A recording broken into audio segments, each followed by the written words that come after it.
questions he received about the story. During that time, the mainstream media was more concerned about what flavor of ice cream Joe Biden had ordered on a particular day. All this happened 2 weeks before the 2020 election. 2 weeks. One survey found that 17% of Biden voters would not have voted for the Biden-Harris ticket if they had known about the Biden laptop. But many Americans did not know about it because of a coordinated cover-up by big tech, the swamp, and mainstream news. Now mainstream media outlets have verified the laptop, but the damage has been done. Today we are joined by 3 former high-ranking employees at Twitter. Vijaya Gadde, Twitter's former top lawyer, James Baker, Twitter's former deputy general counsel, and Yoel Roth, Twitter's former head of trust and safety. We are also joined by Annika Collier-Navaroli,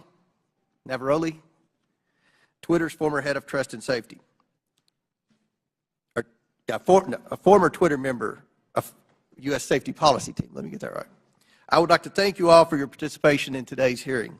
We owe it to the American people to provide answers about this collusion to censor information about Joe Biden's involvement in his family's business schemes. With that, I yield to the ranking member for his opening statement. Thank you kindly, Mr. Chairman. Last night in his State of the Union address, over all the heckling, President Biden reviewed significant achievements his administration and congressional Democrats are delivering for the American people. The lowest unemployment rate in over 50 years, a manufacturing boom in clean energy, semiconductors, and infrastructure, expanding health care for veterans and lowering prescription drug costs for seniors and people with diabetes, beating the opioid epidemic and addressing our national mental health crisis, historic action on climate change. But this morning, we return not to focus on advancing this robust agenda of progress, but instead to take up an authentically trivial pursuit, all based on the obsessive victimology of right-wing politics in America.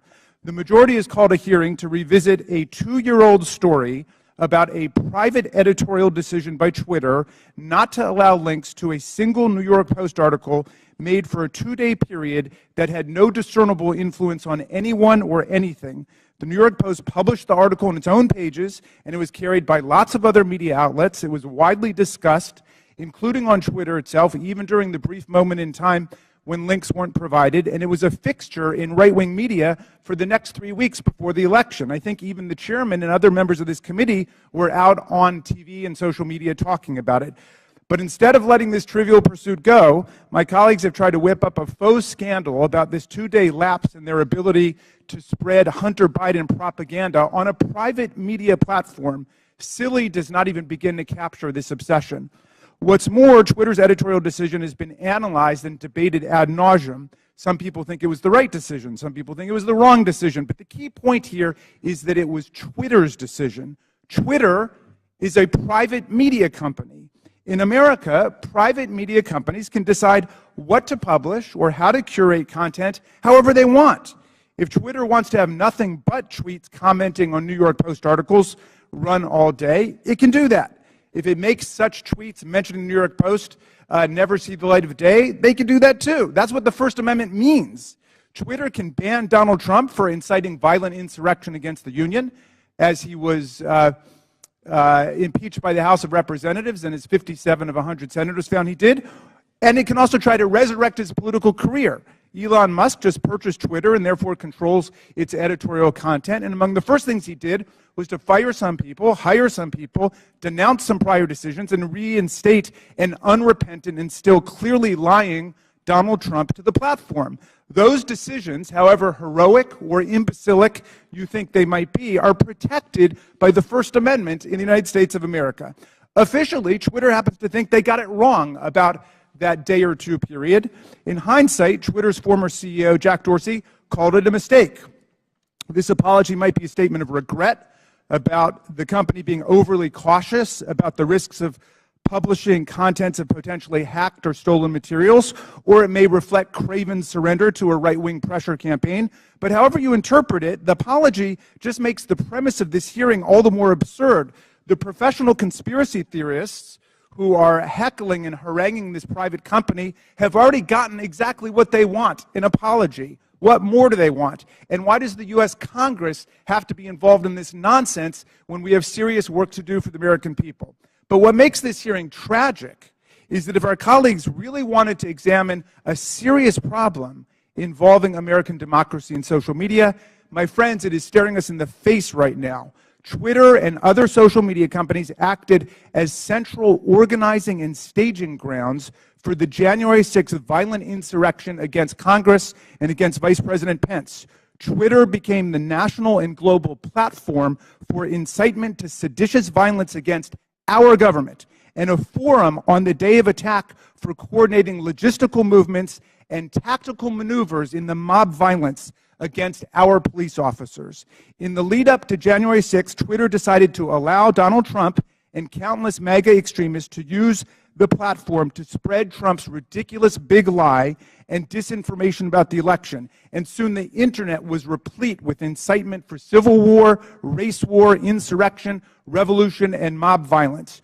Twitter did so despite increasingly desperate appeals from its own employees to act in the interests of public safety approaching January 6th. The First Amendment is robust and expansive, but it stops at this point. It does not protect anyone's right to engage in incitement to imminent lawless action and violent action against the government or against other people. This is the Brandenburg Principle. There's no carve-out to free speech for speech relating to the New York Post or Hunter Biden or laptops, but there is a significant carve-out when the speech is deliberately calculated to produce imminent violence and chaos against the government. That's why Twitter's deliberate indifference to Trump's big lies and incitement, its decision to ignore the pleas of its own employees to deal with the impending explosion against our police and against Congress on January 6th, are matters that require real investigation and reflection. Rather than conspiring to suppress right-wing MAGA speech, as my colleagues astonishingly claim, Twitter and other media companies knowingly facilitated Trump's spread of disinformation, or what his own sycophantic Attorney General William Barr would come to call bullshit, and gave voice to his followers' glorification of violence and calls for civil war. Today, we will hear from Anika Collier-Navaroli, a former Twitter employee turned corporate whistleblower and patriotic hero who raised the alarm inside Twitter and numerous accelerating warning signs that she saw leading up to the violent and catastrophic attack on the Capitol on January 6, 2021. Ms. Navaroli is here today to publicly testify about how senior officials at Twitter resisted her efforts to put policies in place or to enforce existing policies to promote public safety and to defend our national security. Twitter management, however, did not want to cross Donald Trump. I don't know precisely how we will solve the problem of private social media platforms being used for the organization of coups and incitement of violent insurrections against the United States or Brazil or any other country. But this is a grave problem confronting democracy, not just in America, but all over the world. It is not a silly, concocted partisan issue. We must analyze it carefully and legislate effectively to address it, and we must never forget that the enemies of democracy, led by autocrat and war criminal Vladimir Putin, are spending hundreds of millions of dollars on social media propaganda and disinformation to destabilize democracy all over the world, even as they wage their genocidal, illegal, aggressive war against the people of Ukraine. How are we going to prevent the liberal democracies from being overrun by propaganda, disinformation, and violent incitement? Well, listen to Anika Collier-Navaroli, because she has something important to say. She poses a problem that would be worthy of a serious congressional hearing, and we should have one. Thank you, Mr. Chairman. I yield back. Gentleman yields back. I want to thank again the witnesses for appearing here today. Today's witnesses are former Twitter employees. Vijaya Gaddy, Twitter's former general counsel; James Baker, Twitter's former deputy general counsel; Yoel Roth, Twitter's former head of trust and safety; and Anika Collier-Navaroli, a former member of Twitter's U.S. safety policy team. I want to remind everyone you all are appearing under subpoena by your own request. Pursuant to Committee Rule 9G, the witnesses will please stand and raise the right hands. Do you solemnly swear or affirm that the testimony you are about to give is the truth, the whole truth, and nothing but the truth, so help you God? Let the record show that the witnesses all answered in the affirmative. We will begin the 5-minute question portion of our hearing today. The chair recognizes. Oh, apologize. Ready to get to the questions. We'll start with the opening statements, then we'll go to the questions. So each witness will get 5-minute opening statements, and we'll begin with you, Mr. Baker. Thank you, Mr. Chairman. Mr. Chairman, Ranking Member Raskin, and members of the committee, thank you for the opportunity to appear before you today. I hope that we will have a useful conversation about matters that are of great importance to the nation and the world. My main goals for this statement are simply to attempt to set the record straight with respect to certain false assertions that have been made about me in public, in the public arena, and to offer a suggestion with respect to potential legislation in the area of social media regulation. As the committee is aware, however, based on the advice of counsel, I believe in good faith that I'm constrained today by my legal and ethical obligations as a former lawyer for Twitter, as well as by certain non-disclosure agreements. Within those constraints, however, I will endeavor to respond to the committee's questions as fully as I possibly can. And I believe I can make the following statements.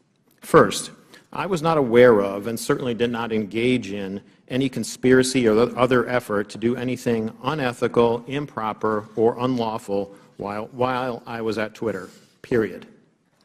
I did not act unlawfully or otherwise inappropriately in any manner with respect to Hunter Biden's laptop. Indeed, documents that Twitter has disclosed publicly reflect that I urged caution with respect to the matter and noted that we needed more information to fully assess what was going on and to decide what to do. Hardly a surprising piece of advice from a corporate lawyer. Moreover, I'm aware of no unlawful collusion with or direction from any government agency or political campaign on how Twitter should have handled the Hunter Biden laptop situation.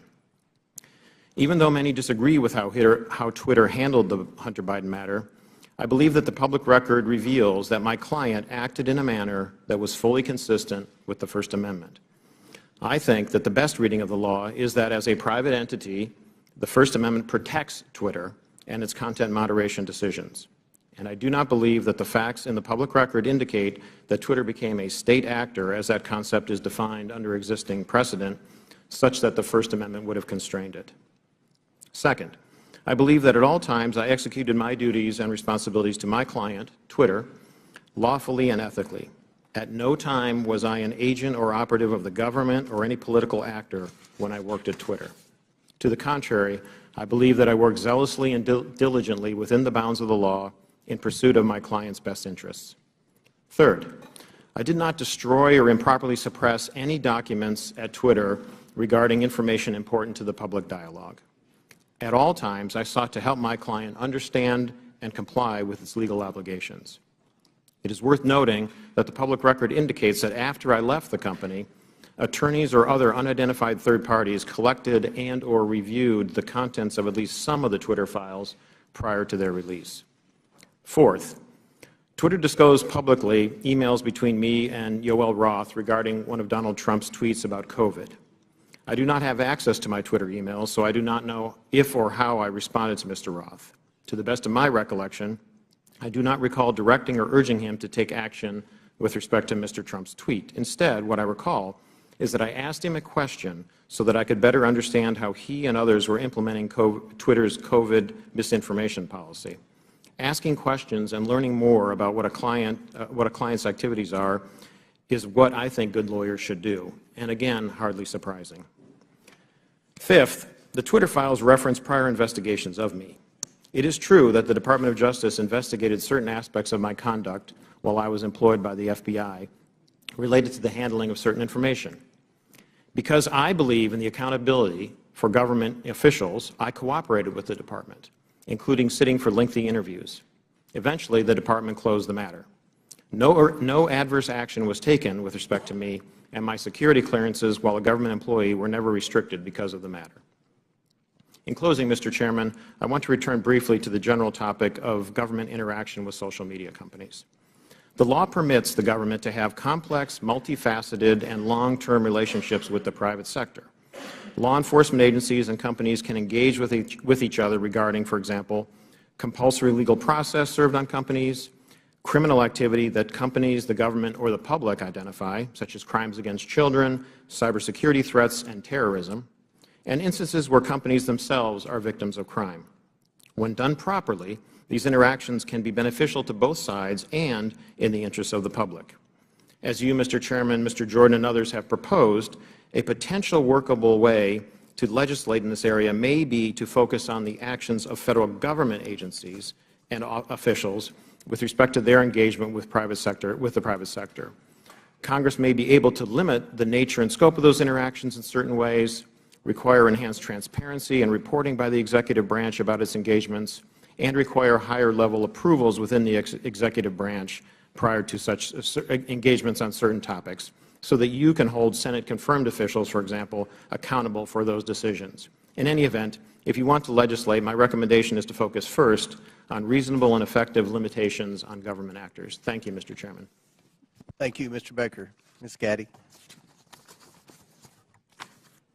Chairman Comer, Ranking Member Raskin, and members of the committee, thank you for this opportunity to provide this opening statement. After a decade as a corporate lawyer, I joined Twitter in 2011 as the first member of the corporate legal team. In 2013, I was promoted to general counsel. In 2018, I became the chief legal officer and continued in that role until October of 2022. During my time at Twitter, I had many distinct teams reporting to me, including legal, trust and safety, public policy, corporate security, and compliance. I was drawn to work at Twitter because I was inspired by how people were able to use the platform and awed by its potential. Twitter enabled anyone to hear directly from any individual instantly. People from around the world were coming together on Twitter for an open and free exchange of ideas. The work was challenging and fulfilling. After Jack Dorsey returned as CEO in 2015, one of his top priorities became what we called the health of the public conversation. This was based on customer research, advertiser feedback, Twitter's declining revenue, user growth, and stock price. Teams across Twitter were focused on making the platform safer, better, and more profitable. As an executive of the company, I also was responsible for helping to achieve the corporate goals set by Mr. Dorsey, and I was accountable to him, the board of directors, and ultimately Twitter's public stockholders. As we prioritized the health of the public conversation, we did not lose sight of what Twitter was for most people, a place to talk about their favorite things. Topics that animated the platform range from K-pop to the World Cup to video games and movies. We needed to ensure that differences of opinion would not cross the line, for example, into sending death threats to soccer players who missed important goals, distributing non-consensual intimate photos, or cyberbullying so vicious that it could compromise a teenager's mental health. Twitter's platform rules covered a wide range of conduct and changed over time based on new behaviors and harms on the platform and feedback from customers, regulators, governments, advertisers, researchers, and others. This feedback led to a principles-based approach, which we applied to an array of difficult yet equally complicated situations around the world. These rules were also benchmarked against industry standards. We all knew how difficult it would be to design, much less apply, one set of global rules for hundreds of millions of accounts that shared billions of tweets a week. While I was at Twitter, the company never lost sight of its deep commitment to promoting and defending free expression around the world. For example, to protect human rights defenders, we fought for the right of people to use pseudonyms on the platform. We litigated in courts around the world to protect the rights of people to express their opinions, often defending them against their own governments who are acting unlawfully or violating international human rights. And we took extra precautions to ensure we scrutinized or challenged and never just acquiesced to government legal demands. Defending free expression and maintaining the health of the platform required difficult judgment calls. Most applications of Twitter's rules were fact-intensive, subject to internal debate, and needed to be made very quickly. We recognized that after applying our rules, we might learn that some of them did not work as we imagined and that we would need to update them. We always remained open to new information from our customers and critics regarding our policies and enforcement. At times, we also reversed course. For example, on October 14, 2020, the New York Post tweeted articles about Hunter Biden's laptop with embedded images that looked like they may have been obtained through hacking. In 2018, we had developed a policy intended to prevent Twitter from becoming a dumping ground for hacked materials. We applied this policy to the New York Post tweets and blocked links to the articles embedding those source materials. At no point did Twitter otherwise prevent tweeting, reporting, discussing, or describing the contents of Mr. Biden's laptop. People could and did talk about the contents of the laptop on Twitter or anywhere else, including other much larger platforms, but they were prevented from sharing the primary documents on Twitter. Still, over the course of that day, it became clear that Twitter had not fully appreciated the impact of that policy on free press and others. As Mr. Dorsey testified before Congress on multiple occasions, Twitter changed its policy within 24 hours and admitted its initial action was wrong. This policy revision immediately allowed people to tweet the original articles with the embedded source materials. Relying on its long-standing practice not to retroactively apply new policies, Twitter informed the New York Post that it could immediately begin tweeting when it deleted the original tweets, which would have freed them to retweet the same content again. The New York Post chose not to delete its original tweets, so Twitter made an exception after 2 weeks to retroactively apply the new policy to the Post's tweets. In hindsight, Twitter should have reinstated the Post account immediately. There is no easy way to run a global communications platform that satisfies business and revenue goals, individual customer expectations, local laws, and cultural norms, and get it right every time. Still, while I was at Twitter, we worked hard every day to make Twitter a healthy platform and ultimately a healthy business. Thank you for your attention. I look forward to your questions. Thank you very much. Mr. Roth. Thank you, Chairman Comer, Ranking Member Raskin, and members of the committee for the opportunity to speak with you here today. In nearly 8 years at Twitter, I worked in and led a division called Trust and Safety. Trust and Safety's core duty is content moderation, removing tweets that violate Twitter's terms of service and suspending users who repeatedly break the rules. This work is sometimes dismissed merely as censorship, but it represents a key way that Twitter and other companies live up to their responsibility to keep the users of their products safe. Much of this work is uncontroversial. For example, taking down accounts that engage in child sexual exploitation or promote terrorism. The gray area of this work, though, is when trust and safety teams have to make decisions about so-called lawful but awful material, content that may be legal in many jurisdictions, but isn't something most people would want to experience. Think of things like posting someone else's home address without their permission, or bullying somebody for a disability or for how they look. A free speech absolutist might say, yes, that kind of content is unpleasant, but it's not against the law. What right do you have to remove it? The answer is the need to make Twitter an appealing product for millions of people. Consistently, in its own research, Twitter found that users were unhappy with the company's approach to content moderation, and that this dissatisfaction drove people away from the service. This has consequences for what we mean by free speech on social media. Again and again, we saw the speech of a small number of abusive users drive away countless others. Unrestricted free speech, paradoxically, results in less speech, not more. And it was our job in Trust and Safety to try to strike an appropriate balance. But the importance of this work goes far beyond Twitter's business prospects and into the realm of national security. In 2017, I led the team at Twitter that uncovered significant interference in an American election by agents of the Russian government. Their mission was to stoke culture war issues on social media to try to further divide Americans. My team and I exposed hundreds of thousands of these accounts from Russia, but also from Iran, China, and beyond. It's a concern with these foreign interference campaigns that informed Twitter's approach to the Hunter Biden laptop story. In 2020, Twitter noticed activity related to the laptop that, at first glance, bore a lot of similarities to the 2016 Russian hack and leak operation targeting the DNC. And we had to decide what to do. And in that moment, with limited information, Twitter made a mistake. Under the distribution of hacked material policy, the company decided to prevent links to the New York Post stories about the laptop from being shared across the service. I've been clear that in my judgment at the time, Twitter should not have taken action to block the New York Post's reporting. And just 24 hours after doing so, the company acknowledged its error. But the decisions here aren't straightforward, and hindsight is 2020. It isn't obvious what the right response is to a suspected but not confirmed cyber attack by another government on a presidential election. I believe Twitter erred in this case because we wanted to avoid repeating the mistakes of 2016. And so the basic job of trust and safety is to try to strike this balance between the harms of restricting too much speech and the dangers of doing too little. I'll be the first to admit that we didn't always get it right. Even rare mistakes add up when you're carrying out content moderation at the scale of hundreds of millions of unique posts per day. While I was head of trust and safety at Twitter, I strove to do this work with impartiality and with a commitment to the fair enforcement of Twitter's written rules.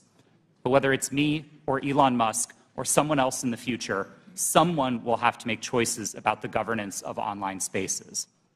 Those decisions should not be made behind closed doors or based on personal whims. I hope that we can work together to find ways to bring greater trust and transparency to social media, and I look forward to answering the committee's questions about any of these topics to the best of my ability. Thank you. Ms. Navaroli. Good morning, Chairman Comer, Ranking Member Raskin, and members of the committee. Thank you so much for the opportunity to speak with you all today. I'm here because there is an urgent need for us to understand the impact that social media companies are having on our democracy. I will be very clear. I was not involved in the decision around Hunter Biden's laptop, but I was involved in decisions that were made leading up to, during, and after the January 6th attack on the Capitol. If we are going to talk about social media in the government, we need to talk about Twitter's failure to act before January 6th. I am here to tell you that doing nothing is not an option. If we continue to do nothing, violence is going to happen again. My background is as a trained lawyer and journalist, and my expertise over the past decade has been in the areas of media, technology, law, and policy, with a particular focus on social media and free expression. I joined Twitter in 2019, and by 2020, I was the most senior expert on Twitter's US safety policy team. My team's mission was to protect free speech and public safety by writing and enforcing content moderation policies around the world. These policies included things like abuse, harassment, hate speech, violence, and privacy. So if no other algorithm or no other human could decide if a tweet violated my team's policies, the safety team policy acted as the final moderators. If a high-profile individual like any member of this committee or President Trump tweeted something controversial, it was sent to my team's desk. Every day, we had to decide whether a particular piece of content equated to yelling fire in a crowded theater. My work at Twitter and subsequently at Twitch put me in the middle of key events in history. What I've learned from them is that social media played and continues to play a role in these events. And 2 years after January 6th, we still need to better understand the role that Twitter played in order to prevent it from happening again. So what do we need to understand? First, Twitter's leadership bent and broke their own rules in order to protect some of the most dangerous speech on the platform. I'm going to talk a little bit about what happened in the months leading up to January 6th. During this time, my team worked to try to minimize the threat of violence that we saw coming. After President Trump instructed the Proud Boys to stand back and stand by in a debate, we considered the danger that that statement would have if it was tweeted. So we crafted what we called a coded incitement to violence policy to address dog whistles like this. Instead of approving it, management bent over backwards to find ways to not approve it. On January 5th, when the policy was still not approved, I led a meeting where one of my colleagues asked management whether someone was going to have to get shot before we were allowed to take down tweets. Another colleague looked up live tweets and read them to management to try to convince them of the seriousness of the issue. Still, no action was taken. On the morning of January 6th, I sent Twitter lawyers a message warning them that our team was hamstrung by leadership. 2 days later, when it looked like it was going to happen all over again, I asked management whether they wanted more blood on their hands. Only then did they act. The second problem is that there is way too much power concentrated in the hands of too few. With January 6th and many other decisions, content moderators like me did the very best that we could. But far too often, there are far too few of us, and we are being asked to do the impossible. For example, in January 2020, after the U.S. assassinated an Iranian general and the U.S. president decided to justify it on Twitter, management literally instructed me and my team to make sure that World War III did not start on the platform. No person, people, or company should have that kind of unchecked power or that kind of responsibility. The modern-day public conversation should not be susceptible to the whims of any one individual or any one company.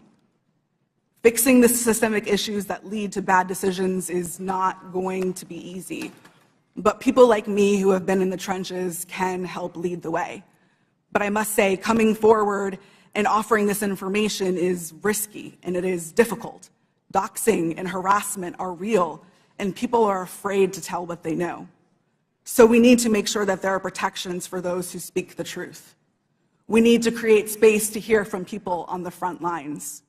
We need to give them protection so they can share their experiences. Only then can we begin to understand the full scope of the problem and to find solutions. There is far too much at stake for us to do nothing. Thank you. Thank you all. Excellent opening statements. Now we'll begin with the question portion. We'll begin by recognizing Mr. Biggs for 5 minutes. Thank you, Mr. Chairman. Mr. Roth, within just mere minutes or hours after the New York Post published its story on the Hunter Biden laptop, at 8:51 a.m., you sent a message to a team, part of your team, I assume, and you said, "It isn't clearly violative of our hacked materials policy," referring to the story, "nor is it clearly in violation of anything else." Do you remember sending that message?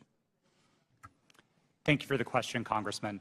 I don't recall that message specifically, but that does sound like my judgment on that day, yes.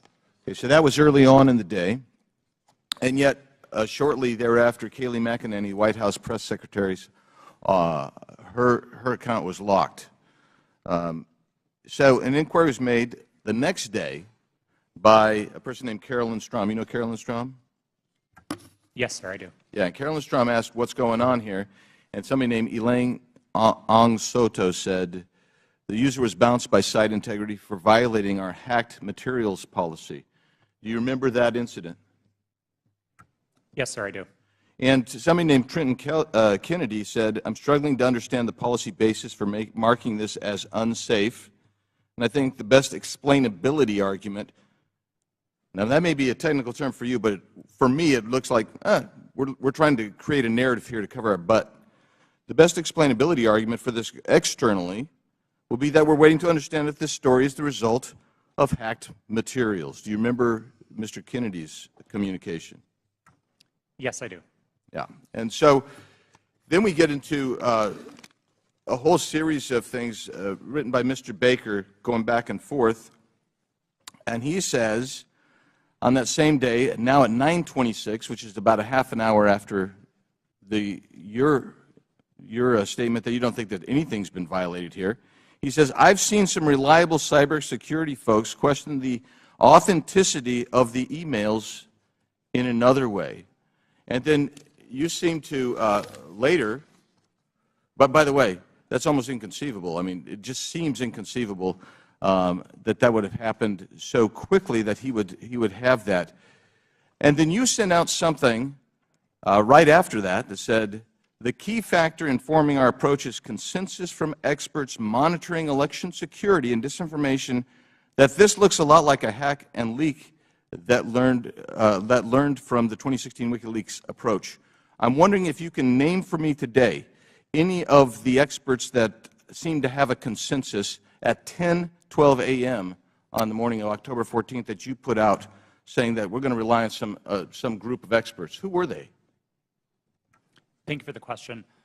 Twitter did not give me access to any of my documents or emails to prepare for this hearing, and so unfortunately I can't give you a direct answer. Were there, Mr. Roth, were there experts? Were there people that you consulted that were cybersecurity experts between 9 a.m. and 10:15 a.m. on that day? My recollection is that we were following discussions about this incident as they unfolded on Twitter. So cybersecurity experts were tweeting about this incident and sharing their perspectives, and that informed some of Twitter's judgment here. But I want to emphasize, as I said in my statement, I didn't think that the evidence or those perspectives warranted removal, and I advocated against taking that action. I understand. Let's look at one other document. Our teams made the determination that the materials fall under our hacked materials policy. It's my understanding from reports and internal sources that normally a hacked material policy would require a government official or law enforcement determination that there had actually been a hacked account before that hacked policy were to be imposed. Is that accurate? No, sir, it's not. So the policy did not require that there be any kind of official finding by a government source? No, there were a number of different types of evidence that we considered under the policy. Certainly government attribution would be a powerful one, but we also looked So you for weren't other looking, that wasn't determinative is what we're saying?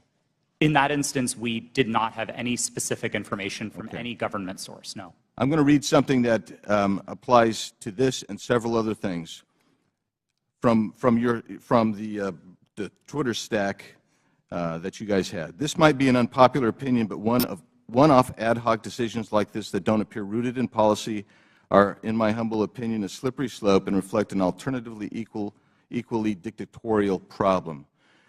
Quite frankly, that's what the essence of all four of your testimony. I realize you're trying to fight against it, but you exercised an amazing amount of clout and power over the entire American electorate by even holding them hostage for 24 hours, reversing your policy, and then they're like, well, we want to go back to the originals. That's 24 hours, or 2 weeks, that you imposed your will on the American electorate. I'll yield back, Mr. Chairman. Gentleman's time's expired. He went 30 seconds over. I'll give the ranking member an extra 30 seconds. You're very fair-minded, Mr. Chairman. Mr. Roth, let me start with you. Did I hear you correctly to say that there were thousands or even hundreds of thousands of counterfeit Twitter accounts set up by Russian propaganda and disinformation for Vladimir Putin to pump his poison into the bloodstream of American social media? Is that right? That's right, sir. And that's not just past tense. Those accounts are active on social media today. This is an ongoing campaign. Well, we should be having a hearing about that. I appreciate your alerting to us what's taken place. Ms. Navaroli, so you've testified that in the months leading up to the November 2020 election and then in the weeks before January 6th, you were growing increasingly anxious about the violent rhetoric and incitement that you saw posted on Twitter. Can you describe specifically what made you so concerned during that period? And did you raise your concerns with people at Twitter? Thank you for that question. As I said in my opening statement, after former President Trump in his debate said the statement, stand back, stand by to the Proud Boys, my team, in discussion with other teams at Twitter, realized that we had a gap in our policies and that that could not be said on the platform because it would have gone too far. What we did see continue to happen was those statements, in addition to other coded incitement to violence or dog whistles, began to spring up on the platform. And so what was once fringe ideology or fringe statements that were calling for the overthrow of the government became a loud roar. And so we heard individuals beginning to say that they were locked and loaded, that they were ready for Civil War Part 2, that they were ready for another revolution, that they were ready for the day of the rope, in very clear English on Twitter. And on the January 6th committee, we have tens of thousands of statements like that being made on Twitter and other parts of social media. So we got a little taste of what you were experiencing on a daily basis.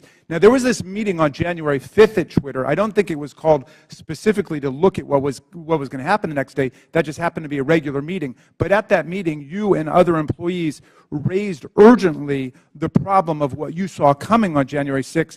How did Twitter management respond to the concerns that you raised? That's a great question. And yes, that meeting was a regularly scheduled meeting. Within the meeting, I believe I referred to it in my testimony to the January 6th committee as I was at my wit's end. I had argued, I had asked questions, I had asked for clarification. We had found dangerous tweets within the meeting, and yet the individual who is the most senior leader within the team in that meeting told us that we were not allowed to take that content down and that we were not allowed to use the coded incitement to violence policy. The reason that she gave us mirrored what we had been told by the former head of Trust and Safety, Del Harvey, that individuals might be saying things like locked and loaded or stand back and stand by in ways of self-protection. That was not what we were seeing on the platform. So when you were seeing things like locked and loaded and Civil War Part 2 and race war and so on, were you warning your superiors at Twitter that you thought there was going to be real violence, that this was not hyperbole that was being spoken at that point? Absolutely. I specifically told Del Harvey herself that someone was going to get shot, as I testified to to the January 6th committee. You stated that Donald Trump described his own tweets as little missiles. Why did that stick in your mind? Yes, the quote that you're referring to, I don't remember exactly what news article that it was in, but it was a news article that I had read in which the former president said that he liked to send out his tweets like little missiles. To me, that sounded exactly like weaponization of a platform, in his own words, and yet Twitter was not concerned. All right. Well, again, this bears a complete hearing on its own. This is a real issue, unlike something that happened a couple of years ago for 24 hours that has already disappeared in the sands of time. But this is facing us today. As you say, those right-wing violent forces are still out there, and the social media can still be used as a channel for incitement to violent action against state legislatures, school boards, the Capitol of the United States, Congress, and so on. How do we prevent this from happening in the future, and do you think that Twitter is dealing with this problem effectively now? As I said in my opening statement, we have to do something. There is too much at stake for us to continue to do nothing. And this question of how do we prevent it is a big one. Unfortunately, I do not believe that we are at a place that we can come to solutions because we do not know how these companies work. We must continue to hear from individuals like myself. We must have a seat at the table to be able to share our experiences, because our experiences and the ways that we have succeeded, the ways that we have failed, hold the key to our futures and the key to our democracies. All right. Thank you, Mr. Chairman. I would just say I was skeptical about revisiting the whole New York Post thing, where there have already been congressional hearings and they've already apologized for their little lapse. But this is a serious issue, and so I'm glad we at least have the opportunity to begin to talk about it in public. And I yield back to you. Thank you.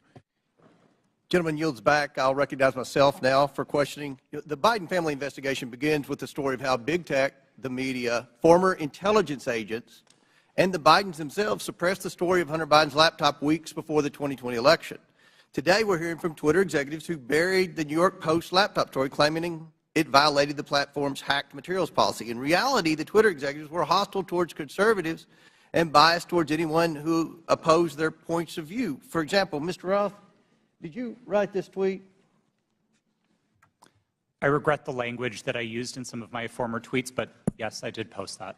And I'll read the tweet so it's in the record. Yes, that person in the pink hat is clearly a bigger threat to your brand of feminism than actual Nazis in the White House. Mr. Roth, do you think all conservatives are Nazis? Certainly not, sir. What about the hundreds of people who worked in the Trump administration? Certainly not. Did Ms. Gaddy or any other lawyer at Twitter ever tell you to take down that tweet? No, Twitter did not have a practice of restricting employees sharing their personal viewpoints on the service. Okay. Turning back to the laptop, Ms. Gaddy, are you aware that Hunter Biden's lawyers, as recently as last week, wrote the Department of Justice about Hunter Biden's laptop? I've seen some articles about that. Yes, they did. And it appears that Hunter Biden's attorney is admitting that the laptop and emails on it are authentic. So, Ms. Gaddy, on October 14, 2020, did Hunter Biden report to Twitter that he was the victim of a hack? No, I don't believe he did. Ms. Gaddy, when the New York Post initially broke the story about the laptop, did you call Hunter Biden's lawyer to ask if it was authentic? No, I did not. Isn't it correct that the Biden campaign had contact with Twitter in the run-up to the 2020 election? Not to my knowledge. And you're telling this committee that you didn't ask any Biden representative if the laptop was real or for Hunter Biden's attorney's phone number to confirm its authenticity? We did not speak to anybody related to that. Mr. Baker, are you aware that the FBI had Hunter Biden's laptop since December of 2019? I'm sorry, am I aware of that now? Well, were you aware then? Then, no. I don't believe, sir, that to the best of my recollection, I don't think I knew But that. you're aware now? I've heard that now, yes. Mr. Baker, did you call any of your contacts at the FBI to ask whether or not they knew if the material had been hacked? I don't recall contacting them about that on that day. Mr. Roth, Ms. Gaddy, and Mr. Baker, it appears to me that you failed at your jobs. You were entrusted with the highest level of power at Twitter, but when you were faced with the New York Post story, instead of allowing people to judge the information for themselves, you rushed to find a reason why the American people shouldn't see it. In a matter of hours, you were deciding on the truth of a story that spans years and dozens of complex international transactions. You did this because you were terrified of Joe Biden not winning the election in 2020. That's what it appeared. I can assure you this committee will succeed in holding the Bidens accountable. So much of the evidence of wrongdoing from this family is located in that hard drive that you all led the American people to believe was Russian disinformation, when in fact it was not. Now, I agree with Mr. Baker's opening statement. The concern for me is the level of involvement the FBI had with not just Twitter, but all of our social media platform companies. And I think it kind of goes in the opposite direction of where my friend, the ranking member, was trying to take this in his opening statement. This is something this committee should be concerned about. The government doesn't have any role in suppressing speech. And that's something the media should be very concerned about. What if there's a conservative president that somehow cleans out our FBI and they put in conservatives to suppress liberal speech? That's something that should never happen. So I look forward to more questions, and at this time I yield to the gentleman from I think Ohio. the chair for yielding. Mr. Baker, you said you didn't talk with the FBI that day. Did you talk to the FBI about the Hunter Biden laptop story prior to then or after that day? I'm trying to make sure I can answer this question consistent with the restrictions that I talked about in my opening statement. Simple question. Did you Yes. talk to the FBI about the Hunter Biden story? To the best of my recollection, I did not talk to the FBI about the Hunter Biden story before that day. Did you talk to him after it? You said your recall. response is real specific to the chairman. You said, I did not talk to the FBI about the Hunter Biden laptop story that day. I assume that day is October 14th. I want to know if you talked to him on the 13th or before, or if you talked to him on the 15th and after. I don't recall speaking to the FBI, sitting here today, I don't recall speaking to the FBI at all about the Hunter Biden matter. Well, then why'd you answer it the way you did? I beg your pardon? I yield back there. Chair recognizes Ms. Norton for 5 minutes. Thank you, Mr. Chairman. Like Benghazi before, Republicans are on a taxpayer-funded expedition to attack their political rivals, and they're feeding the flames of conspiracy in the process. With the release of the so-called Twitter files, Donald Trump has seized the moment to further his own conspiracies about the 2020 election, writing in December, and I quote, "Do not throw the presidential election results of 2020 out and declare, do you throw the presidential election results of 2020 out and declare the rightful winner, or do you have a new election? A massive fraud of this type and magnitude allows for the termination of all rules, regulations, and articles, and even those found in the Constitution," end quote. Now, it bears repeating that this is the same man who incited an insurrection on January 6th, and just last week reposted a message on Truth Social that suggested his supporters will, quote, and I'm quoting him now, physically fight for him this time, and added, "They got my 6 and we are loaded, and I mean loaded." This is a question for Ms. Navaroli. What did the phrase locked and loaded mean to you while you were at Twitter prior to January 6th? Yes, thank you for that question. The way that I read locked and loaded to be interpreted by the tweets that I saw coming on Twitter prior to January 6th was that individuals were loaded, were armed, excuse me, and that they were ready to commit violence. Are you concerned that the use of this language will continue to incite and legitimize political violence leading to the next election? Absolutely. We are sitting exactly 1 month in which the exact same playbook was played in Brazil, and we saw almost deja vu happening again. As I said in my opening statement, unless we do something, this will continue to happen again. Thank you, Ms. Navaroli. Mr. Roth, you are no stranger to conspiracies and their real-world consequences. If you don't mind, can you please describe for the committee how the release of the so-called Twitter files has affected your personal safety? Thank you for the question, Congresswoman. The Twitter files, I would note first and foremost, didn't just affect me, but affected much more junior employees at Twitter. Employees as far away as Manila in the Philippines were doxxed, had their families threatened, and experienced harm equal to or greater than what I've experienced. But concurrent with the Twitter files, Elon Musk also made the decision to share a defamatory allegation that I support or condone pedophilia. And this lie led directly to a wave of homophobic and anti-Semitic threats and harassment against me, of which Twitter has removed vanishingly little. And following the Daily Mail's decision to publish where I live, ultimately I had to leave my home and sell it. Those are the consequences for this type of online harassment and speech. Well, I must say, those are very real consequences.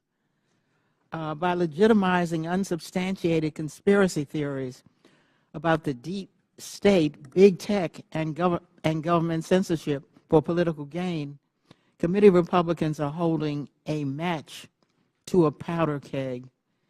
We all saw the consequences of this kind of rhetoric on January 6th, and we continue to see it play out as political violence and hate crimes grip communities around the country. And I yield back, Mr. Chairman. Lady yields back. Chair recognizes Ms. Mace for 5 minutes. Thank you, Mr. Chairman. The Twitter files were not just about Hunter Biden's laptop. Twitter files make it apparent Twitter worked overtime to suppress accurate COVID information.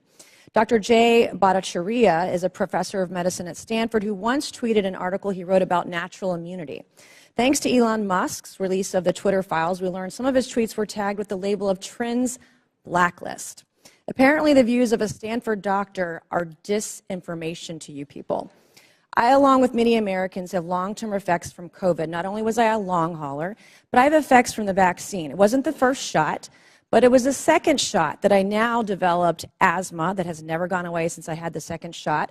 I have tremors in my left hand, and I have the occasional heart pain that no doctor can explain, and I've had a battery of tests. I find it extremely alarming Twitter's unfettered censorship spread into medical fields and affected millions of Americans by suppressing expert opinions from doctors and censoring those who disagree with the CDC.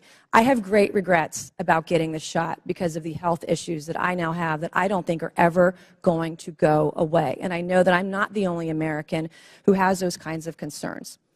Another example of what Twitter has done to censor folks is from Dr. Martin Koldorf, a Harvard-educated epidemiologist, who once tweeted, "COVID vaccines are important for high-risk people and their caretakers. Those with prior natural infection do not need it, nor children." The Twitter files reveal this tweet was deemed false information because it ran contrary to the CDC. So my first question this morning of Ms. Gaddy, may I ask of you, where did you go to medical school? I did not go to medical school. I'm sorry? I did not go to medical school. That's what I thought. Why do you think you or anyone else at Twitter had the medical expertise to censor a doctor's expert opinion? Our policies regarding COVID were designed to protect individuals. We were seeing You guys censored Harvard-educated doctors, Stanford-educated doctors, doctors that are educated in the best places in the world, and you silenced those voices.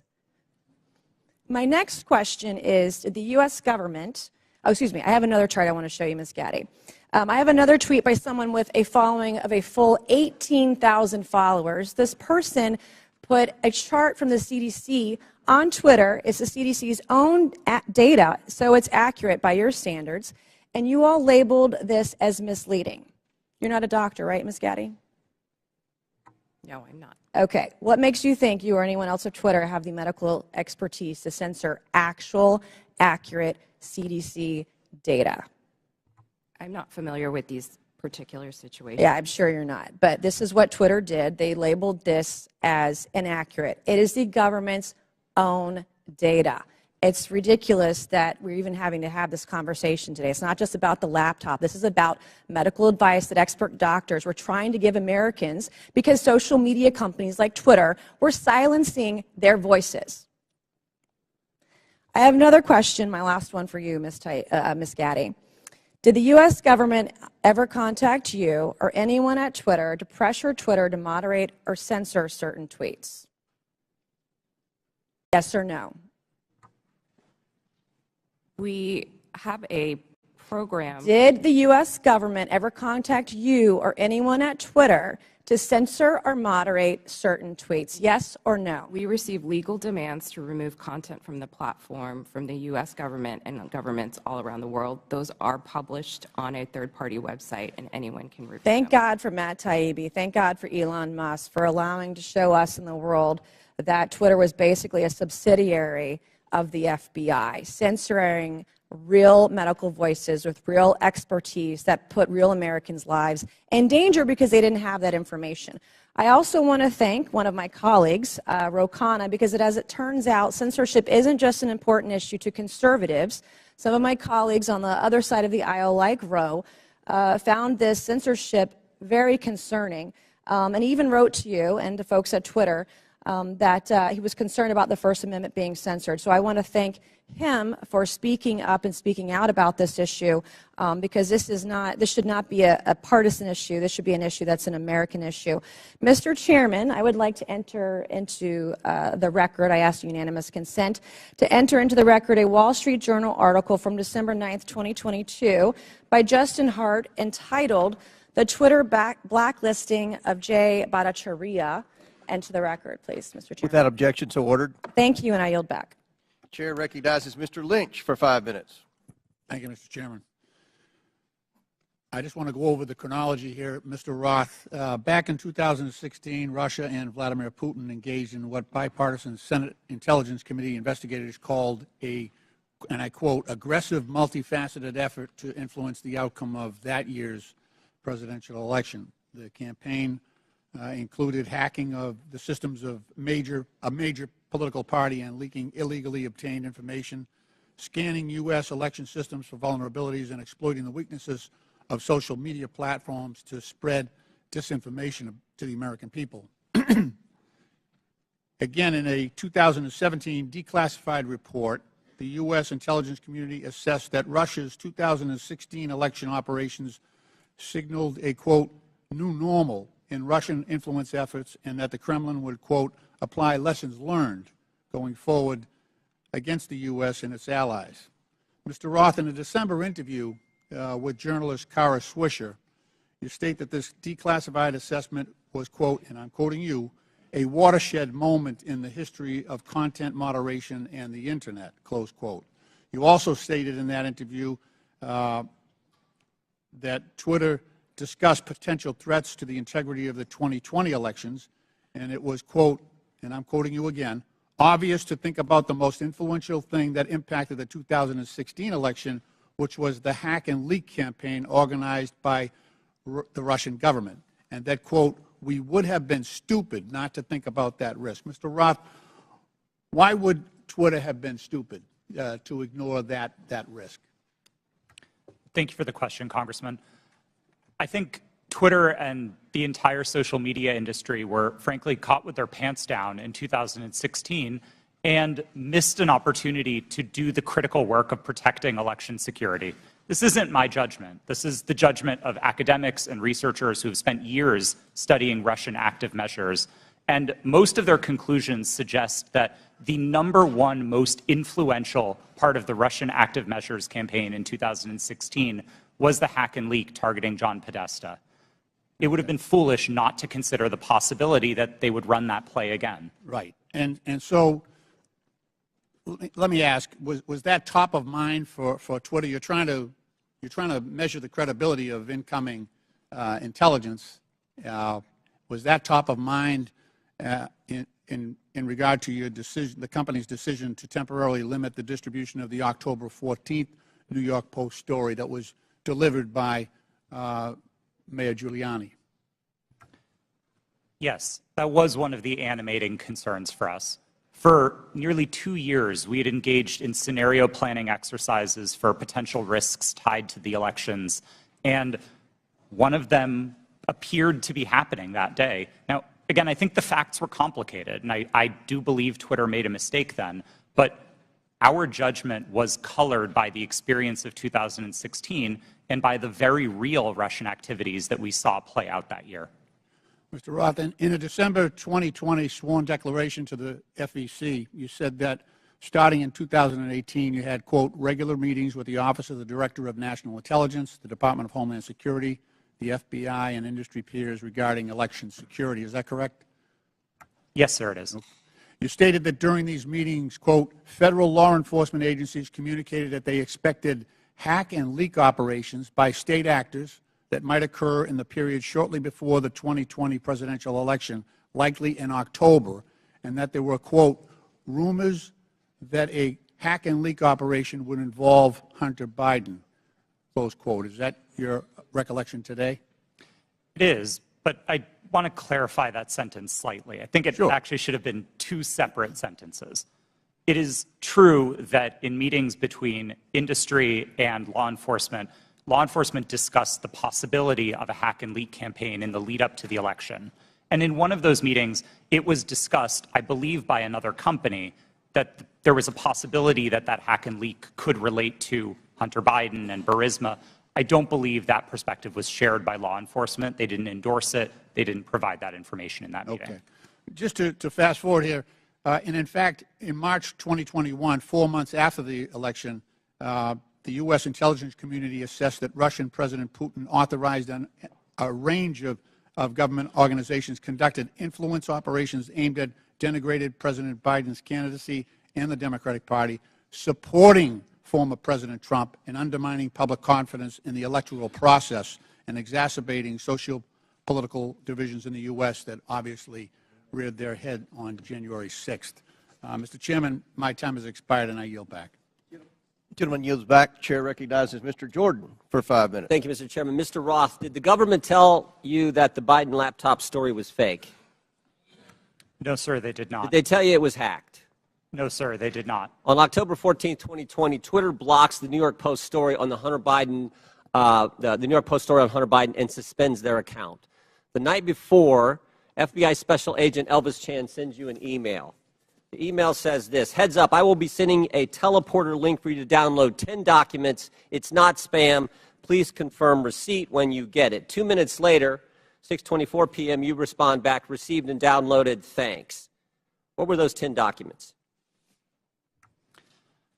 Twitter didn't give me access to my laptop, but Special Agent Chan has said publicly, and the FBI has confirmed, that those documents did not relate to Hunter Biden, and that's my recollection of them. What did they relate to? My interactions with Agent Chan and with the FBI almost entirely focused on what the FBI called malign foreign interference, things like Russian troll farms and Iranian involvement in the elections, not on any type of domestic Any of the activity. information on there classified? No, sir, I do not hold a security clearance, and so I would not have received any classified information. Who does hold a security clearance? I'll just go to the second email here. I'm just curious about this. What I propose is that 30 days out from the election, this is another email to you from Mr. Chan. 30 days, we get temporary clearances. You pick who they are. Who were the people at Twitter who had a security clearance? To be honest, sir, I'm not sure, and we never ultimately followed through on this plan to get temporary clearances. Did anyone at Twitter have a security clearance? It's my understanding that at least some current or former employees did hold clearances, but I wasn't certain about that. Ms. Gaddy, do you know if anyone took up Mr. Chan's offer to hand out security clearances 30 days before the 2020 election? Not that I'm aware. So we don't know how many people had security clearances. Twitter, do we know? Mr. Baker, Mr. Gaddy, Ms. Gaddy, anyone know how many people on Twitter had a security clearance in the 30 days prior to the election? I don't know the answer to that question, Ms. sir. Gaddy? I do not know.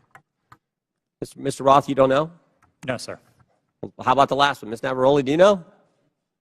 No. I mean, it seemed like the offer was to sort of just hand them out like candy. I just wondered who had them.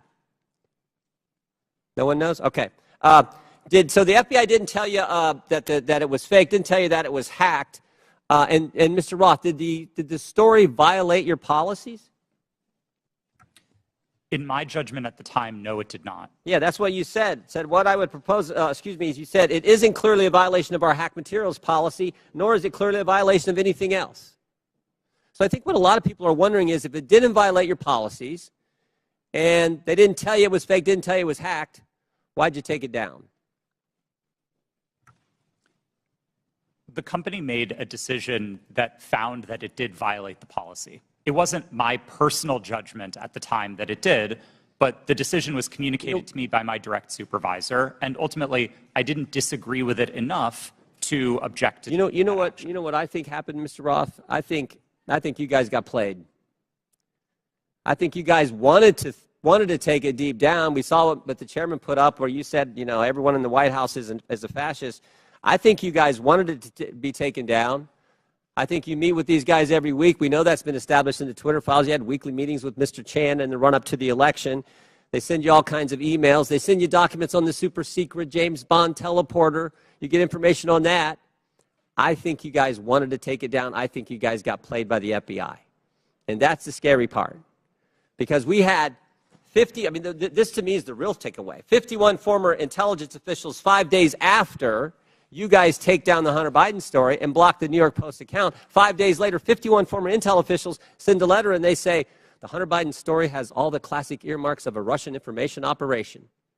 The information operation was run on you guys, and then by extension run on the American people. And that's the concern. And to Mr. Raskin's point that you guys aren't bound by the First Amendment because you're a private company, okay, maybe so. But your terms of service don't have to comply with the First Amendment. Would that be right, Mr. Roth? They don't have to. You've said that as much in your testimony. My understanding of the First Amendment is that it protects people and businesses from government, not Understand informs how the... in your terms of service. So here's what I want to know. Here's what I want to know. Is this a violation of the First Amendment when the government, Mr. Chan, again, sending you an email saying, we think these accounts need to be looked at because they violate your terms of service? That's a different standard. So you got the government saying your terms of service, which don't have to comply with the First Amendment, but the government saying we don't think these accounts comply with your terms of service, please take them down. You see a problem there, Mr. Roth? Mr. Chairman, I'm seeing a flashing red light. I'm happy to answer the question. Do I think that that's a valuable use of the FBI's time? No, but I don't see in a request for review a problem under the First Amendment, no. I sure do. I thank the gentleman. I yield back. Chair recognizes Mr. Codley for 5 minutes. Thank you, Mr. Chairman. Very good. My, what happens when you hold a hearing and you can't prove your point? We heard from the chairman in his opening statement that it's wrong for government to call Twitter and say, take down a tweet. Did I hear that correct, Mr. Roth? That was my understanding, yes. Yeah. So on May 27th, 2020, President Donald J. Trump tweeted, and I quote, Republicans feel that social media platforms totally silence conservatives. By the way, something that would come as news to you, apparently, Mr. Roth, because you're still the subject of conservative harassment. We will strongly regulate, he went on to say, or close them down before we ever allow this to happen, unquote. Ms. Navaroli, doesn't that sound eerily like a government official telling Twitter that there's a threat, we'll shut you down if we don't like the content? I am not familiar with the tweet that you have referenced. Well, but if I just told you that quote without telling you who said it, might it have some ominous overtones from your point of view if you're still at Twitter? We'll shut you down. We'll regulate you. We will never allow this to happen. Those are pretty strong words. They are. Yeah. Okay. On September 8th, 2019, at 11:11 p.m., Donald Trump heckled two celebrities on Twitter, John Legend and his wife, Chrissy Teigen, and referred to them as the musician John Legend and his filthy-mouthed wife, unquote. Ms. Teigen responded to that email at 12:17 a.m., and according to notes from a conversation with you, Ms. Navaroli's counsel, your counsel, the White House almost immediately thereafter contacted Twitter to demand the tweet be taken down. Is that accurate? Thank you for the question. In my role, I was not responsible for receiving any sort of request from the government. However, what I was privy to was my supervisors letting us know that we had received something along those lines or something of a request. And in that particular instance, I do remember hearing that we had received a request from the White House to make sure that we evaluated this tweet and that they wanted it to come down because it was a derogatory statement directed towards the president. They wanted it to come down. They made that request. To my recollection, yes. I thought that was an inappropriate action by a government official, let alone the White House. But it wasn't Joe Biden about his son's laptop. It was Donald Trump because he didn't like what Chrissy Teigen had to say about him. Is that correct? Yes, that is correct. My. You ever think it's appropriate for the President of the United States to direct or otherwise influence a social media company to take down its content? I think it's a very slippery slope. Mr. Roth, Ms. Gaddy, Mr. Baker, any evidence that Joe Biden's ever done that? Certainly none that I'm aware of, no. I don't recall anything like that. I'm sorry, that President Biden did what, sir? Has Joe Biden ever called Twitter, to your knowledge, or his White House at his behest to take down content or urge you to take down content? I don't know the answer to that question, sir. Well, I'm going to have to conclude, at least from 3 of the 4, you don't know. There's no evidence he's ever done that, but there's plenty of evidence Donald J. Trump tried to do that. And if we're going to have a hearing about the misuse of social media and the intrusion of government in the content on social media, we've got an environment-rich target, but it's not Joe Biden. It's Donald J. Trump, and of course, we don't want to talk about that. We don't want to talk about Russian bots and Russian fabrications using fake accounts on Twitter to a political purpose, and it's not to help elect Democrats. And we don't want to talk about 4 years of Donald Trump manipulating the truth and trying to manipulate social media and threaten it, or directly to try to shape it by taking down content because it was critical of him personally. And that's what we ought to be talking about as we move forward, not the subject of today's hearing. I yield back. Gentleman yields back. Chair recognizes Mr. Donalds for 5 minutes. Thank you, Mr. Chairman. Real quick, Mr. Roth, you've stated already that what happened with the New York Post story was similar to the hack and leak scenarios from 2016. You also said that you actually were opposed to deleting the New York Post story. Who advocated for the removal of the New York Post story? The company's decision to treat it as a violation. Mr. Roth, who at the company actually went over your recommendation? Because you're pretty high up. Who overrode you? The decision was communicated to me by my direct supervisor. Who is that person? Her name was Del Harvey. She was Okay. the vice president of trust and safety at the time. All right, thank you so much. Ms. Gaddy, real quick, you said to the chairman earlier, and I want to paraphrase what I heard earlier, is that Twitter had no contact with anybody from the Biden team. Is that correct to your knowledge? Not to my knowledge. Put that up for me. Okay, over my right shoulder, we have an email. Reference, this is Saturday, October 24th, 5:39 p.m., referencing 5 different tweets. This is with a Twitter email chain. Under the line, it's more to review from the Biden team. Does anybody have a comment on how much interaction was happening with the Biden team at Twitter with respect to tweets that they wanted Twitter to review? Ms. Gaddy, Mr. Roth? I'm not familiar with this email. So you're not familiar with this email, Mr. Roth? Are you familiar with this email? Only from what's been reported in the Twitter files. Did you ever have contact with anybody from the Biden team? No, sir, I did not. We explicitly separated the teams that would interact with campaigns from teams like mine that were responsible for content moderation. How big was the organization in Twitter that was actually working with campaigns? I couldn't say for sure. Did you ever have any contact with the DNC? Directly? No, I did not. Did anybody at Twitter have any contact with anybody at the DNC? I think it's likely that somebody at Twitter did, yes. In these emails, it's listed these are tweets that had to be flagged from the Biden team. That's what's in the files. You have no idea how many people actually engaged with the Twitter team or how frequently that engagement happened. No, and again, that was by design. We kept those functions separate from content moderation so that we could impartially assess reports like this. Do you know how many tweets were actually flagged and taken down at the behest of the Biden team? I wouldn't agree with the characterization of it as being at the behest of them. These tweets were reported, and Twitter independently evaluated them under its rules. But the email is very clear. More to review from Biden team. The response 3 hours later at the bottom, hold this up real quick so we can see. The request at the bottom, it says, handled these. What does handled these mean? My understanding is that these tweets contained non-consensual nude photos of Hunter Biden, and they were removed by the company under... Hold on, real quick, Mr. Roth. How could you know so much about the content of these tweets? I mean, as far as I'm concerned, these are just web addresses. I don't know what's in these tweets.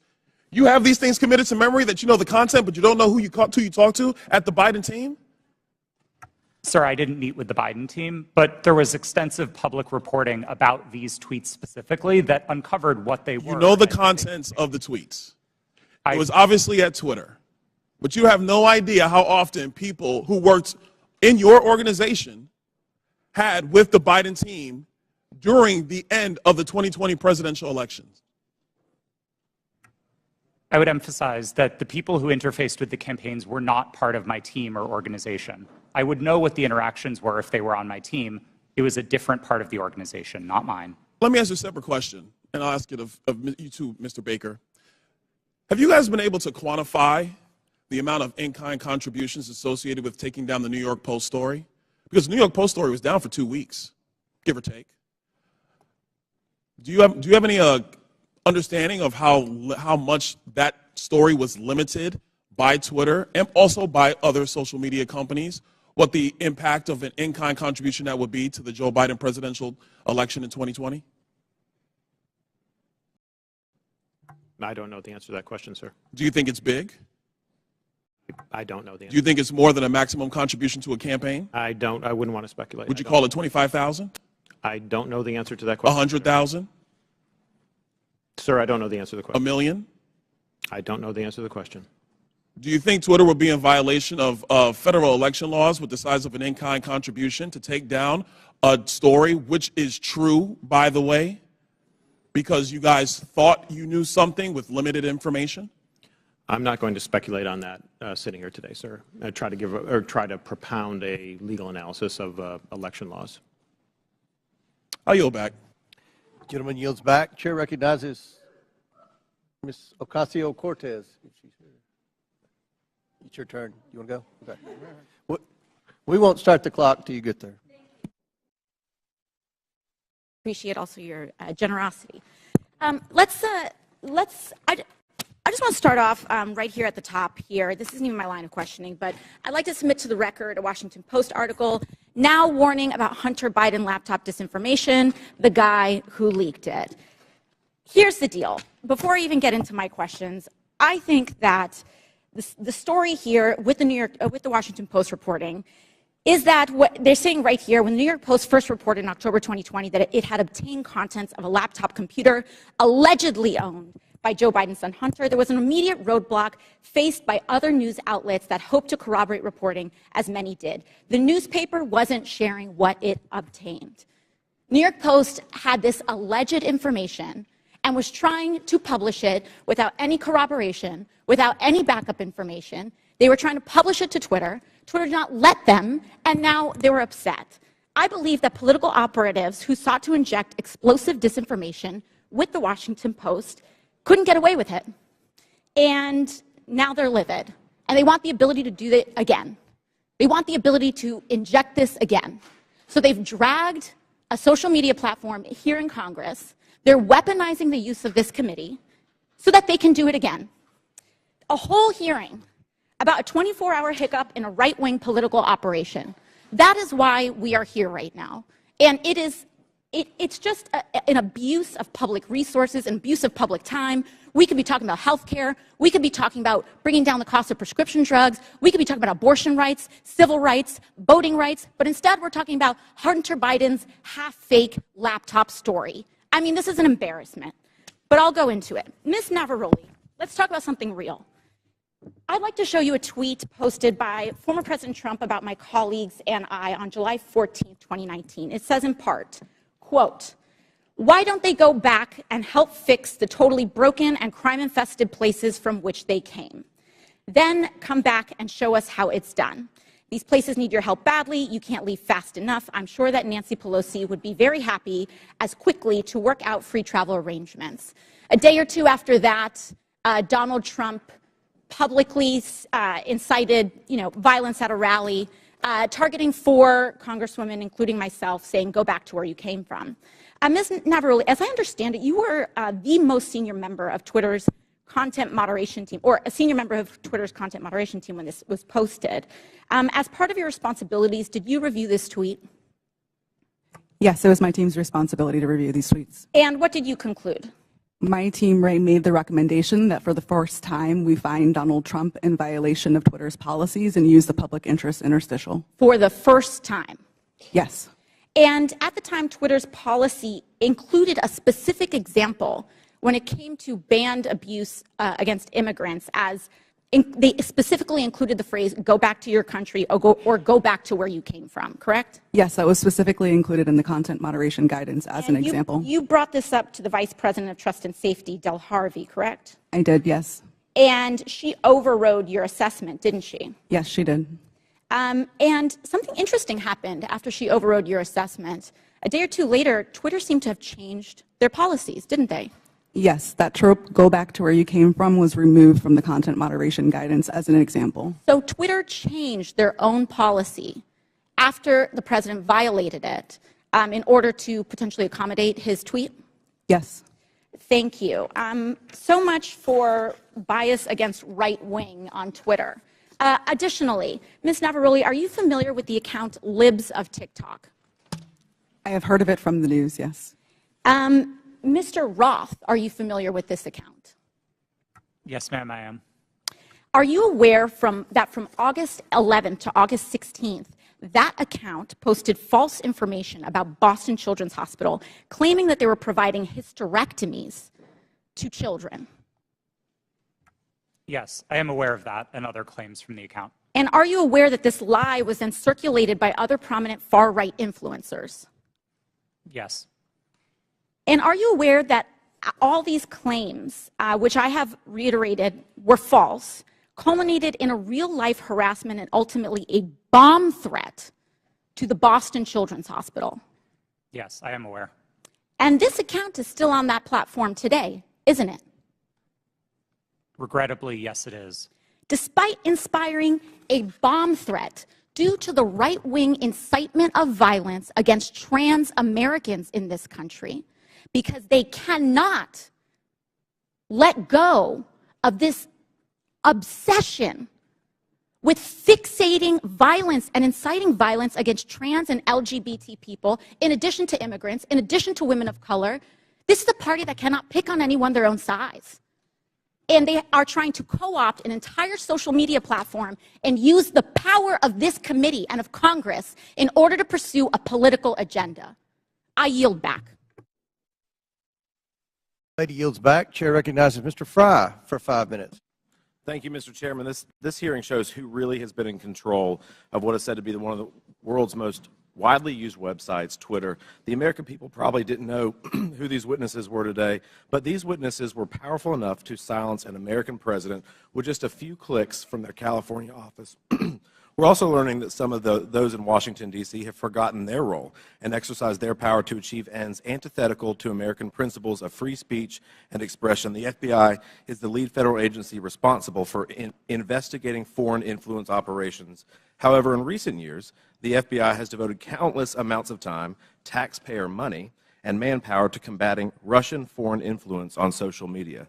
The FBI, as one reporter noted, acted as a, quote, doorman to the vast program of social media surveillance and censorship encompassing agencies across the federal government, from the State Department to the Pentagon to the CIA.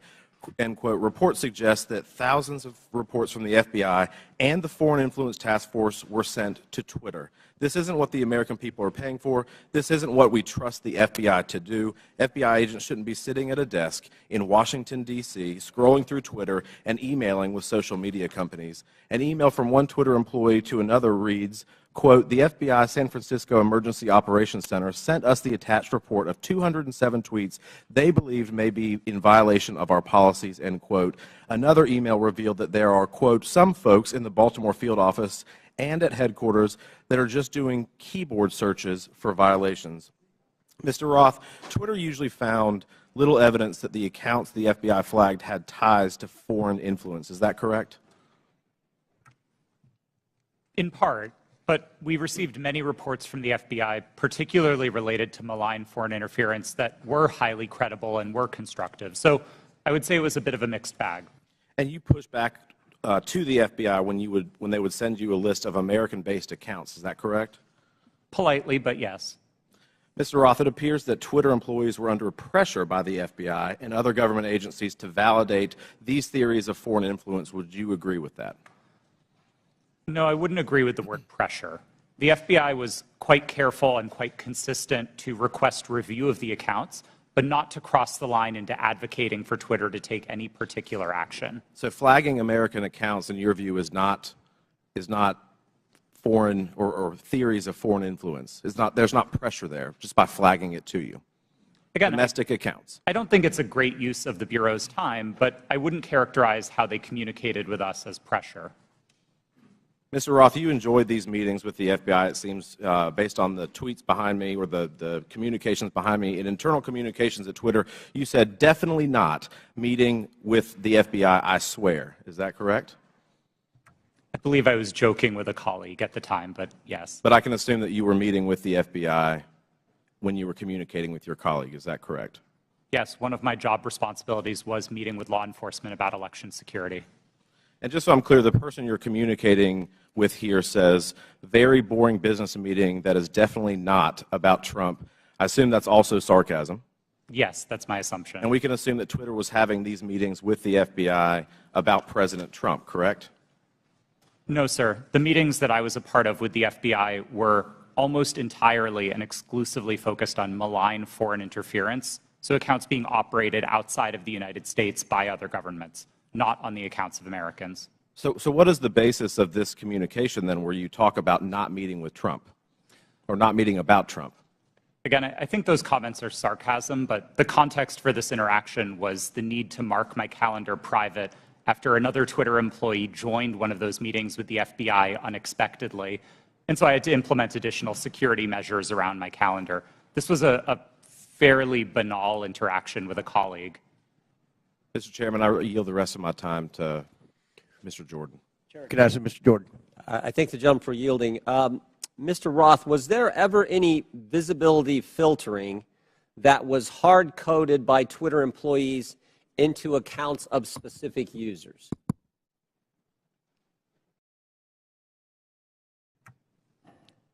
Twitter employees were responsible for building the systems that performed visibility filtering, and then that filtering would have been applied either automatically. I'm asking a very specific question. I'm asking, was the code written in a way that for certain accounts, those accounts, unique in and of themselves, would be visibility filtering, to use your term, so that they wouldn't have as much reach or as much influence? The term hard coding suggests that it was permanent and immutable, and I wouldn't agree with that, no.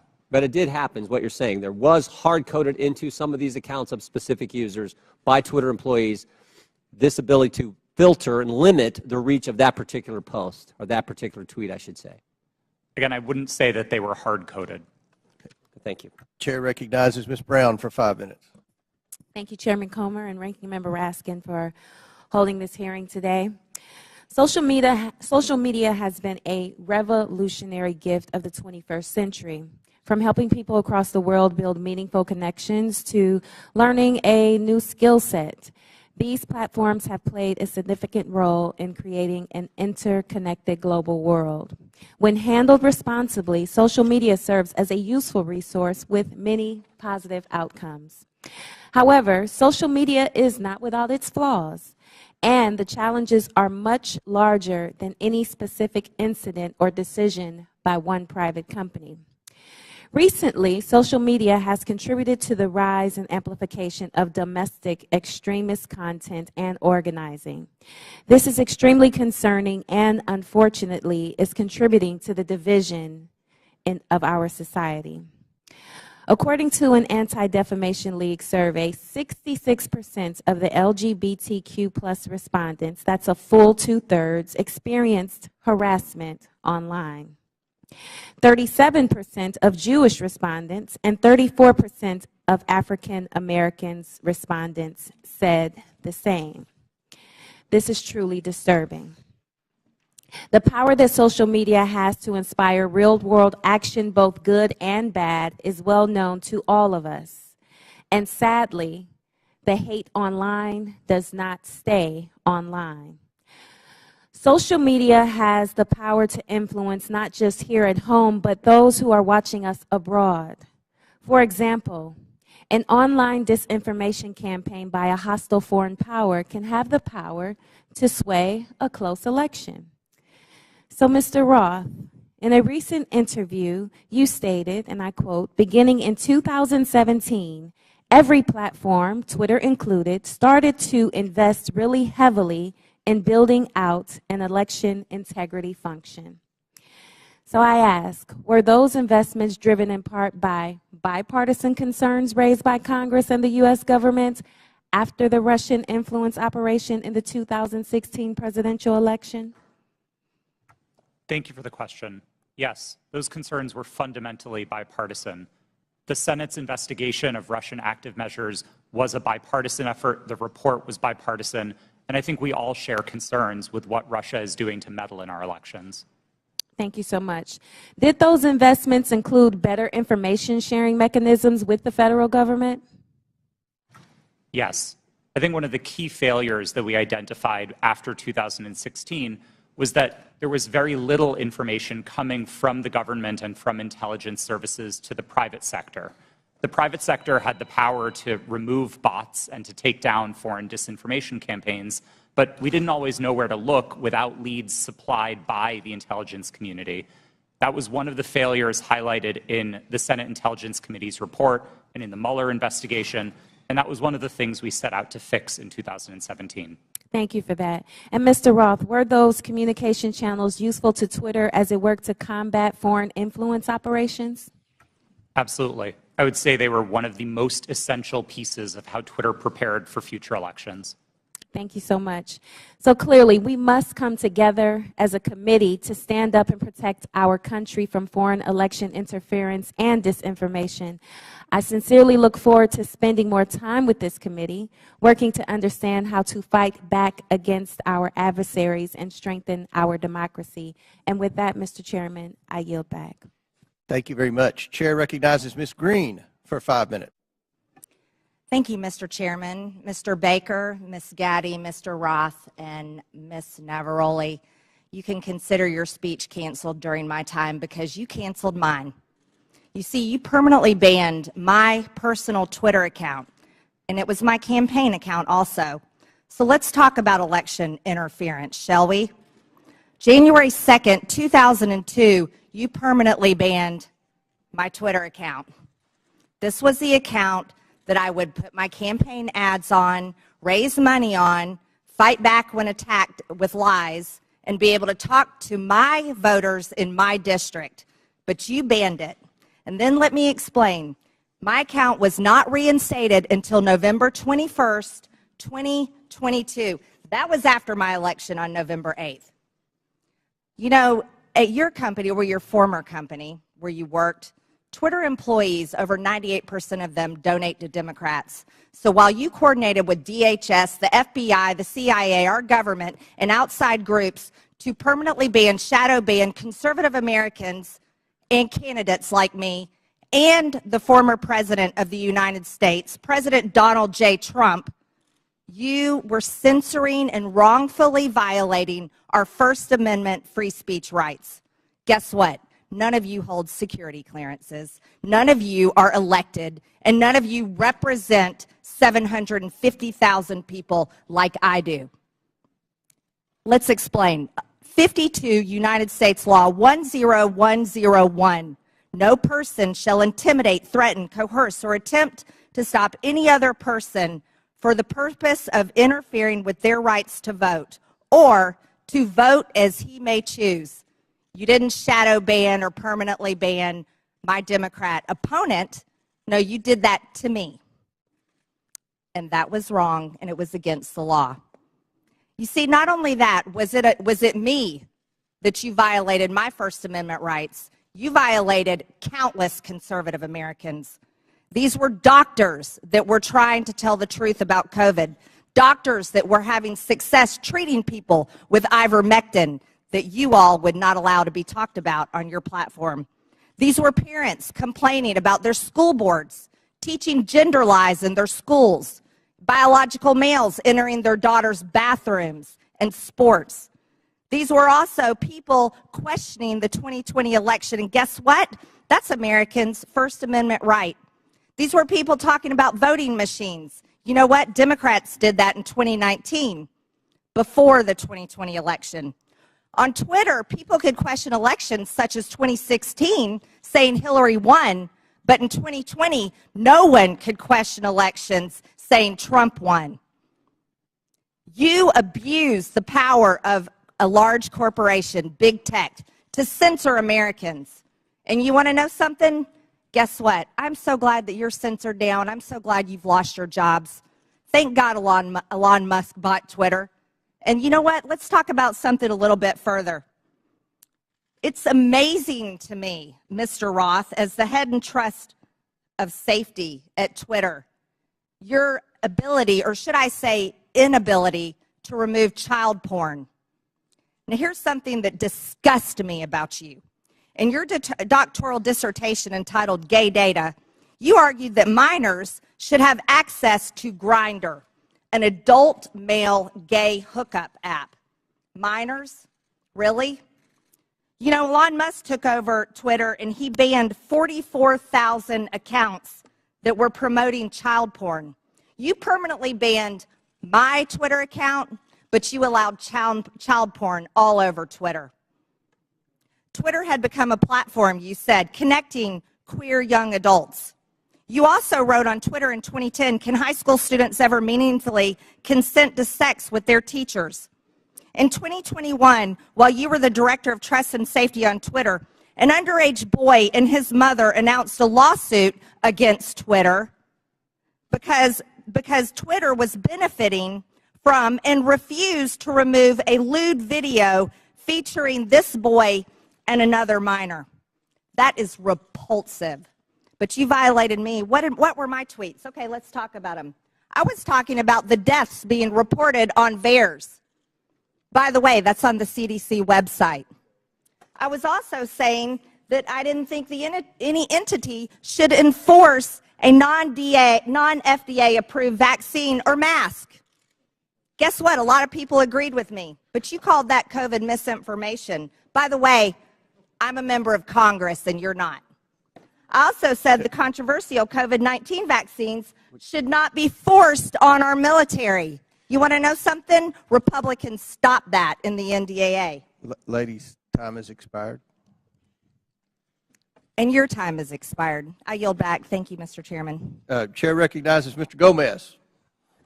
Thank you, Mr. Chairman. Mr. Roth, please explain to us why Ms. Marjorie Taylor Greene, or the representative from Georgia, was removed from Twitter. Thank you for the question, Congressman. My recollection is that her personal account was banned from Twitter after repeated written notices due to repeated violations of the Twitter rules. Can you add a little specificity to the violation of the Twitter rules? Yes. Again, I didn't have access to my Twitter email, documents, anything that would have let me prepare to answer that in more detail, but my recollection is that the Congresswoman repeatedly violated Twitter's policies about sharing misinformation about COVID-19. She received multiple written warnings about that conduct. She received multiple timeouts related to that conduct. And then ultimately, consistent with the written and published policy, those repeated violations resulted in her account being permanently suspended. Mr. Chairman, so in essence, I'd like to take a point of personal privilege. It's still my time. We'll stop. We'll stop. Still my clock. It's still my Point of order, time. Mr. Chairman. Point of order by Mr. Raskin. Yeah, I don't believe that members of this committee have the right to interrupt someone's testimony because their Point name of was personal mentioned. privilege. And- You were mentioning my name, Mr. Raskin. You know, I understand, but that's not the rule, Ms. Green. I don't think a member. That is the rule in Congress. Well, then I'd like we can take a point I'd like of the personal parliamentarian to privilege. rule on whether any member of this committee has the right to interrupt a witness's testimony because they mentioned the name of a member of Congress. You mentioned my name, Mr. Raskin. Yeah, I'm not testifying. Chair recognizes Ms. Green. Thank you, Mr. For your Chairman. point of privilege, very briefly. Thank you. For Mr. Roth, who made you in charge of what is true and what's not true? Does she get to reopen her question? No, we'll go back to Mr. Gomez, and Mr. Gomez, please remember the decorum of the committee. The clock, we'll restart the clock now. You didn't lose any time. Chair recognizes Mr. Gomez. Thank you so much. The gentle lady from Georgia was suspended from Twitter for knowingly and consistently spreading conspiracy theories about COVID-19 vaccine, right? Which is shameful, especially in a pandemic where a million people have lost their lives. With that, I yield my rest of my time to the gentleman from New York, Mr. Goldman. Thank you, Mr. Gomez. Let's talk about the so-called Twitter files, which my Republican colleagues seem to think are God's gift to journalism. In one about the Hunter Biden laptop, the author says that every single fact in the New York Post story was accurate. And Chairman Comer, I notice you blew up the cover of that New York Post story, which I appreciate you doing that because I'd like to dig into this article. The very first paragraph says Hunter Biden introduced his father to a top executive at a Ukrainian energy firm less than a year before the elder Biden pressured government officials in Ukraine into firing a prosecutor who was investigating the company. That is false. 100% false. Is the gentleman sure about that? Yes. In fact, I am sure about that. And as the lead counsel in the first impeachment investigation, we proved that he was actually fired because he was not prosecuting corruption, not that he was fired because he was prosecuting corruption. Corruption of the president's son's company. I'm sorry, would the gentleman yield corruption of the president's son's company? I'd like to reclaim my time. Gentleman's recognized. The fact that Joe Biden fired, consistent with U.S. policy and every single European country, the prosecutor general in Ukraine because he did not prosecute corruption, including at companies like Burisma, has been proven over and over and over. And if you want to know who actually prosecuted Burisma, Chairman Comer, you should talk to the British authorities, because they were the ones who were prosecuting Burisma, and they couldn't get any cooperation from the Ukrainian prosecutor general. So that's why he was fired. So right off the top, the very first paragraph of this so-called bombshell story is completely false. Now, what is the allegation that we are hearing from our Republican colleagues about the connection to Joe Biden and Burisma? It is an email from a Burisma employee thanking Hunter Biden for organizing a meeting with the Vice President Biden. We know nothing about the substance of that meeting. We know nothing about how long they met. It was not on Vice President Biden's schedule. And in fact, I would ask my Republican colleagues, do you meet with foreign businessmen? Do you meet with foreign diplomats? If we were to say to you every single time you met with somebody that you discussed something that you're voting on, how would you react? It's preposterous. And Chairman Comer, you have said in your opening statement that Joe Biden lied to the American people. That is a bold, bold accusation. And so far, we've seen no actual evidence of any lies or any support for Joe Biden being involved in anything having to do with Ukraine other than promoting U.S. foreign policy. And I hope that you are not abusing the power as chairman of this committee, and that you are not wasting taxpayer dollars on a fishing expedition into a civilian child of a president for political purposes. I yield back. The gentleman yield to a quick question. You don't have to. It's your choice. You yield. Yeah, please. So I would love to discuss this. are you admitting that Joe Biden did get the prosecutor in Ukraine fired? I think it's very clear that Vice President Biden, along with all of our allies in Europe, pressured Ukraine to fire a corrupt prosecutor general who was not charging corruption cases that would have included potentially Burisma. Corruption with his son's company? Yes. In fact, if what he wanted was the prosecutor general to prosecute corruption, and the allegations that you are making and that the Russians are making, because this is all part of Russian propaganda, is that Burisma was corrupt and Joe Biden was trying to stop an investigation into Burisma. That is categorically false, and there is no evidence of it. Mr. Chairman, We're going to recognize one more speaker. We've been requested by the presenters for a brief bathroom break. If you'll allow us, we have one more questioner, and then we'll take that break. Chair recognizes Mr. Timmons for 5 minutes, and then we'll have a 5 to 10 minute break. Mr. Timmons. Thank you, Mr. Chairman.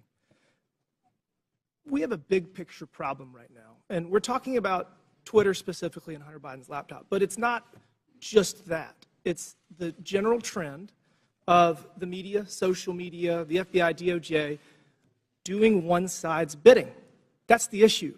There's mistakes that have been made, and we keep looking back at these mistakes and say, oh, that shouldn't have happened that way. We are going to have a new policy to avoid that from happening again. But every mistake benefits one side. Every mistake benefits one side. Let's go back to 2016. The Democrat National Committee and the Clinton campaign paid Fusion GPS to fabricate the Steele dossier, which was the basis of this entire Russia collusion investigation. Special counsel, we spent $40 million pursuing it. There was no evidence of the Trump campaign colluding with Russia. There was none. It was actually fabricated by the Democrats and the Clinton campaign to create a narrative to damage President Trump. So that was a mistake. We all know that now. That was the conclusion of that investigation. And as a side note, that's why Adam Schiff is no longer on Intel, because he lied about that investigation. He said, as the chair of Intel, I have all this information. He abused his position, and that's why he was removed from Intel. So next, we go to 2020. Another mistake. We have something that is real labeled as something that is fake. We tell the American people that we're going to have an honest, open conversation about issues, about challenges that our country faces, and everybody has their own facts. Congressman from New York is mentioning his facts. It's just very bizarre that Hunter Biden making tens of thousands of dollars a month with no credentials from a business in Ukraine. Whether they're being investigated, who knows? I mean, these are all speculation, and it's something the American people can't really digest because we don't know the answers to it. And when we're told the answers by our government, by big corporations, by big tech, and they're repeatedly wrong, it creates a trust issue. It creates a trust issue. So the American people do not trust what they're being told. They do not trust what they're being told. We're going to dig into the Hunter Biden laptop briefly. Jack Dorsey has said that he did not make that decision. Ms. Gaddy, did you make the decision to censor the Hunter Biden laptop story? Yes, I was involved in that decision. Who was the final arbiter? Because Mr. Roth has said he disagreed with that decision. Who was the final person that said, we're going to do this? I ultimately approved that decision. Okay, thank you. Mr. Roth, you have said previously that you do not believe that the New York Post story violated any policy. You've said that multiple times today. How many times, other than this one, did something get banned or flagged that you disagreed with? Is this the only one? No, sir, not at all. Okay, so these are Twitter challenging. Twitter repeatedly banned and censored material that you thought shouldn't be censored. Is that fair? These are challenging judgment calls, and I think reasonable minds can differ about whether a given piece of content. Okay, but on this does one you or did doesn't. disagree. I just want to say the American people need to have valid information to process decisions. I would argue that denying the American people the substance of Hunter Biden's laptop story was Hunter Biden's laptop was wrong. You got photos and text messages of Hunter Biden committing multiple felonies, which was never actually criminal. There were no criminal charges. Must be nice. Hunter Biden and James Biden were negotiating deals with Chinese Communist Party agents, one of whom Hunter Biden classified as the spy chief of China. We have evidence at least one of Hunter's deals with Chinese Communist Party linked entities. Joe Biden was given a 10% equity stake in the joint venture. You have evidence that the Bidens were trying to sell America's natural resources to the Chinese, and this is my personal favorite. Evidence that the Bidens and a Chinese energy company owned by the Chinese Communist Party had leased office space no further than 3 miles from where we're sitting right now. And the man running for president had his own office in that office space, his own personal office. You think the American people deserve to know that? I do. I think that there's a lot of smoke surrounding the Biden's relationship with the Chinese Communist Party. There's a lot of smoke surrounding the Biden's relationship with Ukraine. And they deserve to have the facts to make a decision for themselves. Y'all got it wrong in 2016 with Russian collusion. You got it wrong with Hunter Biden's laptop in 2020. You got it wrong regarding COVID at every turn. The American people deserve better. Will the gentleman yield for a question? Gentleman yield. Will the gentleman yield for a question? Gentleman yield. Yes. And Mr. Raskins. Mr. Baker, did you talk to any of the 51 former Intel officials who sent the now famous letter on October 19th, 2020, saying that the story in the New York Post had all the classic earmarks of a Russian information operation? Have you talked to any of those 51 prior to that letter being sent on the 19th or after? Sir, I can't remember who's on that group, but Clapper, Brennan, Morrill. I've talked to those people during the course of my career, yes. Have you talked to them in your time at Twitter? I can't remember who's on that list, so I'm afraid. No, how about the 3 I just mentioned, Clapper and Brennan? Okay. All right. Mr. Chairman, regular order. Last question. But feel free to answer. Then we'll recognize Mr. Raskins. Well, I was going to ask the gentleman before he left whether he's denying the Russian disinformation propaganda campaign that we've heard about from witnesses, or he's just denying Russian collusion, which was something that Mr. Mueller specifically did not address in his final report. He said collusion is not a legal concept. He was looking just at conspiracy, and he said there wasn't substantial enough evidence to charge conspiracy, but there were dozens of contacts between Donald Trump and the Russians that were documented in that report. That's all I wanted to say. Chair recognizes Mr. Jordan, then we'll recess for... Just to restate the question that's on the table to Mr. Baker. Did he talk with Mr. Clapper, Mr. Brennan, or anyone else that he knows of on that who signed that? Point of order, letter? Mr. Chairman. Whose time is this? This was Chairman's remaining 3 seconds of... He doesn't have remaining time. Okay. He's gone over by a minute. We're over. Mr. Baker, feel free to answer the question if you want, and then we'll take a recess. Mr. Jordan, I don't recall discussing that publication that they did about the Hunter Biden laptop with any of those people. We'll stand in recess for 5 minutes. When we return, Mr. Garcia will begin our questioning. We're in recess for 5 to 10 minutes. Mr. Chairman. Thank you, Mr. Chairman. I want to thank our witnesses, and I just want to start off also by just apologizing to our witnesses, particularly Mr. Roth, for just the homophobic rant and comments that were recently just made from the gentle lady from Georgia. That was really shameful. And I know that we're here to talk about serious issues, and we're having conversations about Grindr and other issues, which is not really what this hearing is about. So apologize to all of our witnesses. Want to note that I am someone that you would probably call a Twitter super user. I use the social platform constantly. I communicate regularly. It's how I get my news. It's how I find out what's happening in popular culture. And I admire what Jack Dorsey, Evan Williams, and Christopher Stone actually tried to build as a company. I wish I could say the same for what the platform is today. I think to me and to many other users, we've seen the site currently degraded. We've seen Mr. Musk more interested in attacking journalists and uplifting conspiracy theories and actually running a company. And I think we can all agree that just overall the service has substantially degraded. I think just an example is the forced For You page mess that I personally don't like, and I think most folks don't as well. But I want to know more seriously that Mr. Musk and the current team has also done damage as far as trust and safety on the platform. He's gutted the trust and safety teams that have been described. He's eliminated content management systems and the human rights team, which, as we know, has ceased to operate. I do want to just take a minute to thank Mr. Roth and particularly Ms. Navaroli and your teams.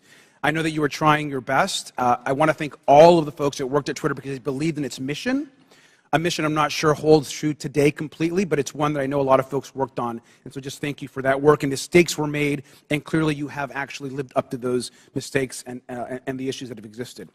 But I especially want to thank you for your work around the pandemic. The pandemic took over 1 million American lives, 1,300 in my own city back home, and your decisions in content moderation actually saved countless lives in this country, including the work you did by moderating or banning members even of this committee who peddled in lies and were actively causing death and harm to others. And so for that work on content moderation, I want to thank you. And I want to go back to something that Mr. Roth said briefly. You had mentioned earlier in this hearing that you thought that currently there is still systemic election interference and interference happening. How serious do you think the current threat from Russia and other countries is to current election interference? I think we can look to the evidence from the midterms to know that these campaigns are ongoing and they are serious. And it's not just Russia, Iran, and China, though they are the big players. There's now a playbook for how election interference works. And it's unfortunately all too cheap and all too easy for countries to try to carry this out. Thank you. And I think it's pretty clear what we've learned today. One thing we've learned, which hasn't been much, by the way, is that there's current election interference happening today by Russia and other actors. And so that is something that's serious. That's which the focus of this hearing should actually be about, versus all of this kind of nonsense and lies and conspiracy theories that this committee is actually focused on today. I want to take the remaining balance of my time and yield to Ms. Ocasio-Cortez.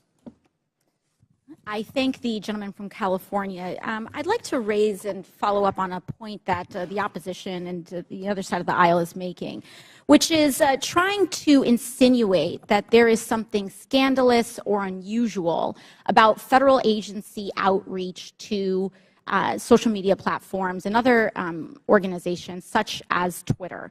The insinuation here is that in the FBI and other agencies reaching out to Twitter, that there's something nefarious about this, that this was some sort of partisan weaponization or attempt to intimidate. But we actually have quite a documented history of representatives from the Trump administration hailing the progress that the government had made in working with companies like Twitter to counter foreign influence operations and other areas of concern.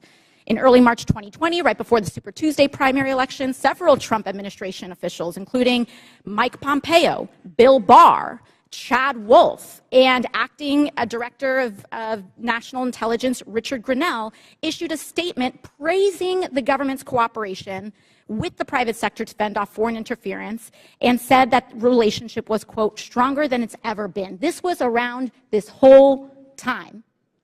where there's this grievance around this. And listen to what DHS Secretary Chad Wolf had to say just weeks before the 2020 presidential election. We now have direct lines of communication with tech and social media companies and election officials so that both parties can seamlessly take action against false information spreading online. I would argue that this information from the Trump administration would say that they would support your decision in temporarily suspending this disinformation that seemed to be coming out from the New York Post. So with that, I yield back to the chair. Gentlelady yields back. Chair recognizes Mr. Burchett for 5 minutes. Thank you, Thank you, Mr. Chairman. Ms. Gaddy, Charlie Kirk and Dan Bongino are conservative commentators. Is that a fair characteristic? Just yes or no would be fine. I believe so, but I'm not familiar with them. Okay. The posters behind me show the side of Twitter that is not available to users. Is that correct?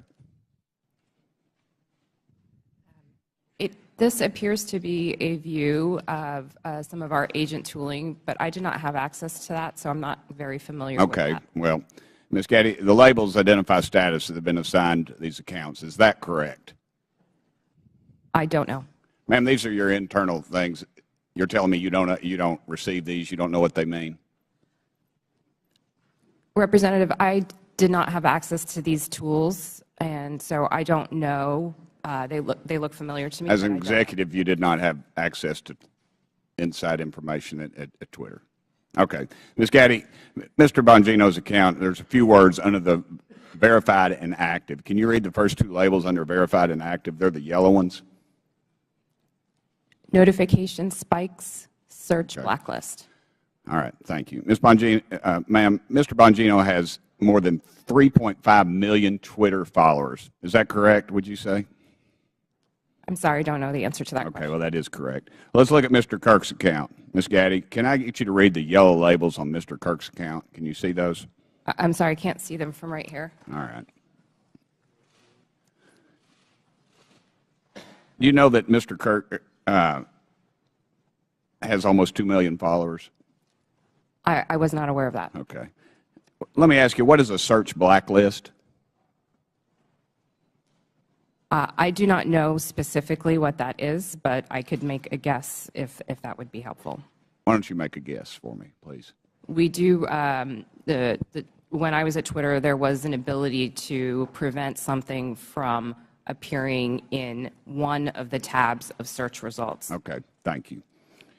What does do not amplify mean? To the best of my recollection, when I was at Twitter, it would mean that we would not recommend or amplify that content in the parts of Twitter where Twitter was making recommendations. Thank you, ma'am. In 2018, you said that Twitter does not shadow ban. Twitter did, however, engage in what is called visibility filtering. One Twitter employee described visibility filtering as a way for us to suppress what people see to different levels. Do you agree with that characterization? I'm sorry, can you please repeat the question? I said Twitter, okay, they engaged in what is called visibility filtering. One Twitter employee described visibility filtering as a way for us to suppress what people see to different levels. Do you agree with that characterization? I agree that visibility filtering does give an ability to change. Okay. Shadow banning, ma'am, is understood that the practice is limiting the visibility of a user's post without their knowledge.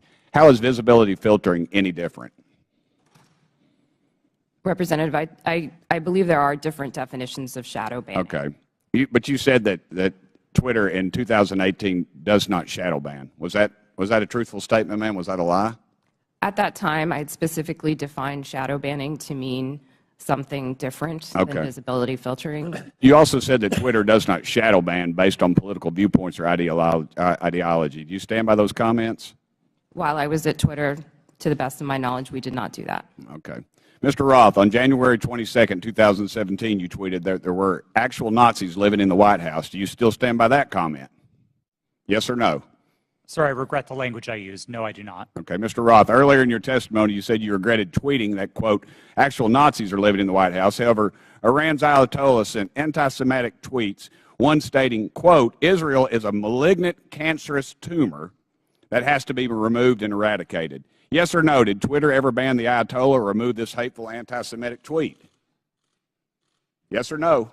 To the best of my knowledge, Twitter did not remove that tweet. The answer is no.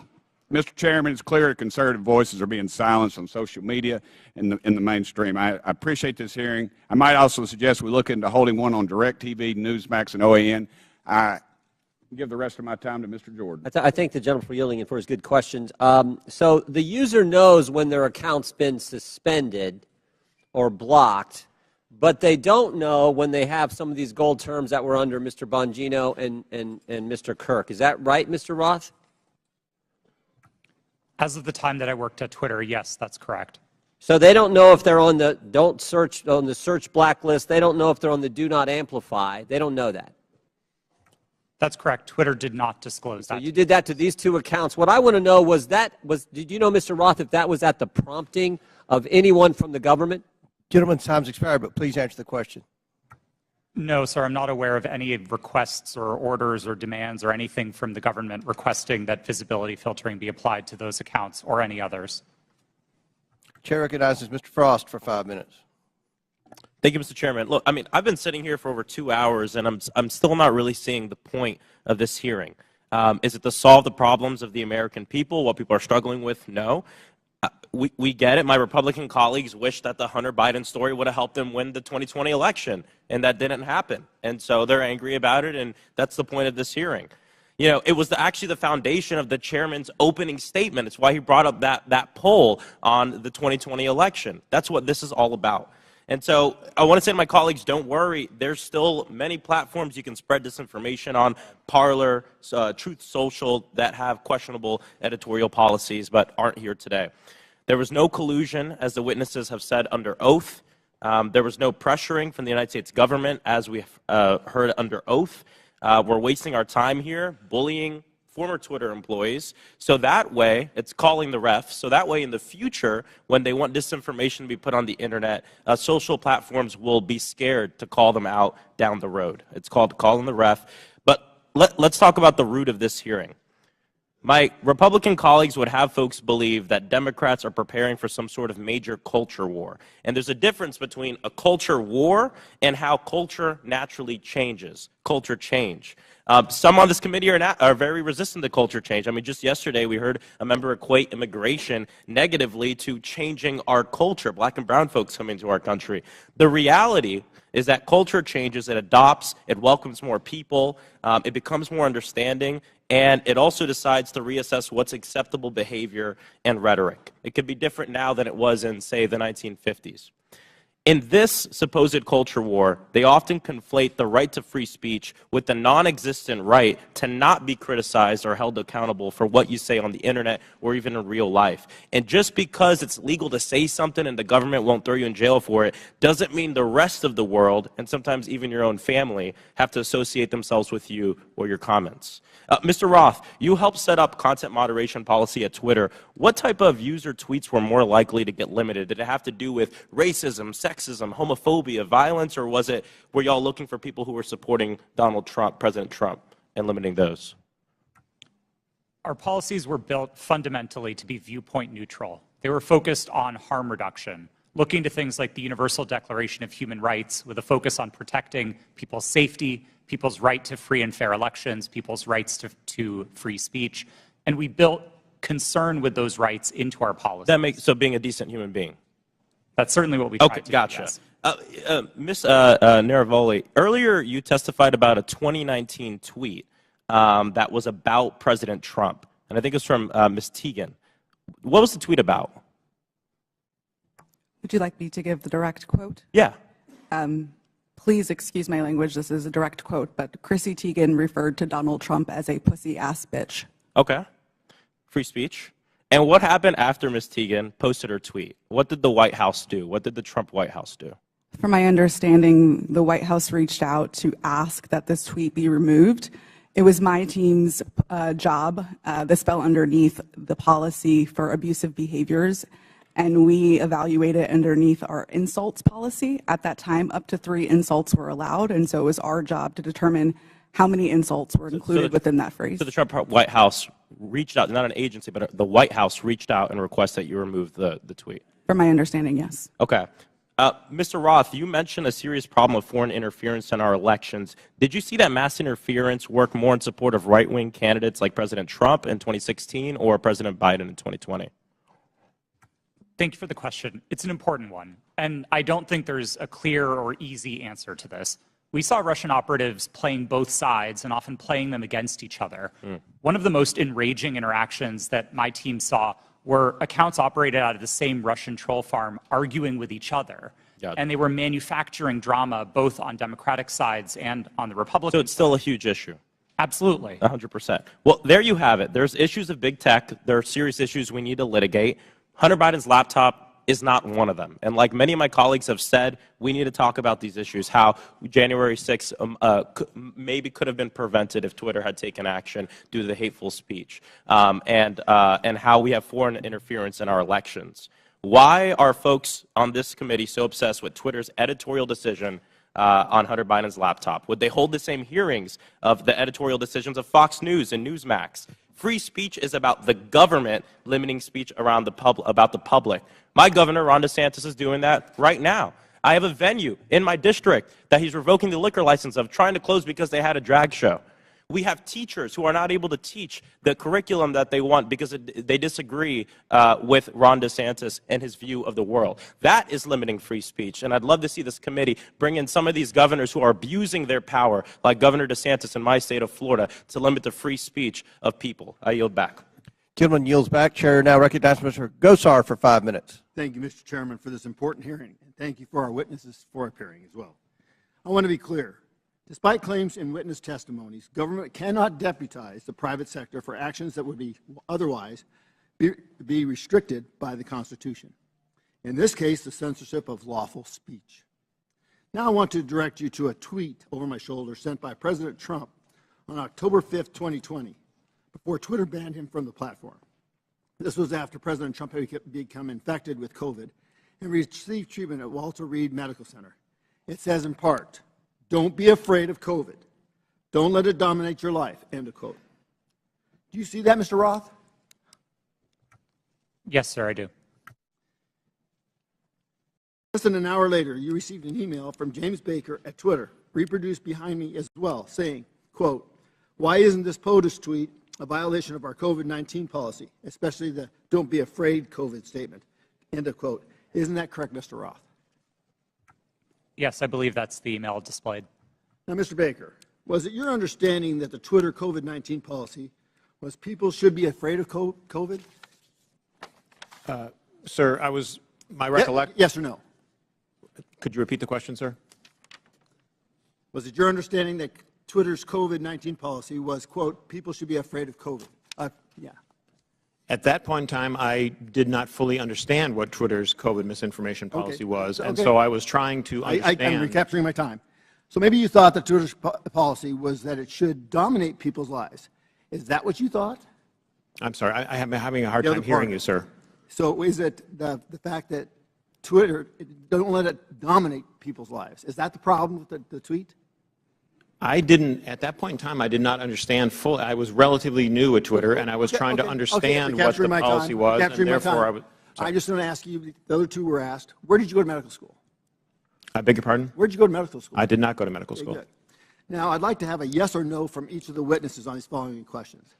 Did you or others at Twitter communicate with government officials by means of disappearing messaging systems like Signal, Snapchat, or Wicker? Mr. Baker, yes or no? Have I ever communicated with a government official using those? Yes or no? I don't recall. Ms. Gaddy? Not to the best of my recollection. Mr. Rao? Yes. Mr. Rowley? Not to my recollection, no. Once again, did you or others at Twitter receive requests from federal law enforcement to allow criminal activity or content whose distribution is criminal to proceed on Twitter? Mr. Baker? I'm sorry, I don't understand the question, sir. Ms. Gaddy? Can you please repeat the question, sir? Mr. Roth? If I understood the question correctly, it was whether we received requests to allow unlawful activity, and Yes. the answer is no. Okay, Ms. Navaroli? Not to my knowledge, no. Now, I'd like to submit for the record an article by the New York Post titled, quote, "Twitter refused to remove child porn because it didn't violate policies." Ms. Gaddy, who was involved in this determination? I'm not familiar with this situation. Mr. Roth, are you familiar with it? No, sir, I'm not. Once again, I'd like a yes or no from each of the witnesses. Did you apply labels to users with an administrative tool to downrank them? Mr. Baker. I'm sorry, sir. I'm having a very hard time hearing your questions.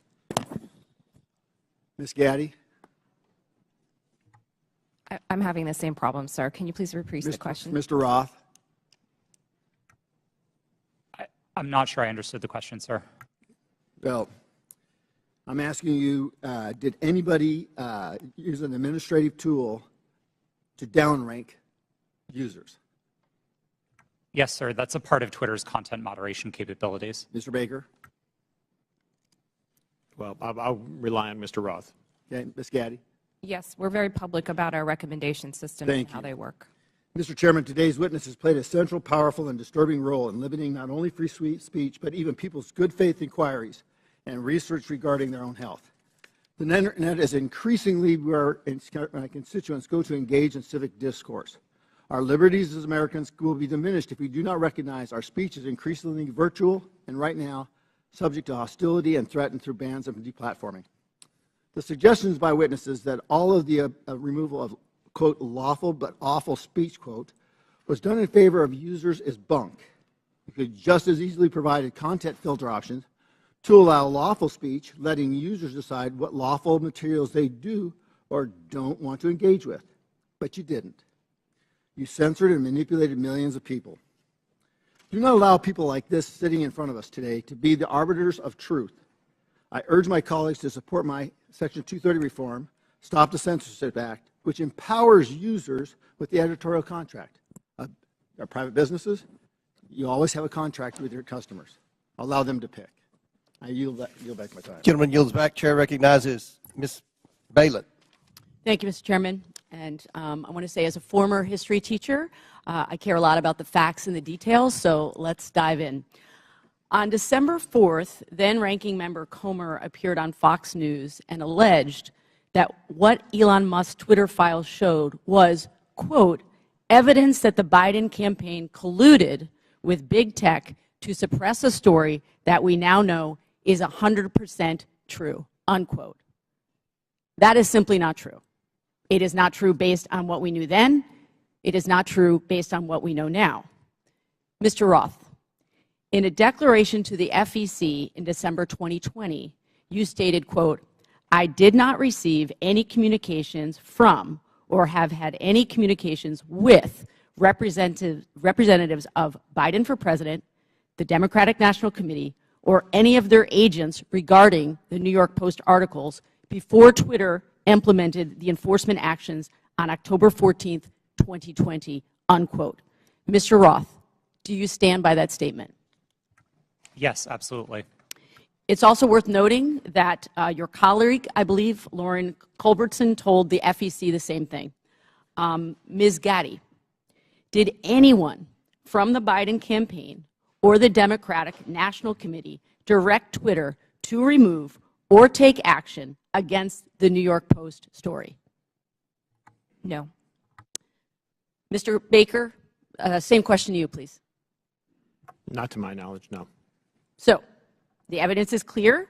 Neither the Biden campaign nor the DNC had anything to do with Twitter's decision-making about the New York Post story.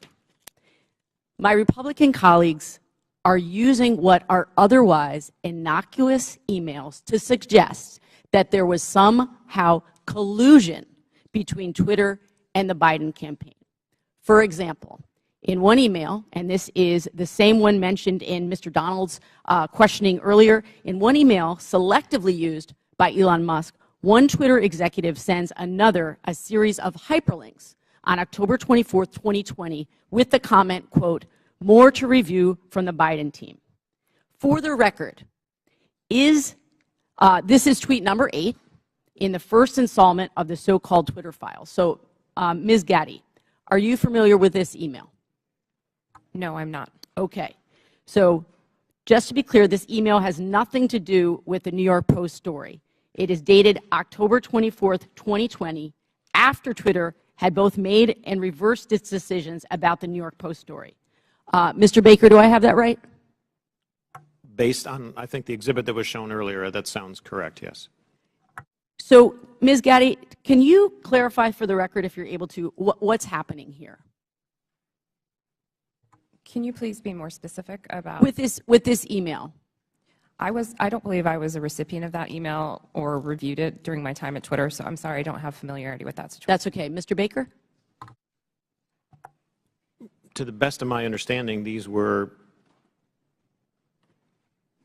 tweets that the campaign had concerns about. I don't know the details of those, and they were referred to Twitter as, well, I'm not sure exactly why, but I can't get inside their heads, but they were referred to Twitter, and Twitter reviewed them, and someone, again, going off the exhibit from earlier, said they were handled. I don't know what that means in terms of whether they took any action or didn't take any action, but at least they addressed the matter. So I believe that's what I construe from that email. Appreciate that. So from my understanding of everything that we've heard today, it's really not uncommon for outside entities, including, as we've heard, Mr. Trump's campaign, to request that Twitter remove content that violates the company's terms of service. Is that correct, Ms. Gaddy? That is very common globally. Thank you. So to the best of your ability to answer, Ms. Gaddy, were any decisions approved or acted upon based on the political party making the request? No, our teams were trained to enforce our rules consistently and fairly without regard to any sort of political ideology. Thank you. So I believe that what's happening here is my Republican colleagues know that the premise of this whole hearing is misleading.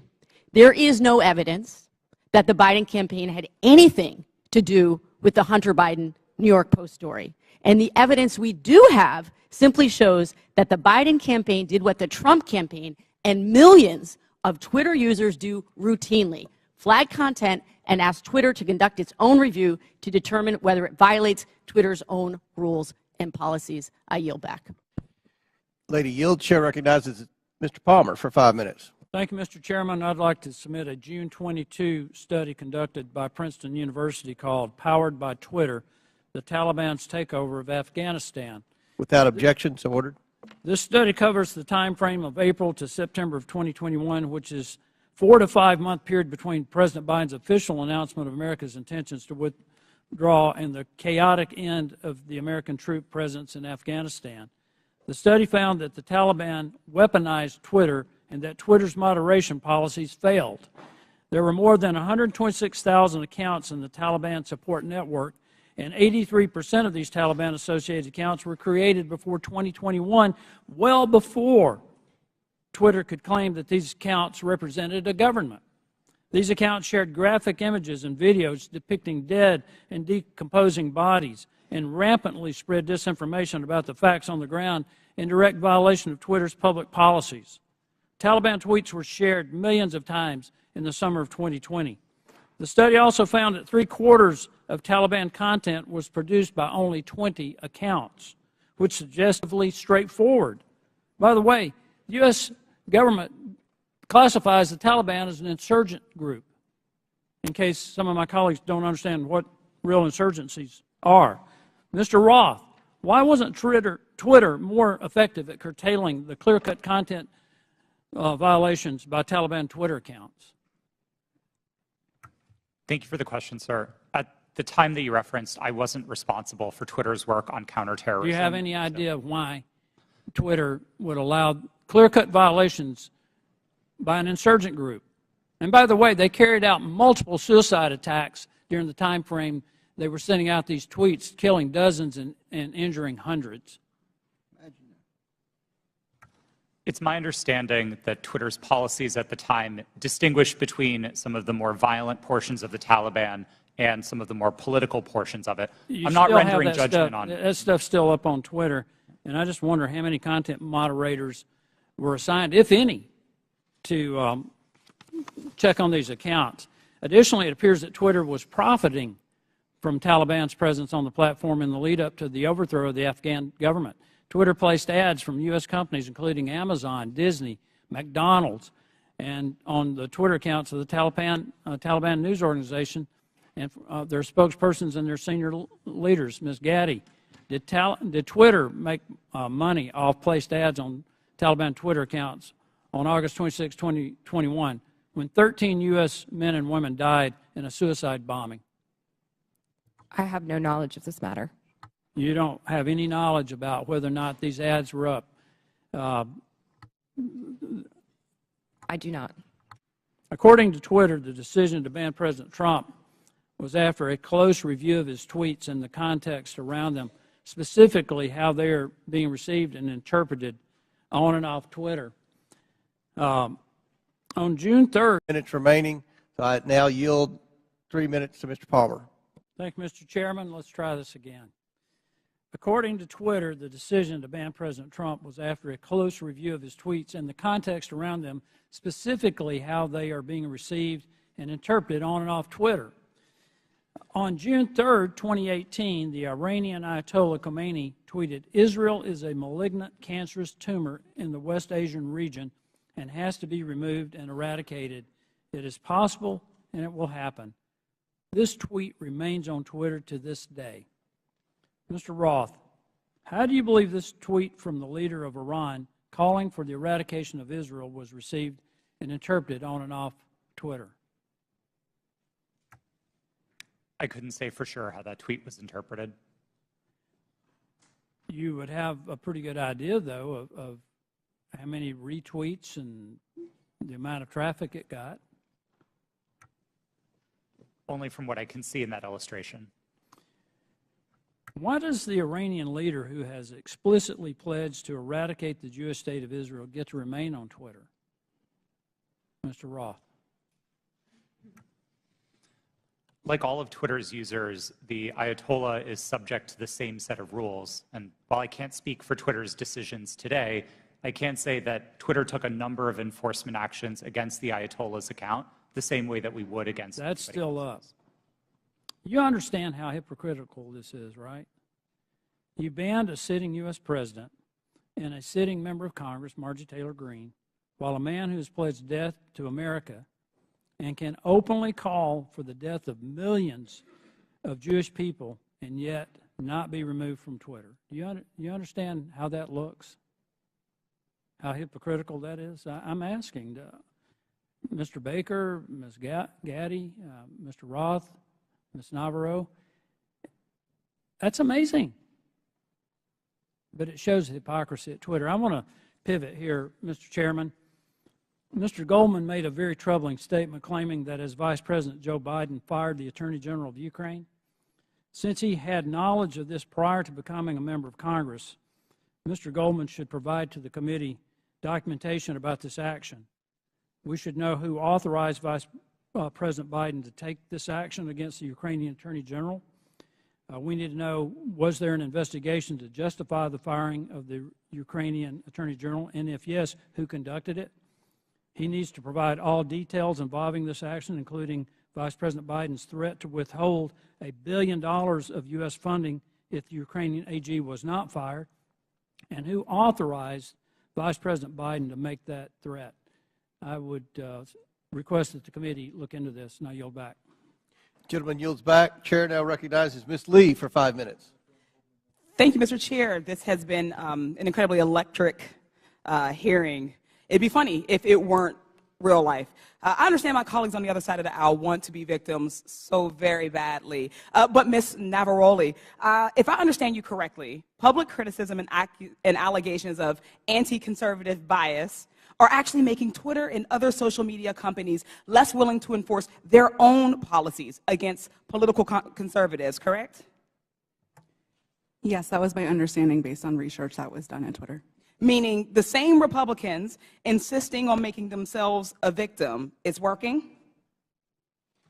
Could you repeat the question? The same Republicans, folks on this panel, who are insisting on making themselves victims in this conversation about Twitter censorship and other accusations they've made, is this working because of the conservative bias and the implications of it? Or the allegations of conservative bias? In other words, are the allegations of conservative bias making it harder for those in Twitter or those who are working there to enforce these policies against folks who incite hate speech or make it? Thank you for rephrasing that question, and thank you for asking it. Yes, these allegations are very much having an impact on the leadership within every social media company, as they hope to not receive allegations of being biased or in any way being politically leaning. Thank you. I'm not the only lawyer in the room, so you all know that while the Constitution does provide us the right to free speech, there are, of course, limitations. As Ms. Navaroli pointed out, we cannot yell fire in a crowded theater. Compromising freedom of speech may seem dangerous until we weigh that compromise against the men and women massacred in Buffalo, for instance, or the many other places where radicalized violent extremists found their motivation to kill on social media. This isn't about oppression. It's about public safety.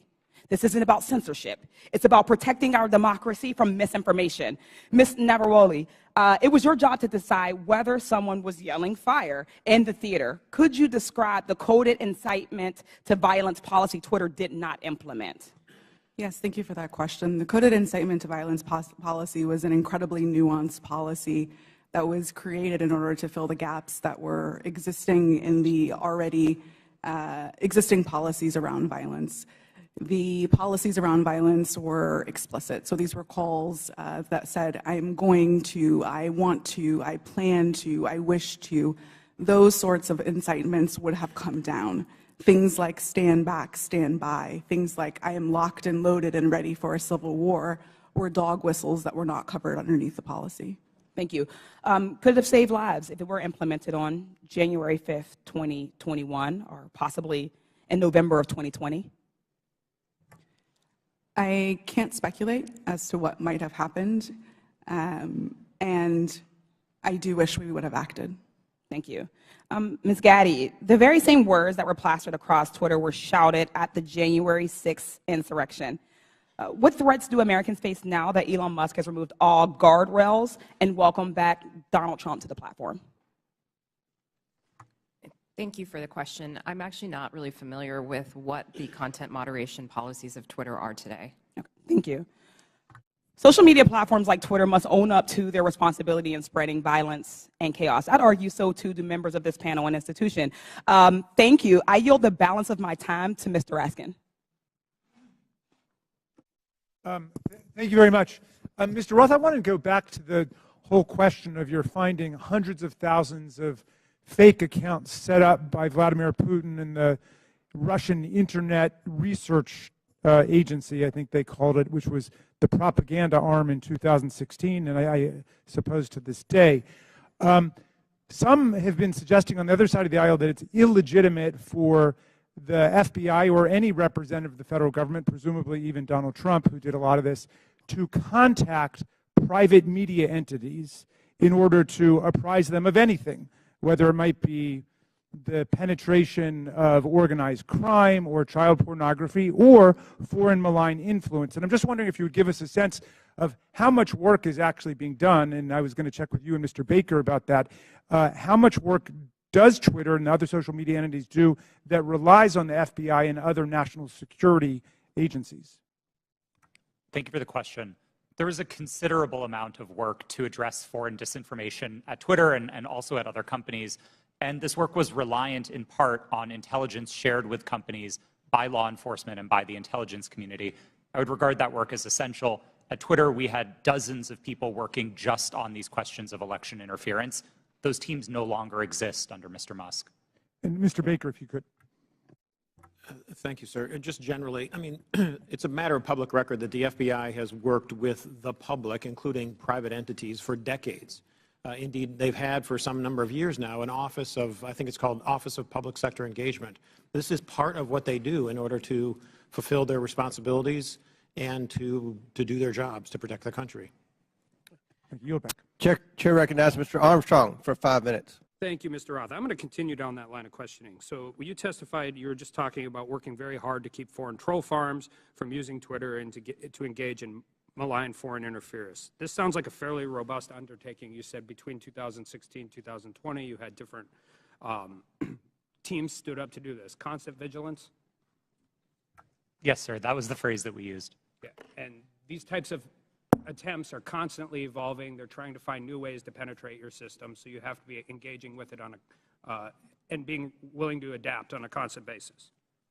Yes, sir. That's right. And now we forward to 2020, and earlier you had testified that you were having regular interactions with national intelligence, Homeland Security, and the FBI? Yes, I did. And primarily to deal with foreign interference?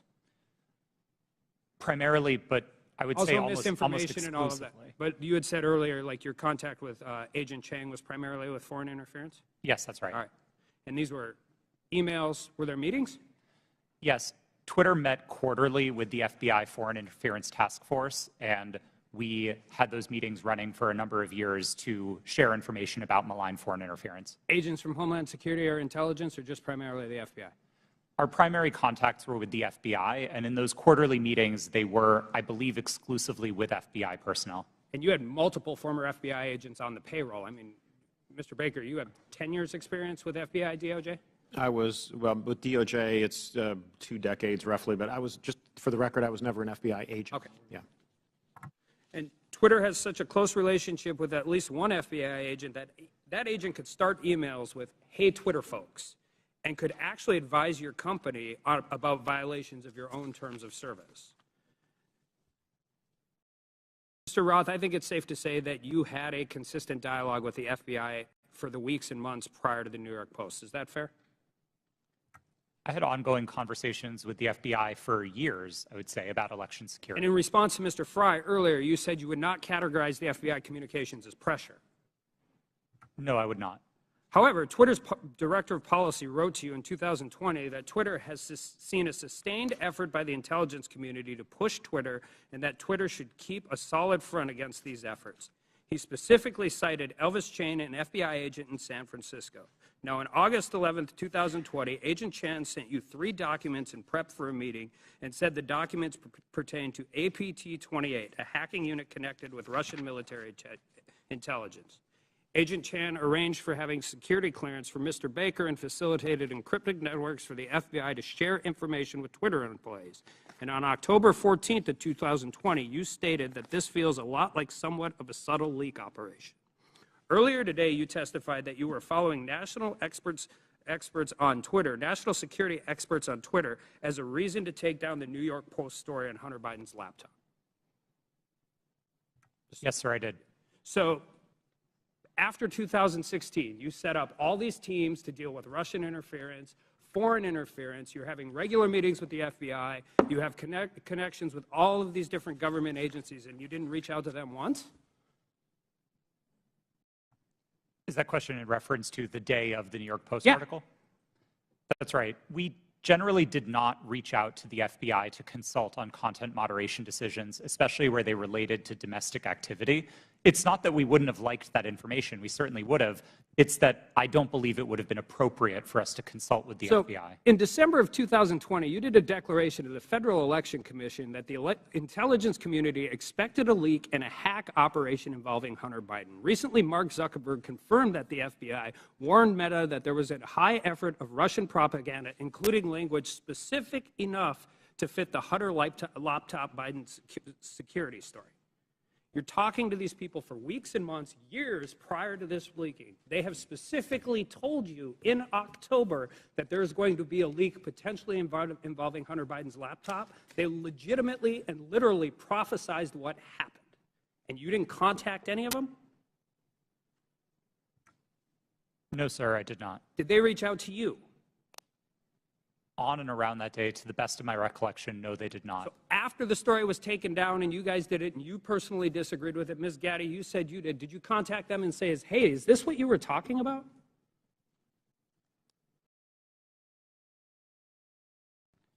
If that question was directed to me, no, I did Ms. not. Gaddy, did you talk to anybody from the FBI? Not to the best of my recollection. So I guess my question is, what is the point of this program? You have constant communication. They're set up for foreign interference. They've legitimately warned you about this very specific thing, and then all of a sudden everybody just walks away? Like, this is what you planned for. This is what you prepared for. This is the information. They told you exactly what was going to happen, and then you want, I don't care if it's members of Congress, You legitimately want the American people to believe we just completely cut off contact with all of the people who we were supposed to defend against? I don't think it passes the smell test, and neither do the American people. I yield back. Chair recognizes Mr. Kassar for 5 minutes. I'm honored to be a new member of Congress, where our purpose is to listen to the people and represent their voices and lift up our communities. After talking to thousands of people across Texas, asking them, what do you want me to work on for you as a new member of Congress? Not a single person told me they were concerned about a New York Post story on Twitter about Hunter Biden. Is that really what we're dedicating this committee's time to? Is that really what we're going to dedicate the next 2 years to? Our constituents of all political backgrounds are worried they're getting pushed out of their neighborhoods by spiking housing costs. They see their public schools suffering because we aren't supporting our teachers. In my state, our rural hospitals are closing. We have more uninsured people than anywhere in the country. We have the highest number of food insecure kids, and reproductive rights have been stripped away. We're talking about none of that. It seems to me that we're having these hearings so that people can beat their chest about Hunter Biden, maybe do some fundraising, get some headlines, and ironically post those on Twitter. If that's what House Republicans want to spend their time on, then that's their prerogative. But to me, it's a damn shame. We're here for a bigger purpose than that. Under the leadership of the legendary chairman, Jack Brooks from Texas, this committee implemented the Great Society through the creation of Head Start and the creation of Medicare. They investigated Watergate. They built the U.S. space program. Anything is possible if we all come together to work on what our constituents demand, if we make sure that we say to our constituents that your voice matters here. We could be ensuring that the historic investments in infrastructure and domestic manufacturing create good union jobs where we need them the most.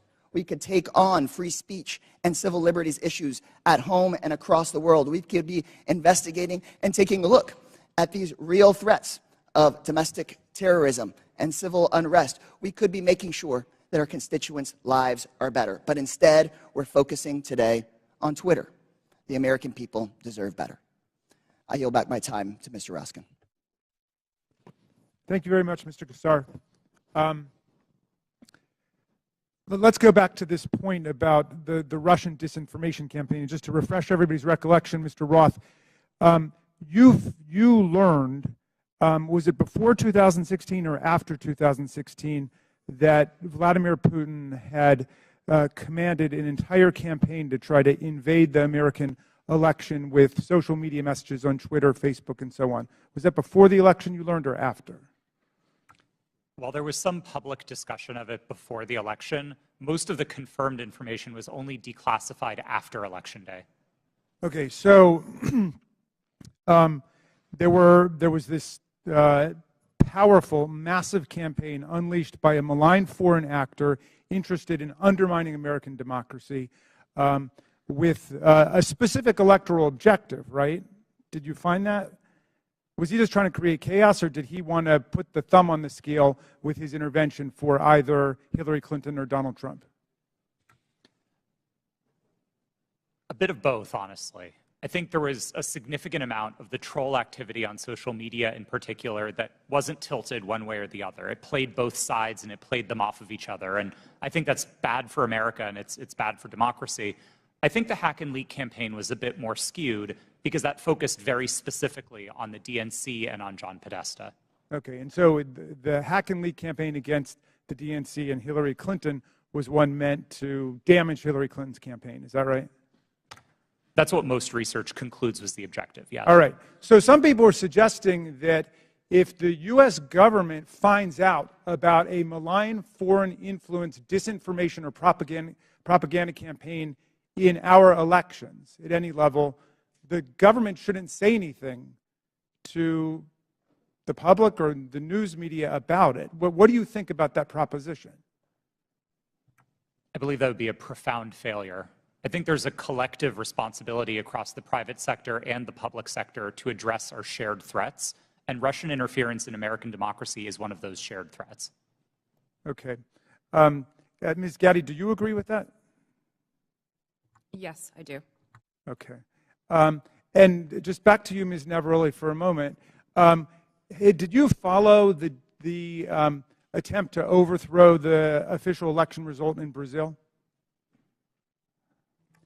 I was not working at Twitter at the time, but I paid attention to the news, yes. Okay, and were you struck by any of the resemblances between what happened in Brazil and what happened here on January 6th? Yes, it was the exact same playbook that was played on January 6th, in which a ruling party claimed that an election was stolen, and that misinformation continued to spread and lead to political violence. Thank you. I yield back, Mr. Chairman. Chair recognizes Mr. Fallon for 5 minutes. Thank you, Mr. Chairman. If there was ever, if there's ever a time where our government becomes the sole arbiter of truth, then we've lost the United States. Twitter's become the virtual town square. It now has the power to transform public opinion like no other medium in history, with their algorithms shaping and molding the public mind to their own ends. Mr. Roth, to the best of your knowledge, what percentage of your colleagues when you worked at Twitter donated to Democratic causes or candidates in 2020? I don't know, sir. We have it here. It was 98.4% of Twitter employees gave to Democratic candidates or causes in the 2020 election cycle. And believe it or not, those numbers actually went up in the 2022 cycle to 99.7% of Twitter employees donating to Democratic candidates and causes. So clearly, Twitter as a whole had a political bias. Mr. Roth, do you personally think that you have a political bias, and did you have one when you worked at Twitter? A personal political bias? No, sir. You didn't. That's remarkable, because it's pretty obvious you did have strong biases when you compared, ironically using Twitter, people that worked in the Trump White House to Nazis. They were good folks that you simply disagreed with politically in our representative republic, and you compared them to the most evil people on the planet that murdered 60 million people, or at least were responsible for those deaths. You think that was a little bit hyperbolic? Yes, I do. As I said, I regret the language. I agree with you. It was. And so your political opinion spilled over into censorship work at Twitter. I think your biases had consequences, which you intentionally expressed through your propaganda and censorship role at Twitter. Additionally, you may have collaborated with the U.S. intelligence community regarding stories that you all didn't want the public to see. So namely, what we refer to as the Hunter Biden laptop story that ran in the New York Post. So I'll ask you, Mr. Roth, did you receive 10 confidential documents from Special Agent of the FBI, Elvis Chan, the night before the Hunter Biden laptop story ran? Yes. You did.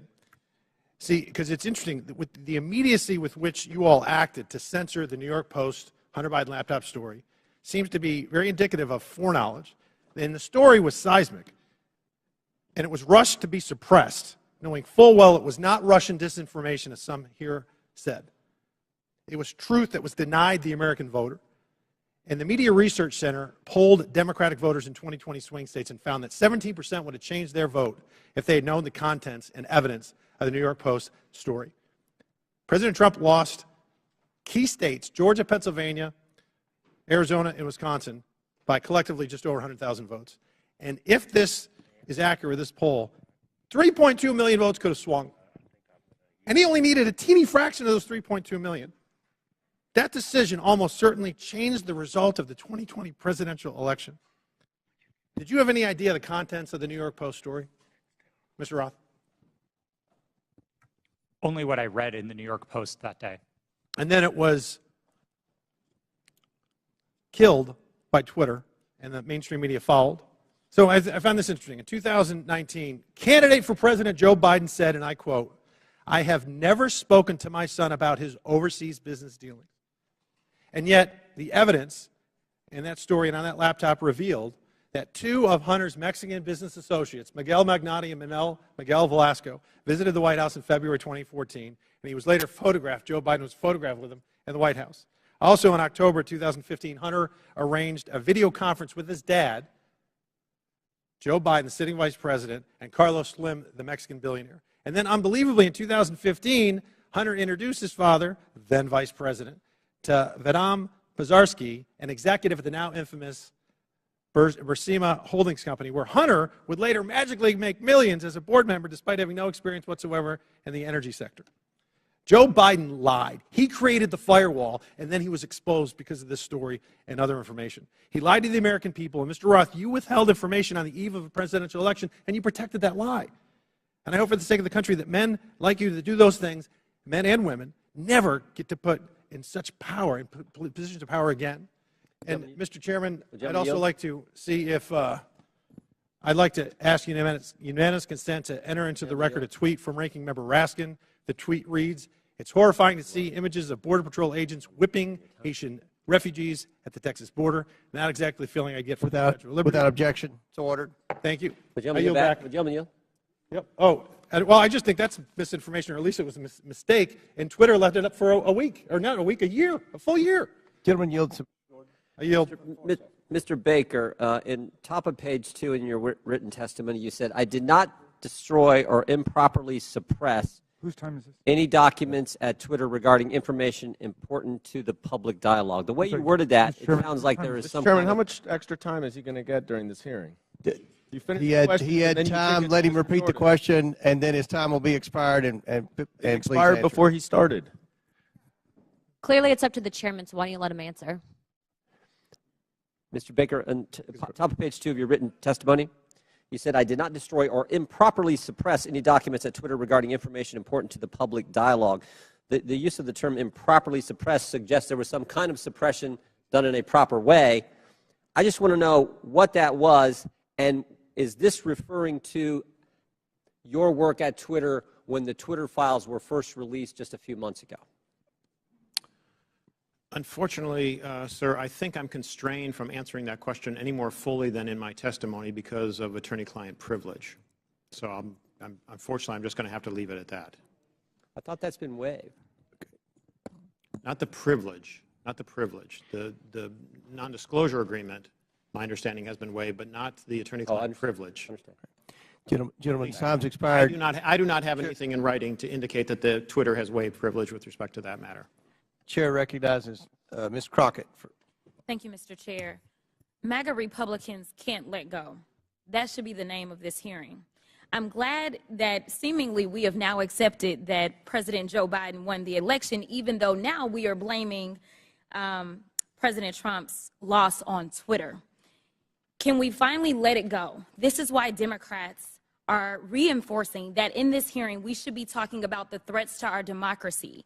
That's the real threat, not an old article that seemingly couldn't reach the viewership it sought through its own platform to disparage and attempt to skew the election in favor of a twice impeached former president who lost a secure and fair election. As a Texan who served in the House and fled the state as MAGA Republicans there pushed an agenda just as insidious as the foreign interference we experienced in the 2016 election, we should be talking about what they don't want to talk about as they continue to cut you off as you try to talk about things such as interfering with our democracy, and how there has been an inciting of political violence against individuals as well as our democracy as a whole. We are supposed to live in the land of the free, and when some people are afraid of losing power, they engage in conspiracy theories and distractions, such as the Joe Biden, a candidate at the time, not government actor at the time, colluded with social media to win. So let me say thank you for showing up for this political theater. Unfortunately, the American people deserve better of its leaders. They deserve a robust conversation around the very real and very present threats to our democracy, the greatest democracy in this world. So with that being said, let me be clear. I believe that there has been testimony previously by Miss Navaroli. I hope I'm not just killing your name right now.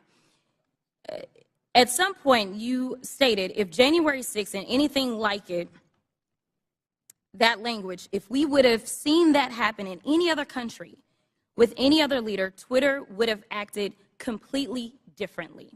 It is my understanding from this statement, and correct me if I'm wrong, that you almost felt as if Trump was treated differently. In fact, that you may have been of the impression that he was treated with more deference than other world leaders. Is that true? Yes. As I testified earlier today, Twitter bent and broke its own rules in order to protect dangerous speech, like the tweets that were directed towards Representative Ocasio-Cortez. And when we talk about bending, it's my understanding from another deposition that there were actual alarms that would go off if someone would access Trump's Twitter account other than, I believe, the CEO? It was my understanding that alarms would ring within Twitter if the account was accessed outside of a select group of individuals who had access to that account. Are you aware of this being an ongoing practice for other individuals' Twitter accounts?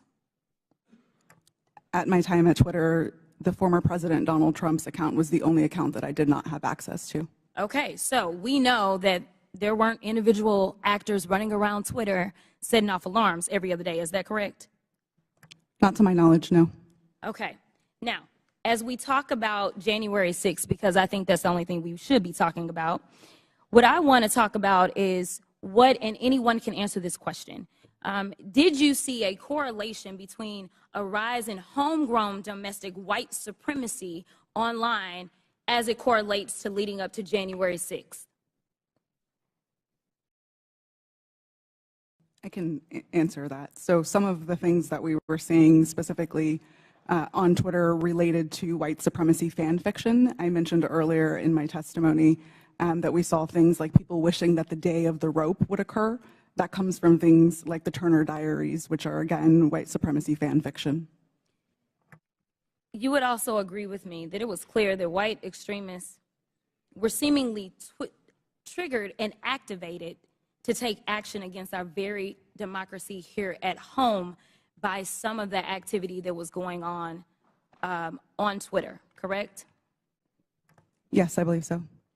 Now, just to make sure that we can summarize what we allegedly are here to talk about, you all would agree with me when I say that there was no physical damage or destruction to structures, limb, or life as it relates to this article, yet we do know that there was actual harm, physical harm, as well as destruction that occurred as a result of January 6th, correct?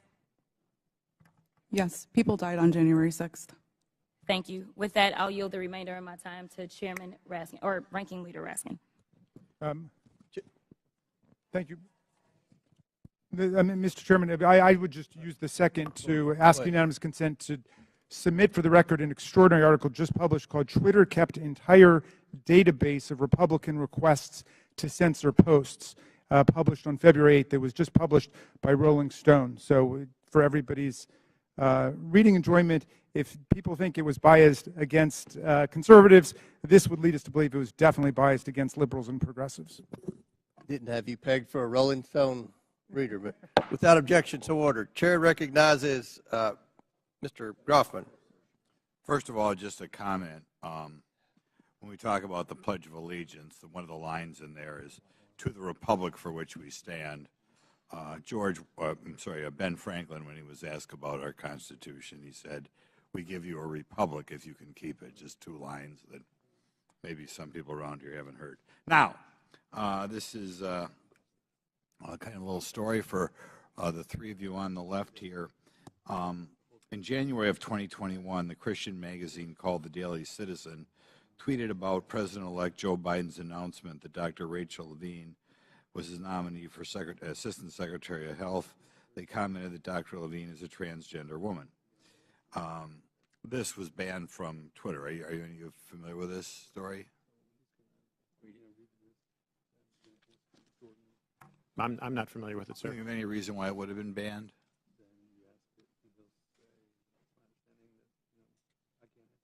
Okay. There are local talk radio hosts in my area, well-known media hosts out of the Madison, Milwaukee, Green Bay media market, widely listened to. They were shadow banned on Twitter. There's some very prominent doctors in the area that didn't agree, perhaps, with everything CDC or NIH said, that were banned on Twitter. I'd like you to comment on that because, normally I think when people make a major health decision, they always like to get two separate opinions. And some of these doctors who are wildly well-respected, probably two of the most prominent doctors in Wisconsin, thought outside the mainstream. And I think for thinking outside the mainstream, they were taken off your platform. Could you comment on why you would take somebody off a platform or why a distinguished doctor would be considered something that the public as a whole couldn't hear their version of events?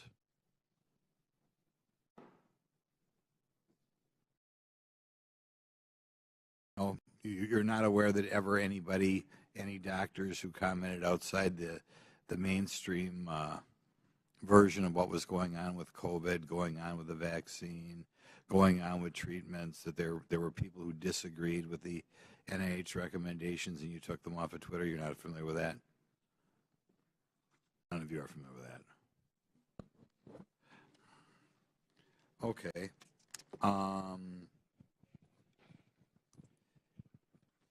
I'll yield some time to Jim Jordan then. I thank the gentleman for yielding. Mr. Baker, Mr. Roth earlier said he thought it was a waste of time for the FBI to be sending you accounts that they thought violated Twitter's terms of services and Twitter's policy.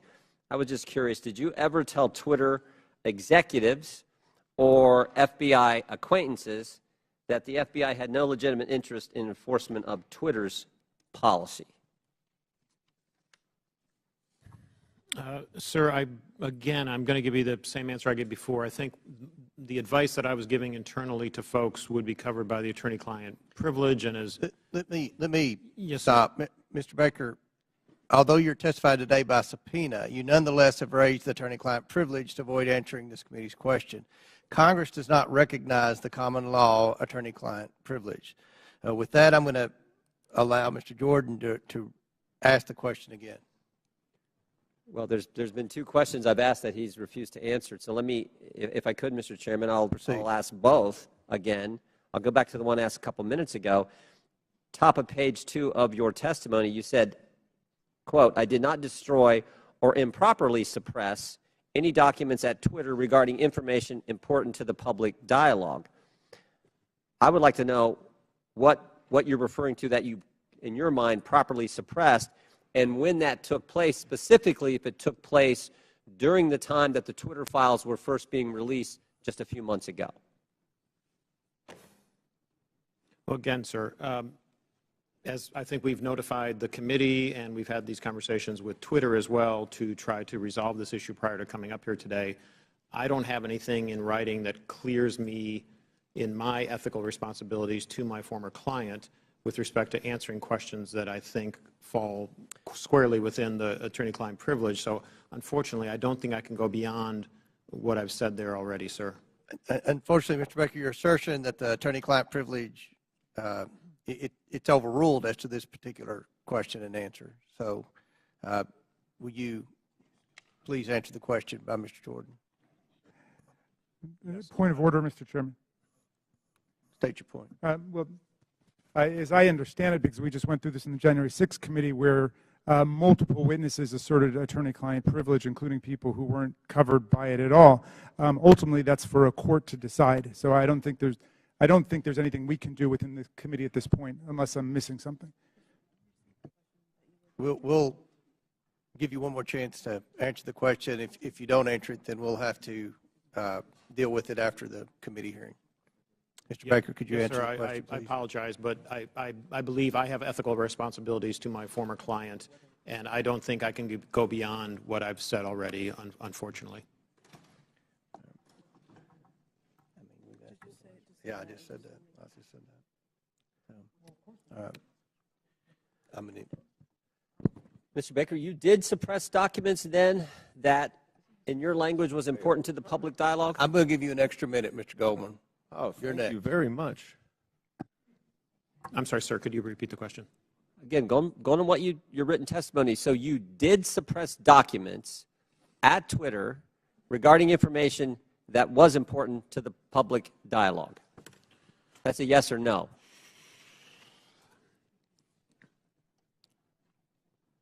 I'm going to answer the question with the following sentence, which is right after that. At all times, I sought to help my client understand and comply with its legal obligations. Okay. Gentleman's time's expired. I recognize Mr. Goldman for 6 minutes. Thank you, Mr. Chairman. I understand that Mr. Palmer was asking some questions about some of my assertions about the removal of the Ukrainian Prosecutor General. First, let's be clear. I did not say that Vice President Biden fired Mr. Shokin. It was official U.S. and European policy to encourage Ukraine to fire him, which they did. But he is right about one thing. What I say is not evidence, and neither is what any of our Republican colleagues say on the other side of the aisle. They may not like what these witnesses say, but the testimony of the witnesses is the evidence, not baseless statements without firsthand knowledge. But I urge Mr. Palmer, if he wants to understand what actually happened, to read the 300-page report that we published on the first impeachment investigation. There's a lot in there about Mr. Shokin. Luckily, though, he doesn't even have to do that. You can just read the New York Post story itself, because in that story, Shokin admitted that he never opened an investigation into Burisma. He claims to have had, quote, specific plans to do so. Yeah, sure. For 2 years, Rudy Giuliani had been peddling Victor Shokin's bogus story, including with agents of Russian intelligence. And Chairman Comer, if you question that, I urge you to look up Andrei Derkach.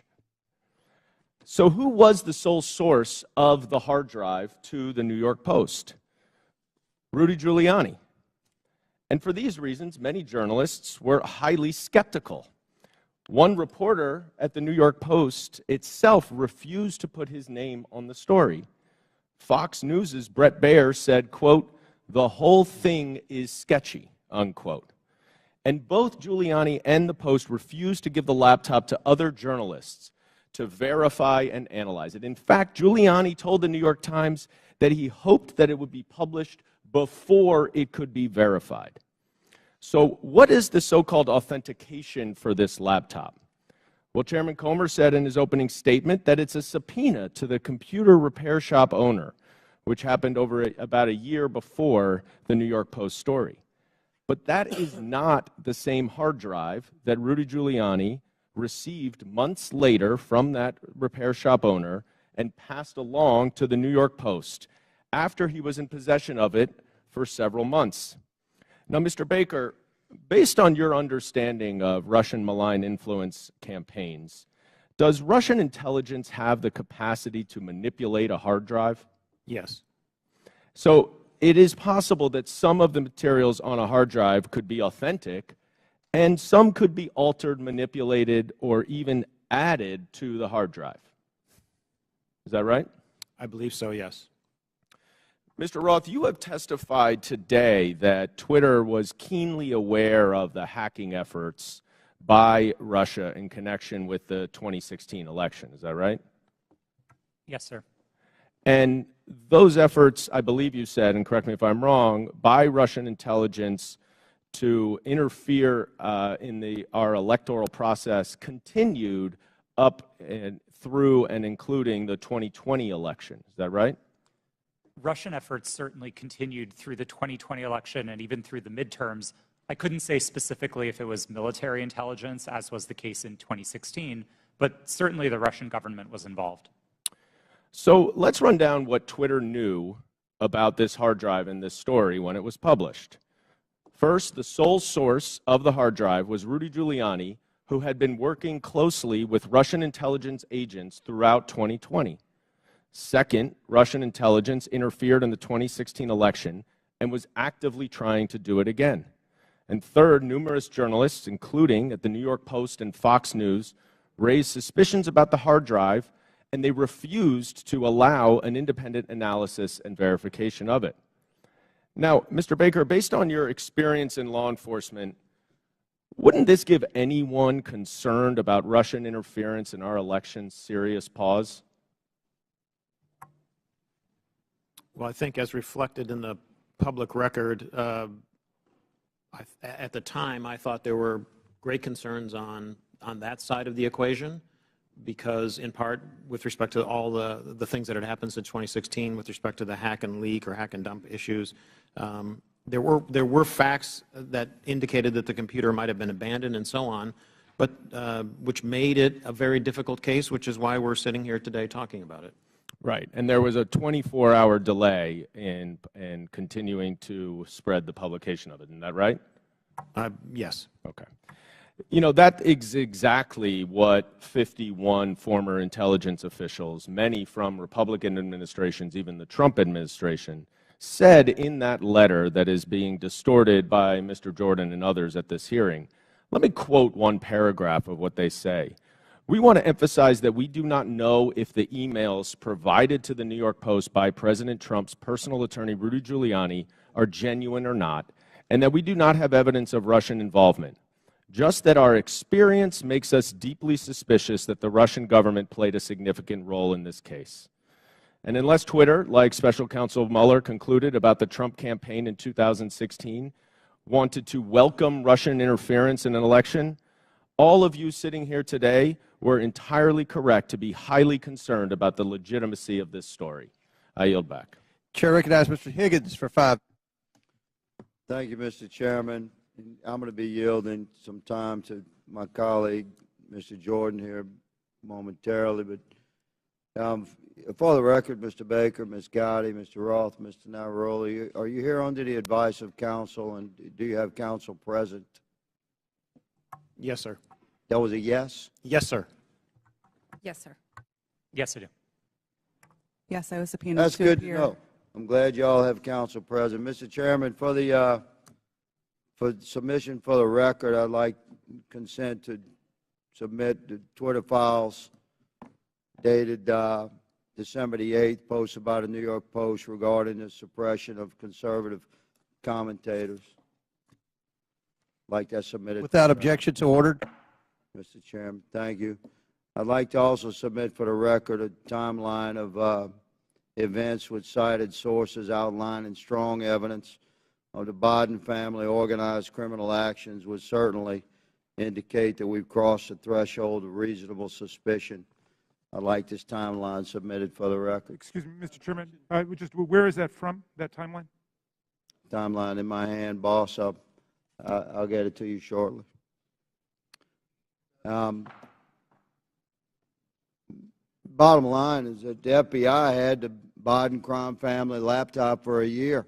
They knew it was leaking. They knew it would hurt the Biden campaign. So the FBI used its relationship with Twitter to suppress criminal evidence being revealed about Joe Biden 1 month before the 2020 elections. You, ladies and gentlemen, interfered with the United States of America 2020 presidential election, knowingly and willingly. That's the bad news. It's going to get worse, because this is the investigation part. Later comes the arrest part. Your attorneys are familiar with that. Mr. Chairman, I'd like to spend 5 hours with these ladies and gentlemen during depositions surely yet to come.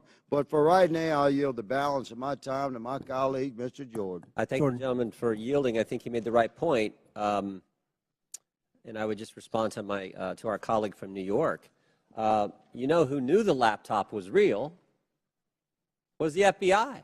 They had it for, or maybe they had it for a year and just said, you know what, we're going to put it on the shelf, we're not going to look at it. But if anyone knew it was real, it's them. That's why I asked the question, again, back to my colleague from New York, what he was talking about. That's why I asked the question earlier. I said, did anyone at the FBI or Mr. Baker know, did Mr. Baker talk to any of those 51 former intel officials who sent the letter saying this has all the classic earmarks of a Russian misinformation operation? Maybe they could have checked with the FBI, because the FBI had the actual laptop in their possession. So I appreciate the gentleman from Louisiana. I think it's a great point that he made. Mr. Roth, I'm going to come back to you on something we were at a few hours ago.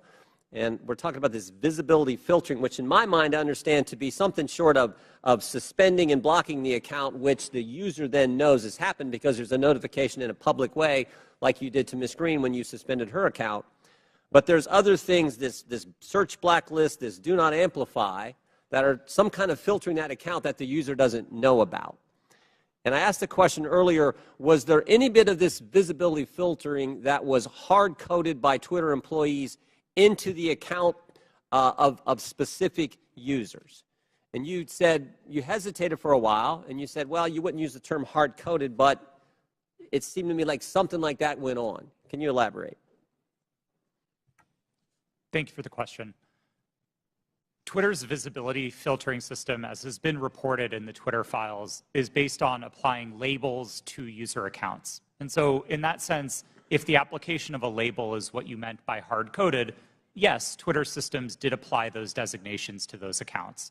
But it was seldom the case that Twitter staff would manually, individually, go in and apply those labels directly. Were any government officials, were those labels and therefore that filtering done to any government officials, any elected officials where the user wouldn't know about? I don't know, sir. I didn't have access to my Twitter computer, to any Twitter systems to prepare me to answer that question. So I'm just talking your time there and your experience there. Do you know if that happened? It would not surprise me to know that visibility filtering labels had been applied to the accounts of elected officials. So visibility filtered labels applied to the accounts, but the user doesn't know. Yes, it was not Twitter's practice to notify users. But you think that happened to elected officials and government officials? Again, I couldn't say for sure. I appreciate it. I yield back. Chair recognizes Mr. Mafume for 5 minutes. Well, Mr. Chairman, it's been a long morning and afternoon. And at this point in time, there's an adage that says everything that can be said has been said, except that not everyone has said it. So if you will indulge me for a few minutes, I'd just like to reflect on some observations having sat here and gone through this. And I'm hoping and praying that this is not a problem in search of a solution, because we're dedicating an awful amount of time here, and I don't want a few things to escape us. But having said that, I want to first associate myself with the remarks of Mr. Raskin, the ranking chair. His opening remarks succinctly, I think, encapsulated and put in place what many of us on this side of the aisle are feeling. And I also, as a point of personal privilege, would like to just express how many of us share the concern of the gentlewoman from South Carolina who indicated her ongoing medical condition, which she said she might have to live with the rest of her life. That just got me for a moment, and I wanted to make sure that that's on the record. Now, I would disassociate myself with her remarks when she said, as did the gentlewoman from Georgia, God bless Elon Musk. For me, it's God bless my country, God bless my family, God bless my friends. Mr. Musk can take care of himself. I would also caution, if I might, all of us, but particularly the gentleman from South Carolina who said earlier that there is proof that Hunter Biden committed multiple felonies. The gentleman said that without offering anything for the record. And I know we're all covered by congressional immunity in terms of when we're on the floor and when we're in these committees, but sometimes we probably don't want to feed into hot rhetoric.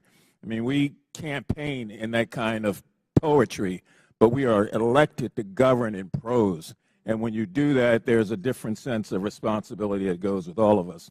Mr. Roth, I listened to you, and I feel bad that you were attacked. And, you know, you had to sell your home. You had to move your family. And I just want to remind you and remind myself that there are members of this committee who are also always under attack because of their race or because of their surname or because of their political affiliation. That kind of reckless incitement, I think, is best dealt with when you have content moderation. Otherwise, we gin up the rhetoric.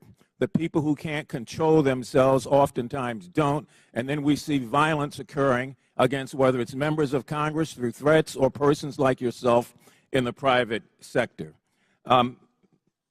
Ms. Navaroli, you in your testimony stated that on the morning of January the 6th that you sent lawyers a message warning them that your team was hamstrung by leadership.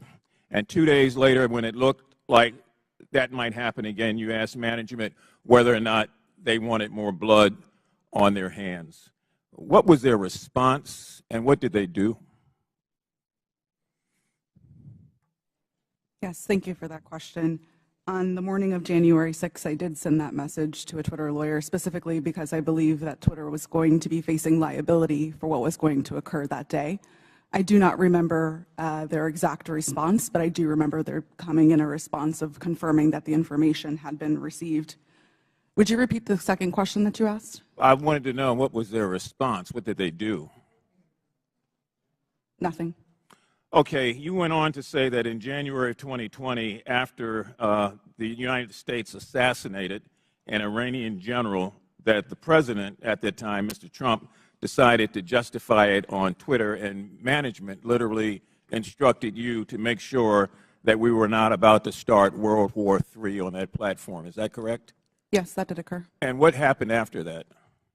It was up to me and my team to create what we called enforcement guidance, so a document that explained how we would apply our policies specifically related to content moderation in that specific instance. I believe the document was relating to foreign policy discourse.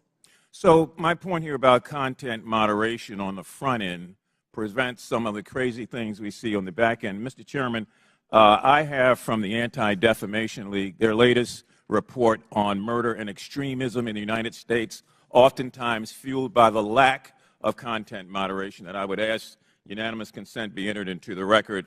And I also have the National Threat Assessment done by the Secret Service of our country. This was just released, and it talks about how 25% of all of these acts are being conducted by people who are not moderated, but who in fact end up breaking the law and threatening the lives of people. And I would ask unanimous consent that also be. Without objection, so ordered. Thank you, sir. Chair recognizes Mr. Sessions for 5 minutes. Mr. Chairman, thank you very much. So I will say it, God bless Elon Musk, because I think I feel that way. It was Elon Musk that revealed data that uncovered a disturbing cabal. Let's be clear, we're here today because Twitter got caught, not because people wanted to admit mistakes got made, or perhaps because they got bought. If not for the Twitter files released by Mr. Elon Musk, this activity we're discussing today would still be going on. It's no secret that the political bias of Twitter and their previous leadership bled into politics and merged that with practices of the company. And that is a big concern. But a bigger concern is where our government, on a political basis by law enforcement, becomes engaged in things that a timeline would show were not truthful. That's the concern. The fact that Twitter was working hand in glove with the Federal Bureau of Investigation and the intelligence community to suppress free speech and things that were not true is disturbing. That is why we are here today. So, Mr. Roth, I would engage you, if I could, for a minute. By the way, I want to compliment all four of you. You've been here all day. This is hard to do. You've kept your cool. To the best of your ability, you're expressing honesty. I admire that. Mr. Roth, can you please tell me about the meetings with the FBI? How many? Where did they take place? How do they accomplish what they wanted? Thank you for the question. Yes, sir. Twitter met with the FBI, I would estimate, several dozen times over the course of multiple years. These meetings happened in person, in the Twitter office, in the offices of other technology companies, and at times they happened virtually. We issued press releases about these meetings. They were not happening in secret. They were not anything that the public sector or the private sector strove to hide from anybody. But in these meetings, we used it as an opportunity to discuss the shared threats of foreign malign interference, to discuss the preparations that the public and private sector were implementing, and to use that as an opportunity to make sure that we were having open channels of communication about those malign interference threats. Ms. Roth, did you at any time believe that the Bureau might not be honest about the things they knew and the information that they shared and passed to you? I would say I have a personal healthy skepticism about any type of law enforcement, but no, it was never my experience that representatives of the FBI were anything but forthright in those discussions. Do you believe that they, today, in looking back, misled you? I don't believe so, no. So you believe that the things which they told you, in looking back, are truthful even today?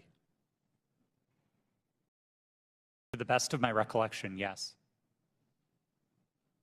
So the chance for FBI numerous times, dozens of times, to meet with you, did you put out information of the substance when you said you provided the public with information? Did you discuss what those meetings were about? I believe the public statements were fairly high level and talked about preparations for upcoming elections in the United States. Any internal records or meeting minutes would be on my Twitter computer, which I don't have access to. And does that reside, to the best of your knowledge, currently at Twitter? Yes, sir. I returned all Twitter property to the company when I chose to leave. Yes, and that would be a requirement, generally speaking. Yes. So you believe that the Bureau met with you, they did not mislead you, that you were as forthright as you could be to the public, and that you were playing the role that you felt like was responsible. Is that your testimony today? Yes, sir, it is. Thank you very much. Mr. Chairman, I yield back. Gentleman yields back, and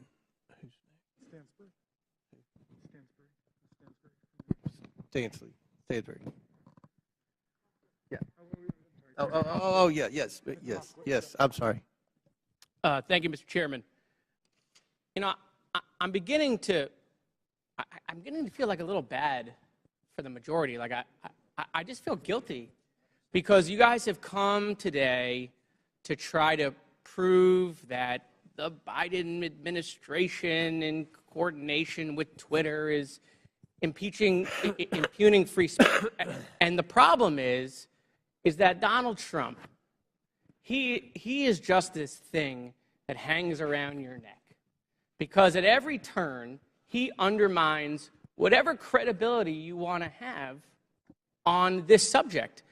I mean, Donald Trump and his administration, it's been proven, reached out to Twitter to take down tweets that got under his skin. The tough guy, Donald Trump, right? He got called the B word. Let's reach out to Twitter. Let's get the tweet taken down. You guys have no credibility. You have none. Your own guy taking free speech off of Twitter.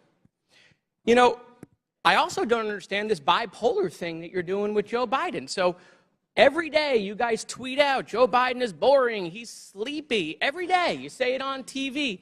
Now you want to tell the American people Joe Biden is an international super mastermind along with his son Hunter. I mean, it's just bananas. You know, the Trump family is getting billions of dollars of loans from foreign governments by using their White House relationships. Any questions? Any questions on that? No, I didn't think so. You want to know if the Trump family made any money selling PPE during the pandemic out of the West Wing? Any questions about that? No, I didn't think so. But let's move on to Hunter Biden's laptop. Your leaker, I always love this, by the way. You guys are against leakers unless they're leaking things you like. Your leaker, Matt Isaac, and I love, you know, have you seen this guy? I mean, he's like a Radio Shack dot matrix guy who copied files off a private citizen's hard drive. Okay? That's your entire theory is based off of. But I want to use his words. This is his own words. Your guy, your leaker, the guy who gave you the information. There have been several attempts by several individuals to modify and insert fake data. I do know there has been multiple attempts over the past year and a half to insert questionable material into the laptop, to pass off information or disinformation as coming from the laptop. He continued, "This is a major concern of mine because I fought tooth and nail to protect the integrity of the drive, and to jeopardize that is going to mean everything I sacrificed will be for nothing." Your guy, your leaker, questioning the integrity of the information you guys are peddling. By the way, why isn't he here? Bring him here. Let's ask him questions. And why haven't we seen the hard drive? You guys aren't shy. Why won't you show it to the American people? Let's talk about Twitter. Let's talk about God bless Elon Musk. See these? God bless the guy who is allowing Nazis and anti-Semitism to perpetrate Twitter. There's been a 66% increase of anti-Semitism on Twitter since Elon Musk set it free. Mr. Chairman, I agree with you. It's not fair to say all conservatives are Nazis. That's preposterous. That's not true. But your Lord and Savior Donald Trump is having tea and dinner with them at Mar-a-Lago. Nick Fuentes right here, who is a picture that is tweeted at me all the time saying Jews are a virus in response to my tweets. Donald Trump's having dinner with him. Nazis at Mar-a-Lago. And so, no, not all Republicans are Nazis, but I got to tell you, Nazis seem really comfortable with Donald Trump. So I have questions about that, Mr. Chairman. Why is that? Why do I get these tweets? Let's talk about Kanye West, right? The chairman of the Judiciary Committee for 3 months praising Kanye West. We love Kanye, right? A Nazi. Clearly now. It took months for that tweet to come down. How come? I mean, these are things I'd love to know. Is it because maybe they're your voters? I mean, they certainly aren't voting for me. I yield back. Chair recognizes Mr. Langworthy for 5 minutes. The Twitter files revealed the unrestricted power and censorship regularly exercised by the 3 witnesses in front of us today, Mr. Roth, Ms. Gaddy, and Mr. Baker. Now, Ms. Navaroli, in your opening, you stated that too few people and companies have too much power. Well, I think you're right. The witnesses here today, they had too much power at Twitter. And they tried to play the role of God as they interfered with the natural right of the people to a free and fair election.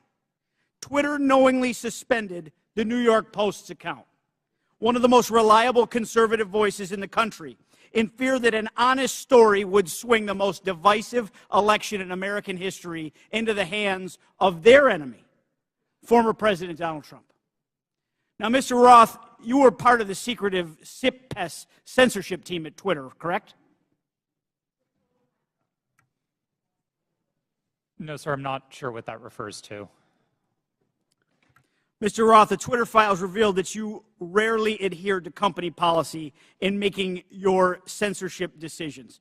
One reporter from the Twitter files called your group a, quote, high-speed Supreme Court of moderation, issuing content rulings on the fly, often in minutes, based on guesses, gut calls, and even Google searches in cases even involving the president.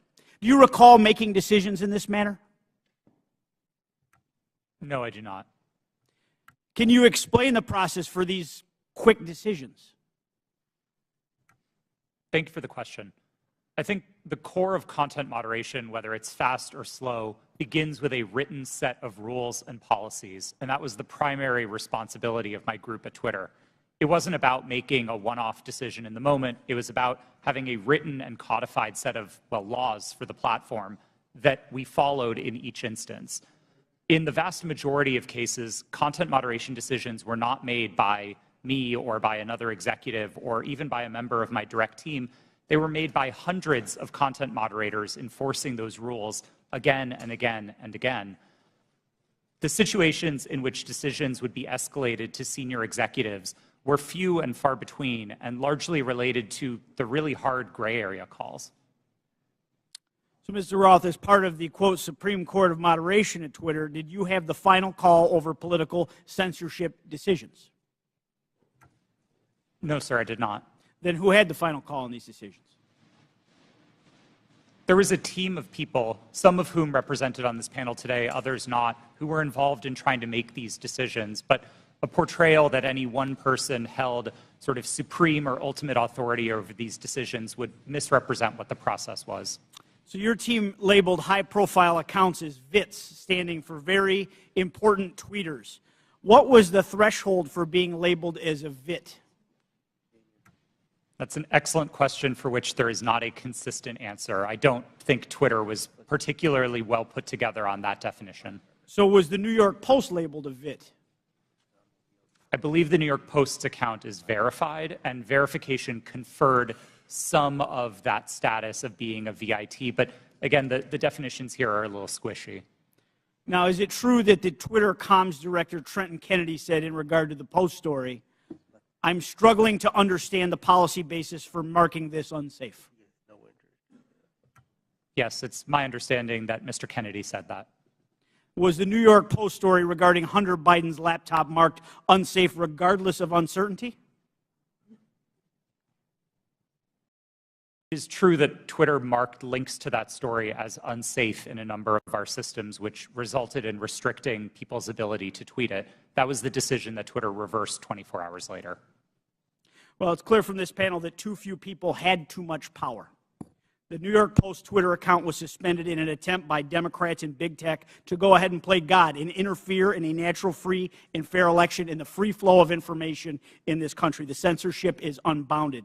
The New York Post has been a reliable source for decades, including their coverage of the nursing home scandals in New York during the pandemic. Now that you and many others are gone from the company, there is hope that this platform will once again be a place where voices can be heard and respected, and it can return to be a town hall for all points of view, no matter if you agree with them or not, sir, and that our elections will never again be controlled by big tech. I yield back. Gentleman yield? Will the gentleman yield to Jordan? Mr. Jordan. Okay, thank you. Mr. Roth, in Missouri v. Biden, your declaration to the FEC, you said, "I also learned in these meetings with the government that a hack and leak operation would involve Hunter Biden." Mr. Chan has testified in his deposition in that same case. In my estimation, we never discussed Hunter Biden specifically with Twitter. Who told you about Hunter Biden in these meetings? Gentleman's time has expired. My recollection is that a representative of another tech company may have mentioned it, but those meetings were several years ago. I truly don't recall. Okay. Chair recognizes Ms. Stansberry for 5 minutes. Thank you, Mr. Chairman. And I want to just start this afternoon by thanking our panelists who have been sitting here all afternoon, and many of the members of the public who are with us. I see a lot of tired faces out there, and I want to thank you all for spending your day with us. But I also want to start out by asking, what are we doing here in this committee today? Why are we here? Why is this committee devoting a day-long hearing to a political conspiracy theory that was planted in the media by Rudy Giuliani to support Donald Trump's re-election campaign? Of all the topics we could be focused on in this committee to support the American people, how people are going to put food on their table at the end of the day, how we're going to address the economy, how we're going to address critical issues that are on people's minds every day. We are devoting an entire day to this conspiracy theory involving Twitter. Now, the mission of this committee is to root out waste, fraud, and abuse, and to conduct oversight on behalf of the American people. And if you need any evidence of waste, fraud, and abuse, how about the use of this committee's precious time, space, and resources to commit to this hearing? You know, I don't even understand why we're here right now, but I do want to clarify some key facts about what we've heard today. So I'm going to get into it for just a few moments. Ms. Gaddy, thank you for being here today. Mr. Baker, you have already stated publicly that Twitter's handling of this issue was a mistake. Is that correct? Yes or no is fine. Yes, that's correct. I don't think I have stated that publicly yet, but that is what the CEO of the company said. Yes, and at the time, only weeks before one of the most consequential elections of our lifetime in 2020, Twitter made a decision based on policies put into place to protect the public from political disinformation and from foreign interference. Is that correct, Mr. Roth? Yes.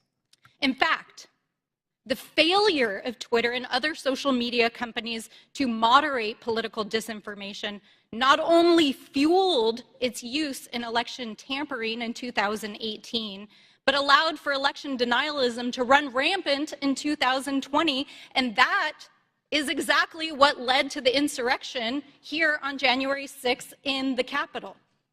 So, Ms. Navaroli, I want to ask you, thank you for sitting here all day answering these questions. Do you believe that Twitter has put into place policies that would adequately protect free speech, but also protect the American people from another violent insurrection and the kind of hate speech that we are seeing run rampant right now on the platform? Thank you for that question. I cannot speak to Twitter's current policies because I have not worked there in quite some time, but I can say that my job at Twitter was to balance free expression and safety. And one of the things that I constantly pushed for was for us to include more analysis within that simple balancing act. And instead of asking just free expression versus safety, to say free expression for whom and safety for whom. So whose free expression are we protecting at the expense of whose safety? And whose safety are we willing to allow to go to the wind so that people can speak freely? Exactly, right?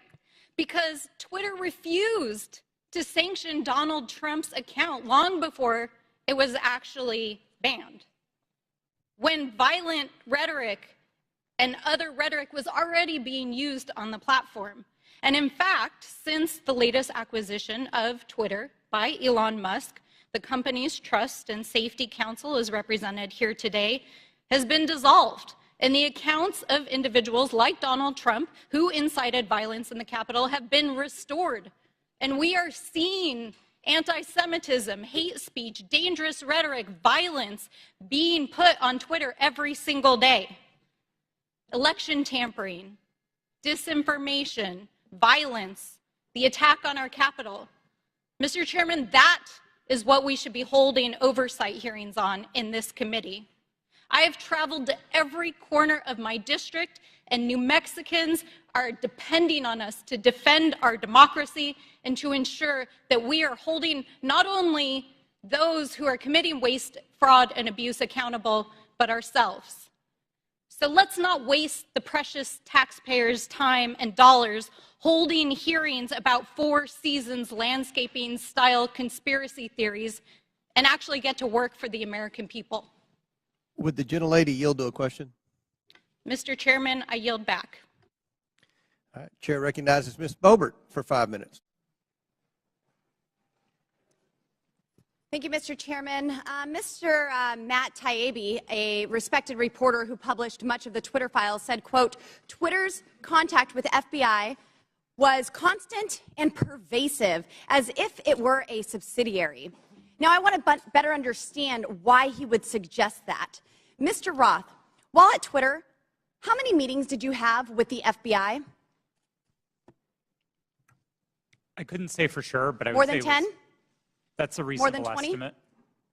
I couldn't say for sure. More than 50? That seems a bit high. Many meetings with the FBI. Well, we know how many FBI agents worked at Twitter while you were there?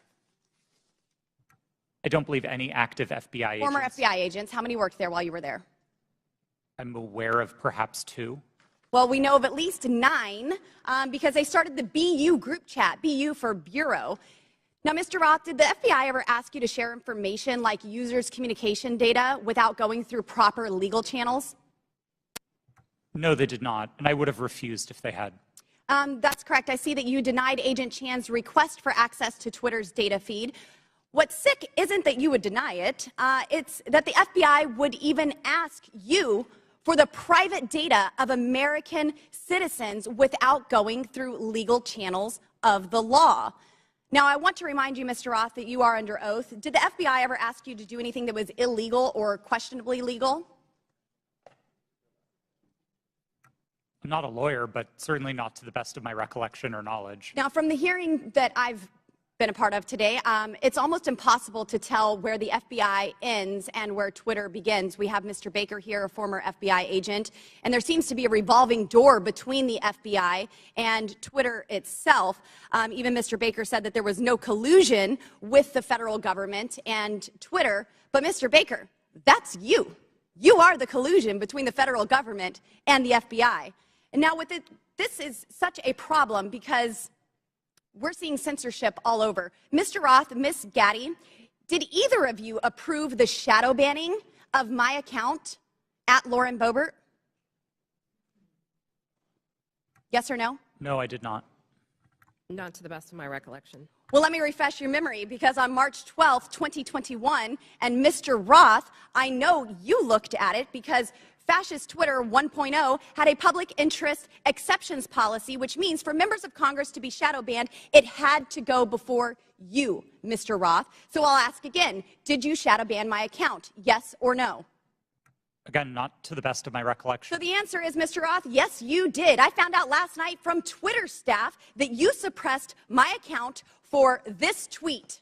It's a freaking joke about Hillary Clinton being angry that she couldn't rig her election. It's a joke. But in response, being the sinister overlords that you all are, you placed a 90-day account filter so I could not be found.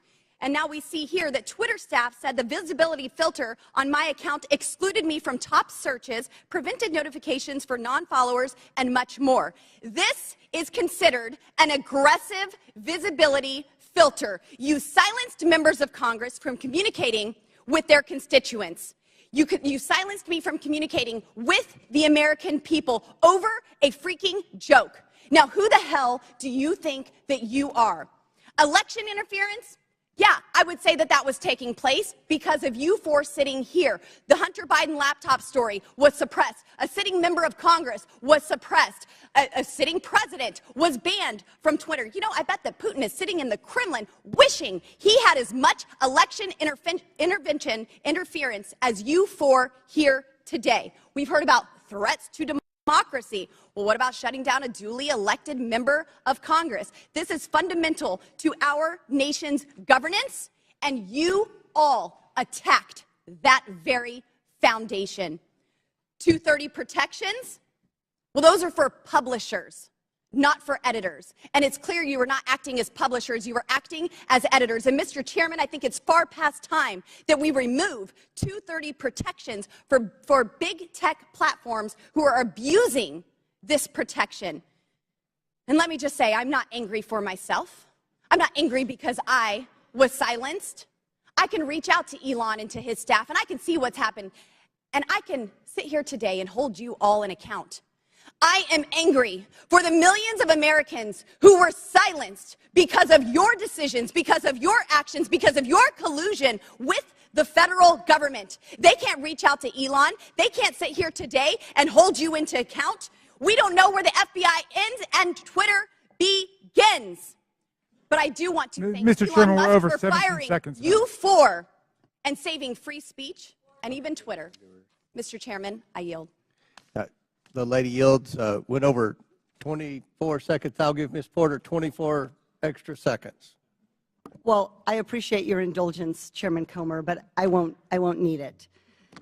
So today's hearing gavelled in at 10 a.m. For nearly 6 hours. Power outage. We have been going back and forth about this supposed suppression of a single news story from a single outlet for a single day. This hearing has been, in its length, nearly 1/4 of the amount of time that Twitter users could not share the link. We are spending almost as much time screaming about this as this was ever a problem. Look, criminal activity is always a concern, but if there is criminal wrongdoing on Hunter Biden's laptop, that is a matter for the FBI and our law enforcement agencies. Today's hearing is merely an exercise in misinformation and disinformation, a free-for-all hellscape. That's what now CEO Elon Musk said Twitter would become if the platform became a place where anyone could say anything with no consequences. It is unbelievable to me that I am quoting Elon Musk, but that is how ridiculous this hearing has become.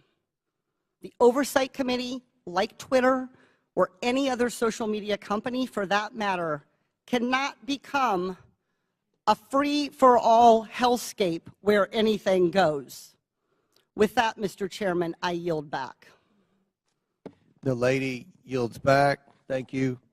Mr. Chairman, Ms. Boebert. I ask unanimous consent to submit 2 documents into the record, both from Twitter. Without objection, so ordered. Thank you. Chair recognizes Ms. Luna for 5 minutes. Thank you, Chairman. Mr. Roth? Mr. Roth, have you communicated with government officials ever on a platform called Jira? Yes or no? Real quick answer. We're on the clock. Not yes to or the no? best of my recollection. Not no. to your recollection? Great. If you did, in the event, communicate, who would have had access to this platform? That's the nature of my confusion. Okay. Jira Did you ever speak to government officials on Jira regarding taking down social media posts? Again, not to the best of my recollection. Can you explain to me why the federal government would ever have interest in communicating through Jira, mind you, a private cloud server, with social media companies without oversight to censor American voices? I want to let you know that this is a violation of the First Amendment, and the federal government is colluding with social media companies to censor Americans. Mr. Chairman, I ask for unanimous consent to submit these graphics into record. And Mr. Roth, I'm going to refresh your memory for you. This flow chart behind me. Ordered. Thank you, Chair. This flow chart shows the following federal agencies, social media companies, Twitter, leftist nonprofits, and organizations communicating regarding their version of misinformation using Jira, a private cloud server. On this chart, I want to annotate that the Department of Homeland Security, which has the following branches: Cybersecurity and Infrastructure Security Agency, also known as CISA, Countering Foreign Intelligence Task Force, now known as the Misinfo, Disinfo, and Malinformation, MDM. This was again used against the American people. The Election Partnership Institute, or Election Integrity Partnership, EIP, which includes the following: Stanford Internet Observatory, University of Washington Center for Informed Public, Graphica, and Atlantic Council's Digital Forensic Research Lab, and potentially, according to what we found on the final report by EIP, the DNC. The Center for Internet Security, CIS, a nonprofit funded by DHS, the National Association of Secretaries of State, also known as NASS, and the National Association of State Election Directors, NASED, and in this case, because there are other social media companies involved, Twitter. What do all of these groups, though, have in common? And I'm going to, again, refresh your memory. They were all communicating on a private cloud server known as Jira. Now, the screenshot behind me, which is an example of one of thousands, shows on November 3rd, 2020, that you, Mr. Roth, a Twitter employee, were exchanging communications on Jira, a private cloud server, with CISA, NASS, NASED, and Alex Stamos, who now works at Stanford and is a former security officer at Facebook, to remove a posting. Do you now remember communicating on a private cloud server to remove a posting? Yes or no? I wouldn't agree with the characterization. I don't care if you agree. This is your stuff. Yes or no, did you communicate with a private entity, the government agency, on a private cloud server? Yes or no? The question was if I Yes or no? Yeah, I'm on time. Yes or no? Ma'am, I don't believe I can give you a yes or no. Well, I'm going to tell you right now that you did, and we have proof of it. This, ladies and gentlemen, is joint action between the federal government and a private company to censor and violate the First Amendment. This is also known, and I'm so glad that there's many attorneys on this panel, joint state actors. It's highly illegal. You are all engaged in this action, and I want you to know that you will be all held accountable. Ms. Gaddy, are you still on CISA's Cybersecurity Advisory Council? Yes or no? Yes, I am. Okay. For those who have said that this is a pointless hearing, and I just want to let you guys all know, we found that Twitter was indeed communicating with the federal government to censor Americans. I'd like to remind you that this was all in place before January 6th. So to say that these mechanisms weren't in place and to make it about January 6th, I want to let you know that you guys were actually in control of all of the content, and clearly we have proof of that. Now, if you don't think that this is important to your constituents and the American people from those saying that this was a pointless hearing, I suggest you find other jobs. Chairman, I yield my time. Mr. Chairman, point of order. Chair. Yeah, I just want to call to the attention of the chair and members yes, that we're getting awfully close to witness intimidation, and I would ask the chair to intervene. I'm sorry, I didn't hear what you said, Mr. Mafui. I said I would caution all members that we were getting very close to witness intimidation, right on the verge of it, and I would ask that the chair and the ranking member agree how we will proceed from this point on. It was the threats that were just made. Ms. Ocasio-Cortez. Thank you, Mr. Chair. And in follow-up to that, I am curious about the committee's rule or the committee's disposition, accusing witnesses of a crime, discussing arrest, discussing, making these allusions and threats. I want to clarify for the record, what is the committee's policy around threatening a witness?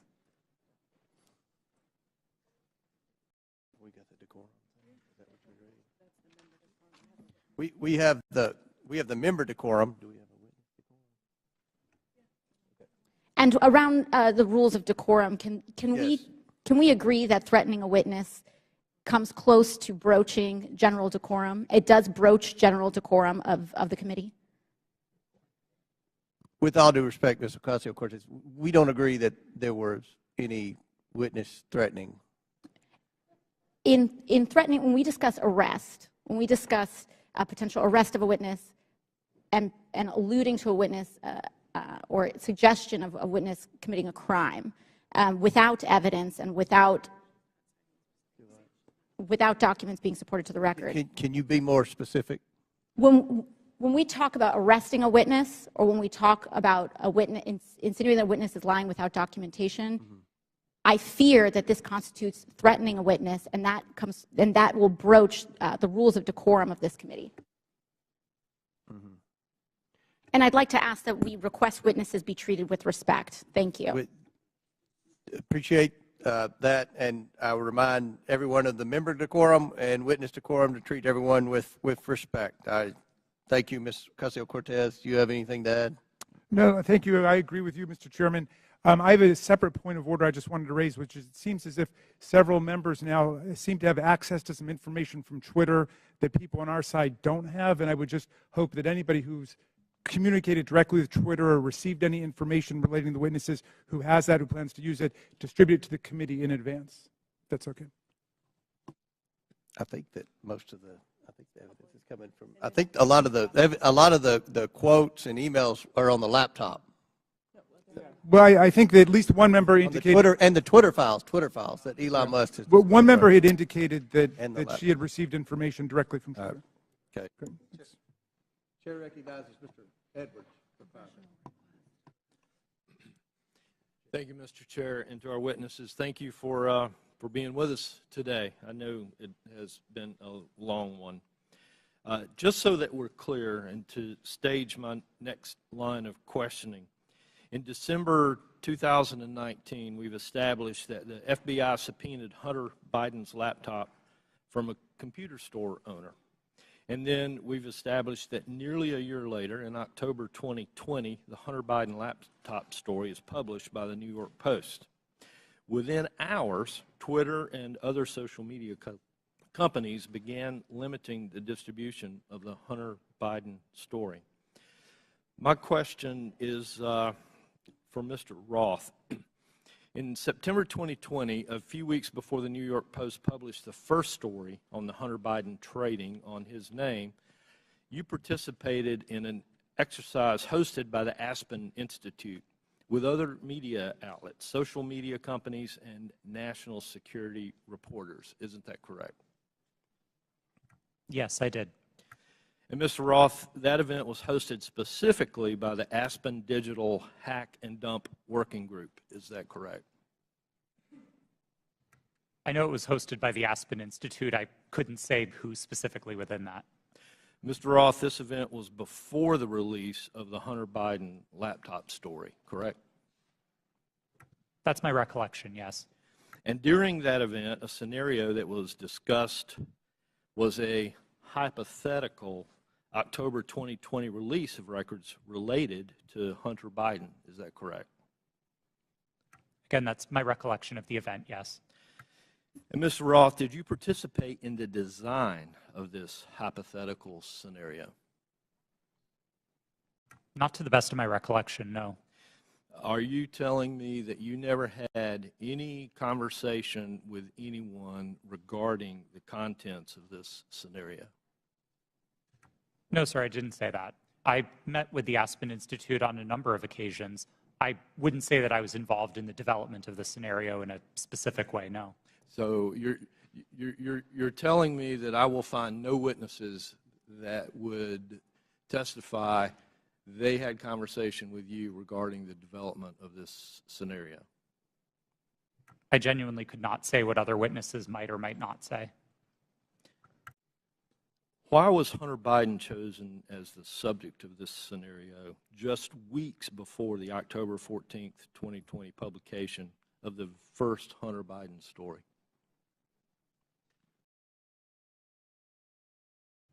I don't know. But you participated in the conversation. I was invited to and joined an event hosted by the Aspen Institute, yes. And so surely there had to be some level of conversation as to why Hunter Biden was the topic in that scenario. Not that I can specifically recall. Mr. Roth, representatives from Facebook attended this event also, correct?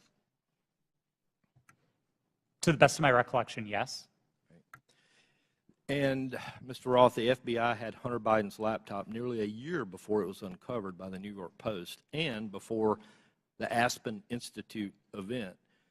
Did members of the U.S. intelligence community participate in the September 2020 Hunter Biden hack and dump exercise? I don't recall. Mr. Roth, I'd like to point you to a sworn statement that you previously made. I believe this was to the FEC. You've given a sworn declaration stating that federal law enforcement agencies communicated that they expected hack and leak operations by state actors might occur in the period shortly before the 2020 presidential election, likely in October. Is this your statement? Yes, it was. And Mr. Roth, you said since 2018 you had been meeting with the Office of the Director of National Intelligence, the Department of Homeland Security, the FBI, and industry peers regarding election security, correct? Yes, sir.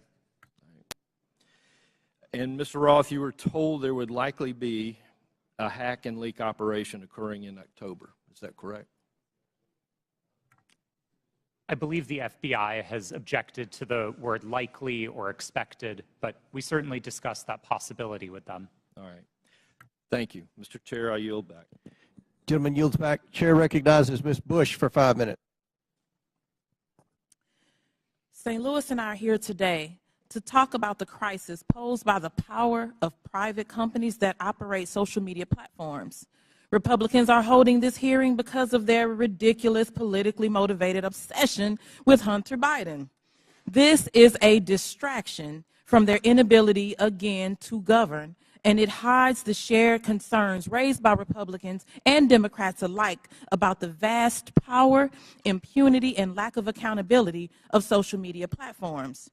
There are so many examples of these companies responding inadequately or inappropriately in crisis that we have come to understand misconduct as the norm for social media giants and not an aberration.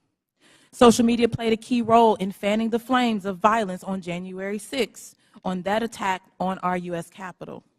The impact has spread all over the world. Last fall, after Reuters reported that disinformation about Chile's proposed constitutional referendum was traveling 3 times faster on social media platforms than facts, several members of this committee wrote to Meta, Twitter, and TikTok demanding further action to reduce the dissemination, reduce the lies, reduce the hate. They did nothing.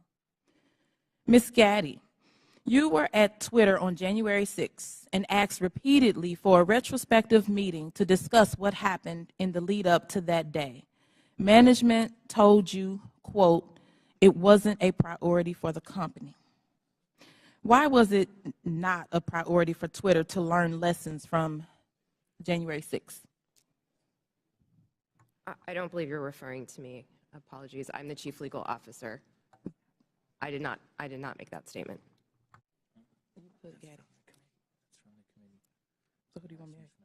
Okay, Ms. Navaroli.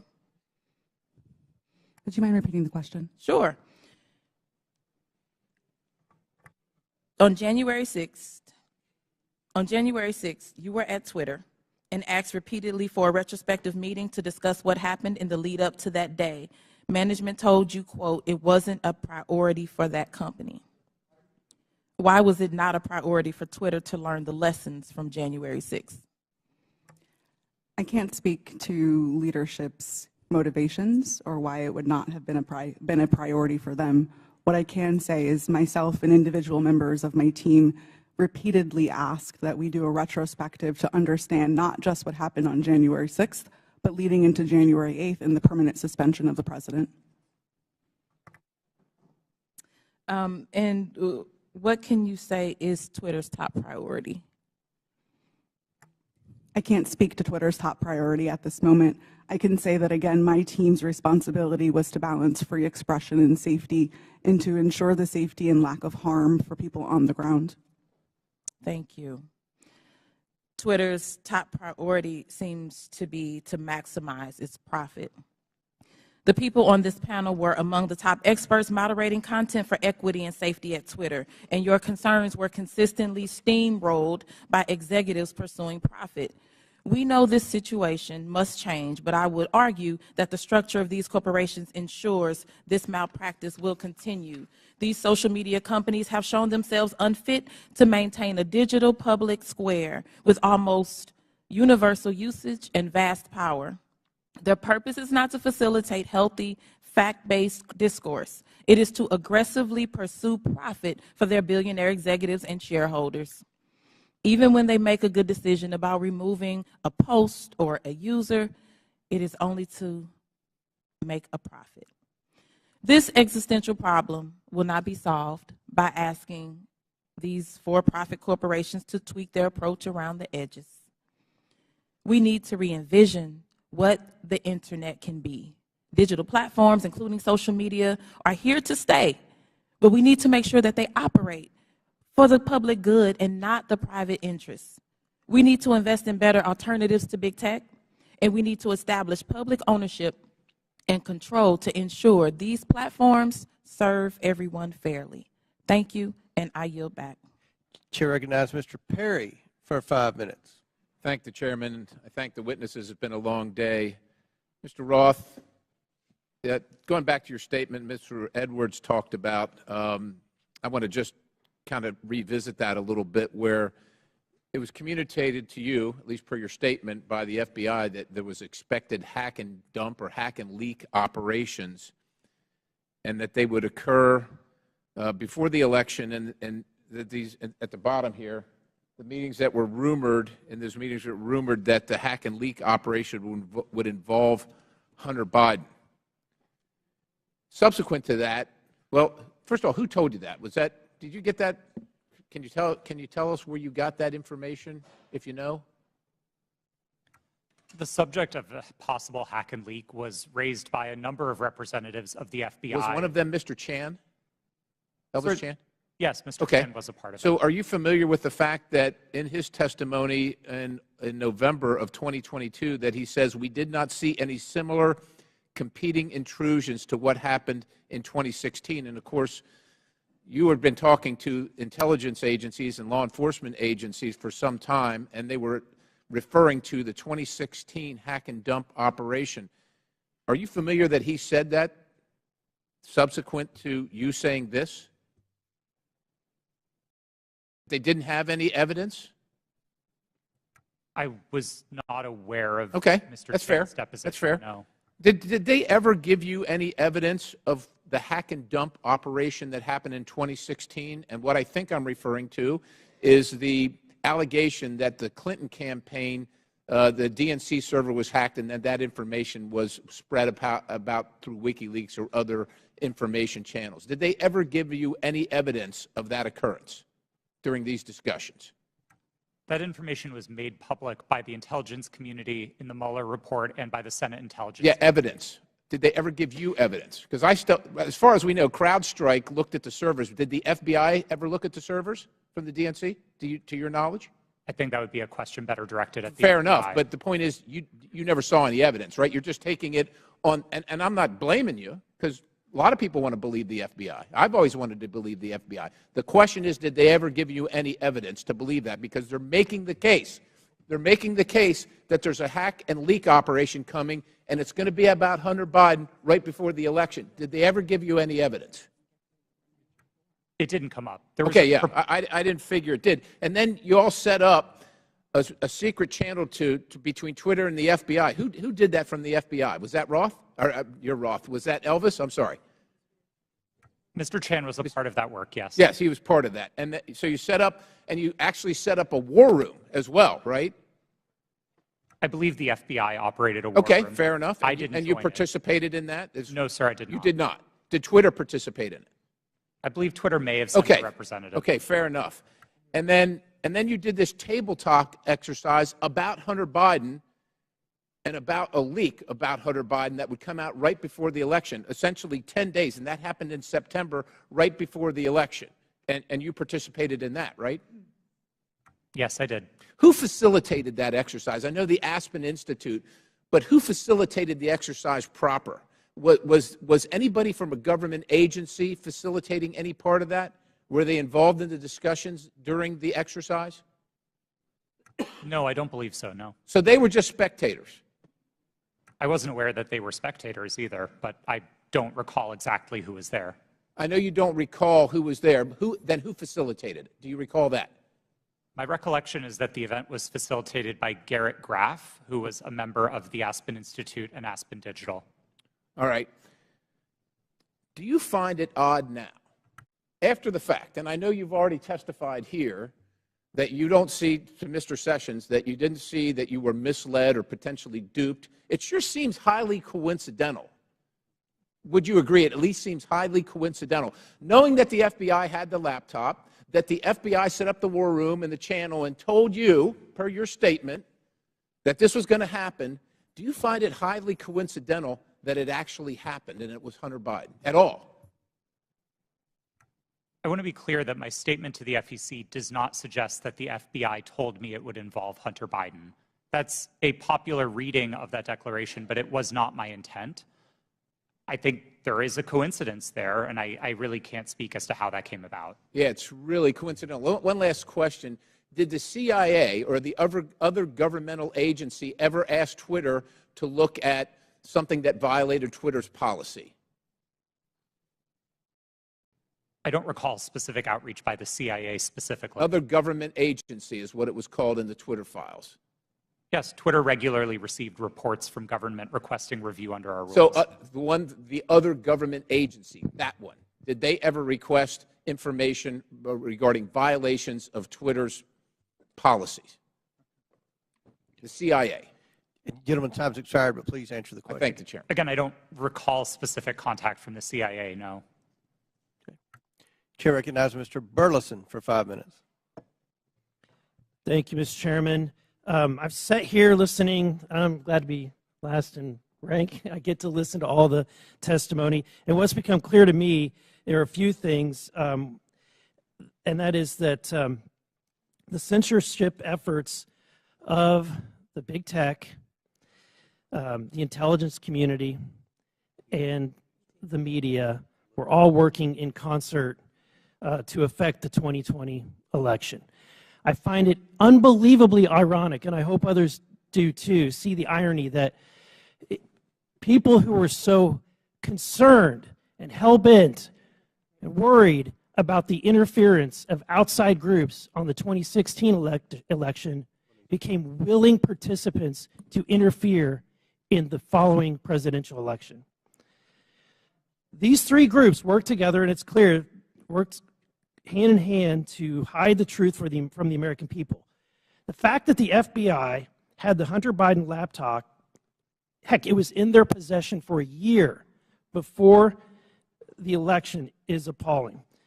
But that didn't stop them from spreading a lie and a bogus claim about it being Russian interference again. And you know, it's clear to me why they reached out to you, because they knew you would buy the lie. They knew that an organization with 99% of its employees donating to Democratic candidates and efforts would absolutely not look at any information with a jaundiced eye. You would take it as the gospel truth. And so they knew that, because it was clear from your tweets before that you have an opinion about the president, you have an opinion about the Republican Party. And so when all of that leading up to the October 14, 2020, when the New York Post published its story, everything was already in place. So, Mr. Roth, my question to you is, when 51 intelligence officials told us that the Hunter Biden laptop was Russian disinformation, the Democrats, the mainstream media, the president, all repeated this lie. Now that you know what you know years later, do you still believe that the Hunter Biden laptop is not real? Or do you believe it's real? Sir, I never held that belief. Do you believe that the story is Russian disinformation? No, sir. I didn't then, and I don't now. Okay. I have a question for Mr. Baker. You started your role as Twitter's deputy general counsel in June of 2020, correct? Yes, sir. Who hired you for that role? Who specifically hired me? My boss was a person named Sean Edgett, who was the general counsel. Sean Edgen? Edgett. Edgett. E-G-E-T-T. And that's who you interviewed with? I interviewed with numerous people, but Sean was my boss. Anyone that comes to mind outside of Sean? Ms. Gotti I interviewed with. You're saying other people that I interviewed with at Twitter? But ultimately, the hiring agent was Sean Edgen. I'm not sure exactly who made the decision, to be frank with you, but Sean was my boss. Okay. My next question is, when you were fired from Twitter in December of 2022, after the release of the first installment of the Twitter files, did you destroy any internal communications related to that first batch of the Twitter files? As I said in my testimony, I didn't destroy any documents, period. What reason were you fired? You'll have to ask Mr. Musk about that. That was not given. You were not given any information. He made a public statement about it in a tweet, but I think you would have to ask him for the precise reason. Okay, thank you. Back to Mr. Roth. Is it true that Twitter whitelisted accounts for the Department of Defense to spread propaganda about its efforts in the Middle East? Did they give you a list of accounts that were fake accounts and asked you to whitelist those accounts? That request was made of Twitter. To be clear, when I found out about that activity, I was appalled by it. I undid the action, and my team exposed activity originating from the Department of Defense's campaign publicly. We've shared that data with the world, and research about it has been published. Was that only in efforts against foreign entities, or were there any efforts against citizens of the United States?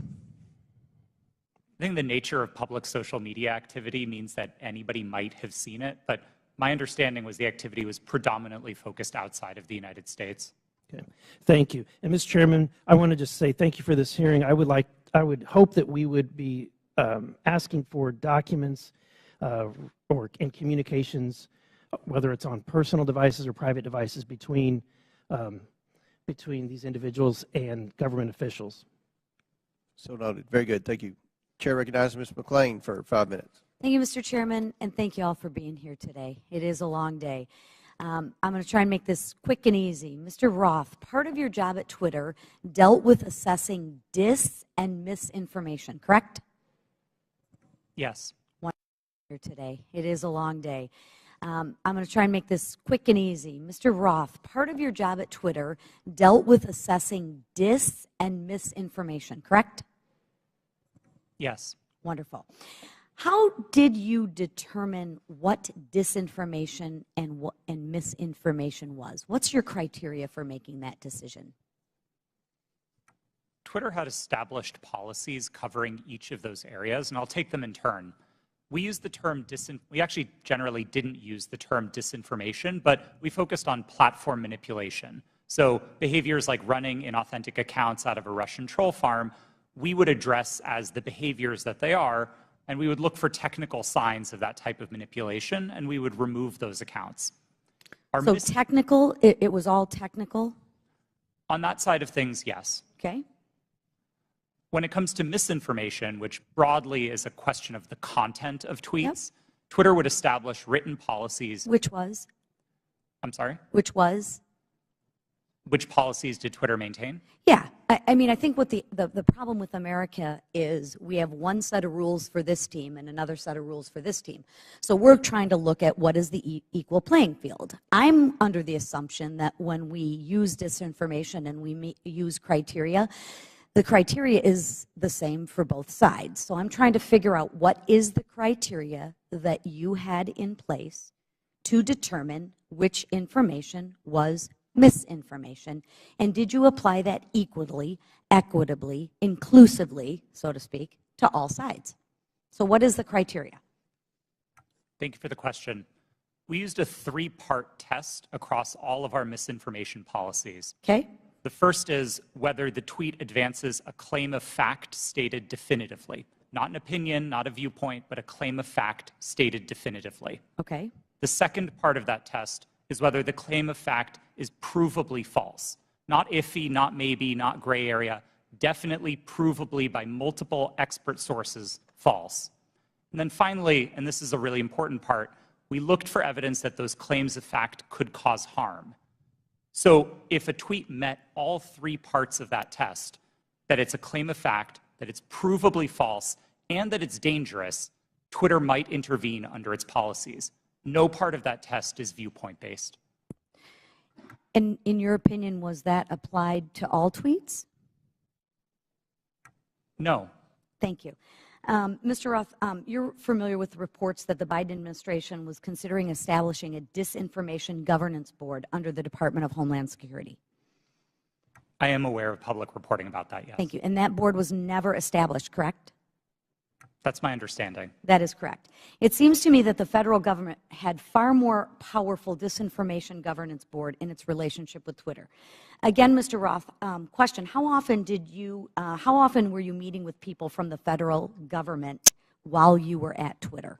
Weekly, daily, monthly? I would estimate somewhere between weekly and monthly. Okay. And were you aware that Mr. Baker was also taking these meetings with the federal government as well? I was not aware of Mr. Baker's calendar, no. So you had no idea that he was meeting, there was no you just worked in silos? I mean, Mr. Baker and I were in some of the same meetings together, but no, I did not know the ins and outs of what he was doing. Okay. What did you understand Mr. Baker's role to be at Twitter besides offering general legal advice? Mr. Baker supervised the primary legal team that advised the trust and safety team. He was the supervisor of the attorneys who advised my team. Okay. And how about Ms. Gaddy's role at Twitter besides offering general legal advice? For the final, I believe, year and a half of my tenure at Twitter, Ms. Gaddy was my direct supervisor. Oh, okay. What was her role? Just to supervise you, to make sure you followed those three claims? Ms. Gaddy supervised what my team's goals and objectives were. She made sure I was doing my job. She made sure that if there was conflict in the workplace, she guided me on how to address that. She did the job of a manager. Okay. And she oversaw you and the trust to make sure that your three claims of fact, provable, false, and would cause harm, she oversaw that? Yes, Ms. Gaddy ultimately oversaw Twitter's policies and enforcement decisions. Thank you. Mr. Roth, in Ms. Navaroli's testimony, she states that her expertise is in media, technology, law, and policy. How often per week did you meet with Ms. Navaroli to discuss these areas while you were both at Twitter? We did not. You did not. Okay. Thank you so much. Gentlelady's time has expired. Chair Thank you. Chair recognizes Mr. LaTurner for 5 minutes. Thank you, Mr. Chairman. Based on everything I have seen regarding this issue, it is clear to me that government officials colluded with Twitter employees to censor the New York Post's legitimate reporting of the Hunter Biden laptop story. Democrats on this committee have so far characterized this hearing as unnecessary and a waste of time. I'd invite any of my colleagues across the aisle to talk to folks in Kansas, because I can promise you they do not feel that way. In fact, my constituents are very concerned, and rightfully so, that a social media company collaborated with a government entity and a political party to suppress certain social media accounts and filter news ahead of an election cycle. Americans deserve answers on this outright attack on our First Amendment rights, and I look forward to gaining clarity from our witnesses. Mr. Baker, your testimony focuses heavily on the fact that Twitter acted lawfully in its reaction to the Hunter Biden laptop story. But this isn't a criminal trial. It's a congressional hearing. I'm here because my constituents are genuinely concerned that they will be kicked off these platforms for any statement that managers at those companies disagree with. They feel that social media companies like Twitter are forcing them to play a game that they don't know the rules to. I want to know your opinion on if you think it is appropriate for people in positions of power to determine what information gets shared. If not, what criteria is acceptable for making those determinations? That's a, excuse me, sir, that's a very broad question on people in power. I'm not sure I can answer that effectively and address your... Could you try? Well, I mean, the Congress is in power. Congress is restricted by the Constitution of the United States. Congress passes laws. Those laws impact how, for example, private sector actors exercise their power or spend their money, that type of thing. Government agencies have to act in accordance with the Constitution, the laws you pass, internal regulations, executive orders. There's a whole panoply of ways that that people in power, writ large, are held accountable and have to comply with rules and regulations and laws and the Constitution. Mr. Chairman, I would like to yield the rest of my time to Mr. Jordan. Mr. Jordan. I thank the gentleman. Mr. Roth, I want to go back to your statement in your declaration to the FEC. I learned that a hack and leak operation would involve Hunter Biden. Who did you learn that from?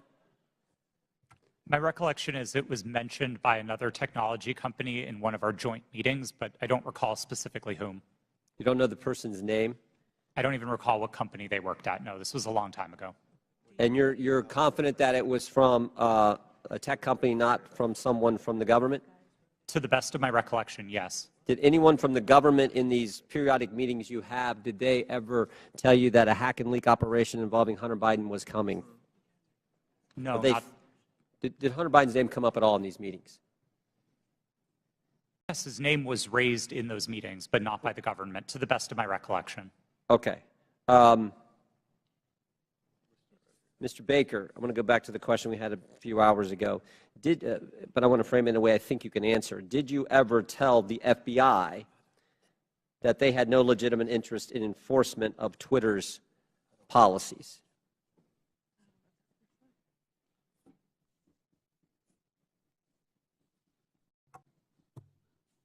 I don't think I understand. I think I understand the question. I don't recall ever having such a conversation with the FBI. Okay. Did you think there was a problem with the FBI sending you a list of names and accounts and saying, hey, these violate your policies? Did you see that as as some kind of potential concern? I was always concerned that the FBI adhered to the Constitution and laws of the United States, period. And you didn't think that crossed the line? Well, what crossed the line, sir? What I just asked you. That the idea that they're sending you a list of accounts that they say these violate your terms of service. Again, I'm making sure that I can answer the question.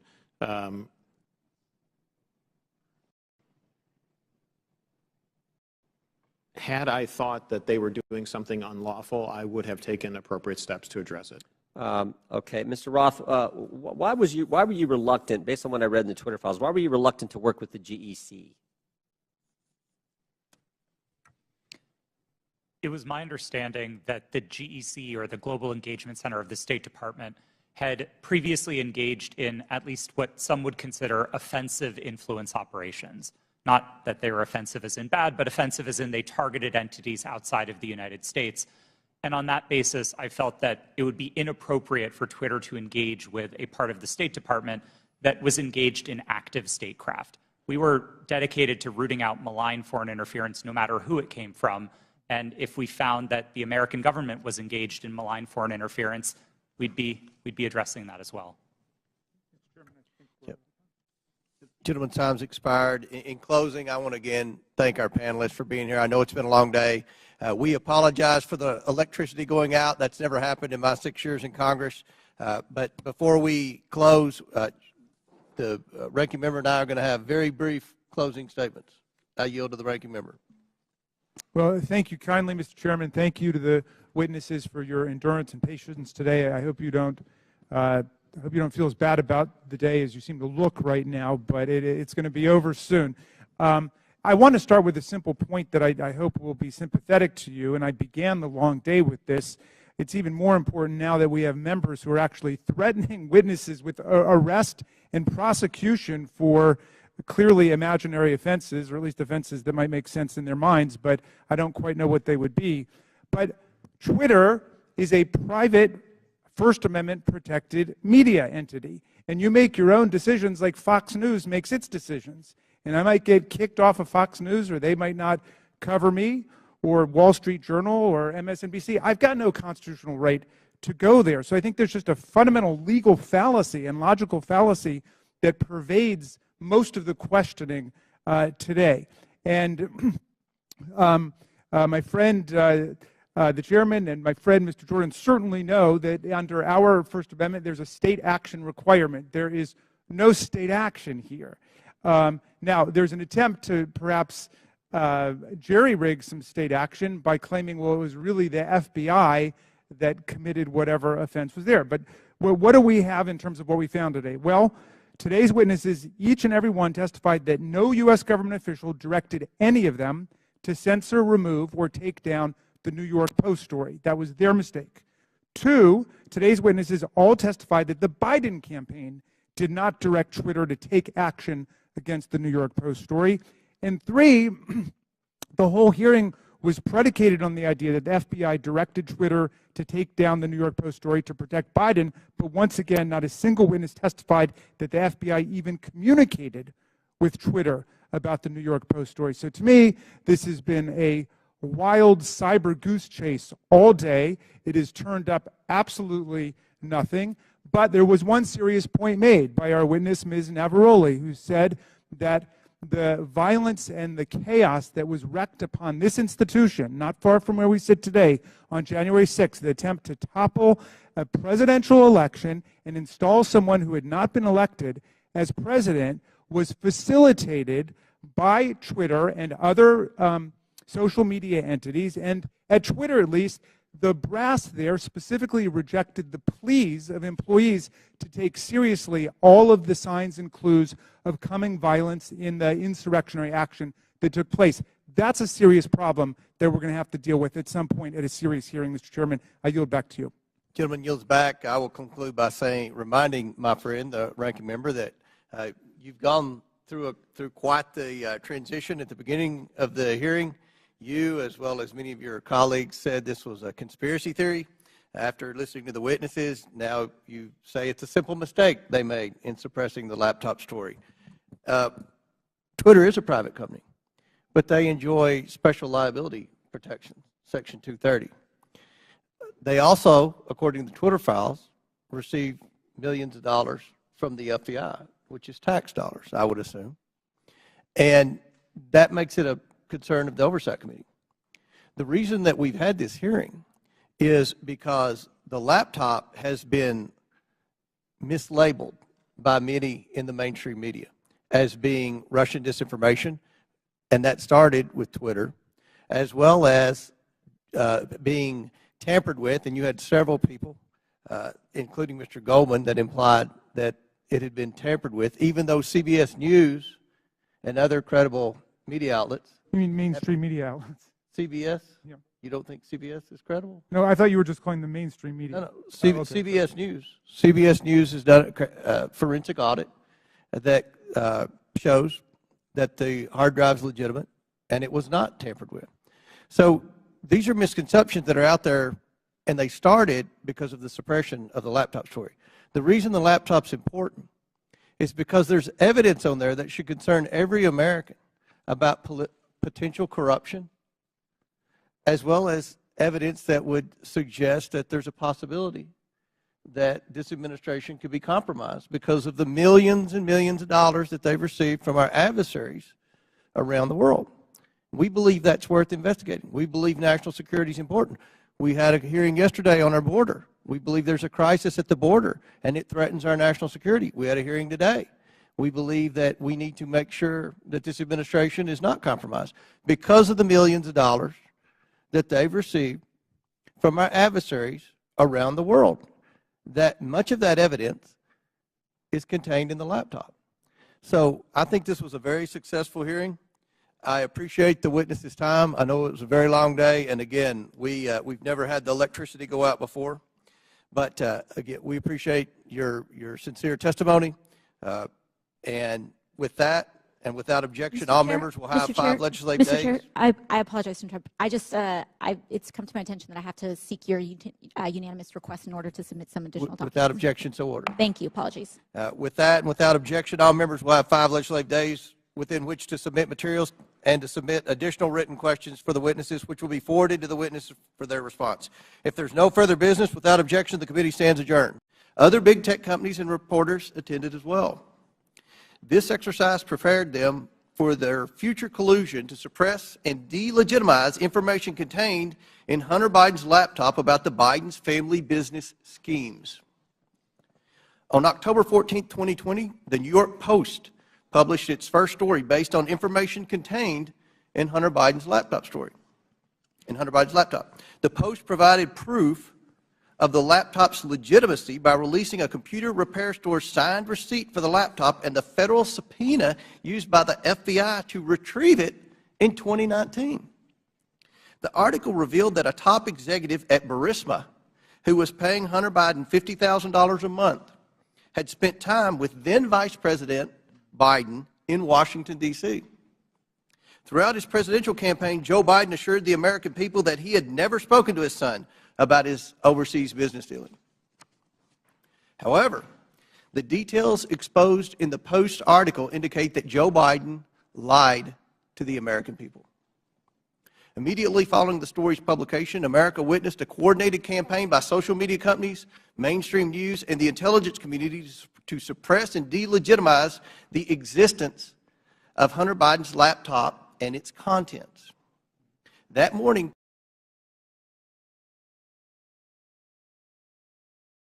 Twitter and other social media companies took extraordinary steps to suppress that story. Twitter immediately removed the story and banned the New York Post account. Twitter also banned accounts who shared the story, including White House Press Secretary Kayleigh McEnany, and blocked its transmission via direct message. This episode marked the first time Twitter directly limited the spread of information from a mainstream news organization. And the New York Post would not get its account back for 2 weeks. Twitter would finally admit its mistake, but the damage had already been done. On October 19th, 51 former intelligence officials published a letter that Hunter Biden's laptop was Russian disinformation, which Joe Biden used as a talking point at a presidential debate on October 22nd. But we all know now this was not Russian disinformation. It wasn't disinformation. I want to make sure the American people truly understand the timeline here because it's very important. The Hunter Biden laptop story was published on Wednesday. Twitter did not acknowledge a mistake for at least 24 hours. Then on Monday morning, 51 former intelligence officials published their letter. That letter was then wholeheartedly accepted by mainstream news as proof that the laptop was fake. Joe Biden used that letter to brush aside the few questions he received about the story. During that time, the mainstream media was more concerned about what flavor of ice cream Joe Biden had ordered on a particular day. All this happened 2 weeks before the 2020 election. 2 weeks.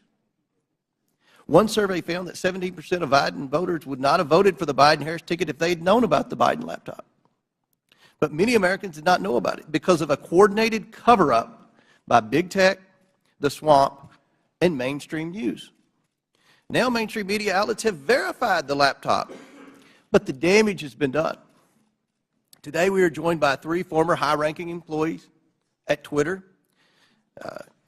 Vijaya Gadde, Twitter's former top lawyer; James Baker, Twitter's former deputy general counsel; and Yoel Roth, Twitter's former head of trust and safety. We are also joined by Annika Collier-Navaroli, Twitter's former head of trust and safety. A former Twitter member of U.S. safety policy team. Let me get that right. I would like to thank you all for your participation in today's hearing. We owe it to the American people to provide answers about this collusion to censor information about Joe Biden's involvement in his family's business schemes. With that, I yield to the ranking member for his opening statement.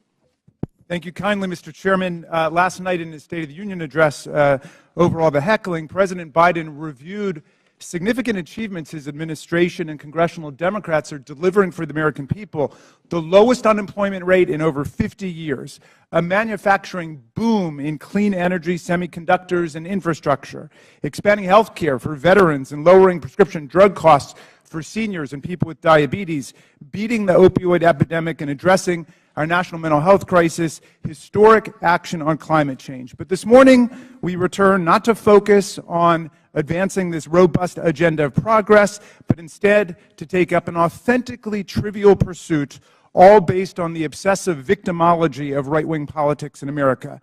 The majority has called a hearing to revisit a 2-year-old story about a private editorial decision by Twitter not to allow links to a single New York Post article made for a 2-day period that had no discernible influence on anyone or anything. The New York Post published the article on its own pages, and it was carried by lots of other media outlets. It was widely discussed, including on Twitter itself, even during the brief moment in time when links weren't provided, and it was a fixture in right-wing media for the next 3 weeks before the election. I think even the chairman and other members of this committee were out on TV and social media talking about it. But instead of letting this trivial pursuit go, my colleagues have tried to whip up a faux scandal about this 2-day lapse in their ability to spread Hunter Biden propaganda on a private media platform. Silly does not even begin to capture this obsession. What's more, Twitter's editorial decision has been analyzed and debated ad nauseum. Some people think it was the right decision. Some people think it was the wrong decision. But the key point here is that it was Twitter's decision. Twitter is a private media company. In America, private media companies can decide what to publish or how to curate content however they want. If Twitter wants to have nothing but tweets commenting on New York Post articles run all day, it can do that. If it makes such tweets mentioning New York Post never see the light of day, they can do that too. That's what the First Amendment means. Twitter can ban Donald Trump for inciting violent insurrection against the Union, as he was impeached by the House of Representatives, and his 57 of 100 senators found he did. And it can also try to resurrect his political career. Elon Musk just purchased Twitter and therefore controls its editorial content. And among the first things he did was to fire some people, hire some people, denounce some prior decisions, and reinstate an unrepentant and still clearly lying Donald Trump to the platform. Those decisions, however heroic or imbecilic you think they might be, are protected by the First Amendment in the United States of America. Officially, Twitter happens to think they got it wrong about that day or two period. In hindsight, Twitter's former CEO, Jack Dorsey, called it a mistake. This apology might be a statement of regret about the company being overly cautious about the risks of publishing contents of potentially hacked or stolen materials, or it may reflect craven surrender to a right-wing pressure campaign. But however you interpret it, the apology just makes the premise of this hearing all the more absurd. The professional conspiracy theorists who are heckling and haranguing this private company have already gotten exactly what they want, an apology. What more do they want? And why does the U.S. Congress have to be involved in this nonsense when we have serious work to do for the American people? But what makes this hearing tragic is that if our colleagues really wanted to examine a serious problem involving American democracy and social media, my friends, it is staring us in the face right now. Twitter and other social media companies acted as central organizing and staging grounds for the January 6th violent insurrection against Congress and against Vice President Pence. Twitter became the national and global platform for incitement to seditious violence against our government and a forum on the day of attack for coordinating logistical movements and tactical maneuvers in the mob violence against our police officers. In the lead up to January 6th, Twitter decided to allow Donald Trump and countless MAGA extremists to use the platform to spread Trump's ridiculous big lie and disinformation about the election. And soon the internet was replete with incitement for civil war, race war, insurrection, revolution, and mob violence. Twitter did so despite increasingly desperate appeals from its own employees to act in the interests of public safety approaching January 6th. The First Amendment is robust and expansive, but it stops at this point. It does not protect anyone's right to engage in incitement to imminent lawless action and violent action against the government or against other people. This is the Brandenburg Principle. There's no carve-out to free speech for speech relating to the New York Post or Hunter Biden or laptops, but there is a significant carve-out when the speech is deliberately calculated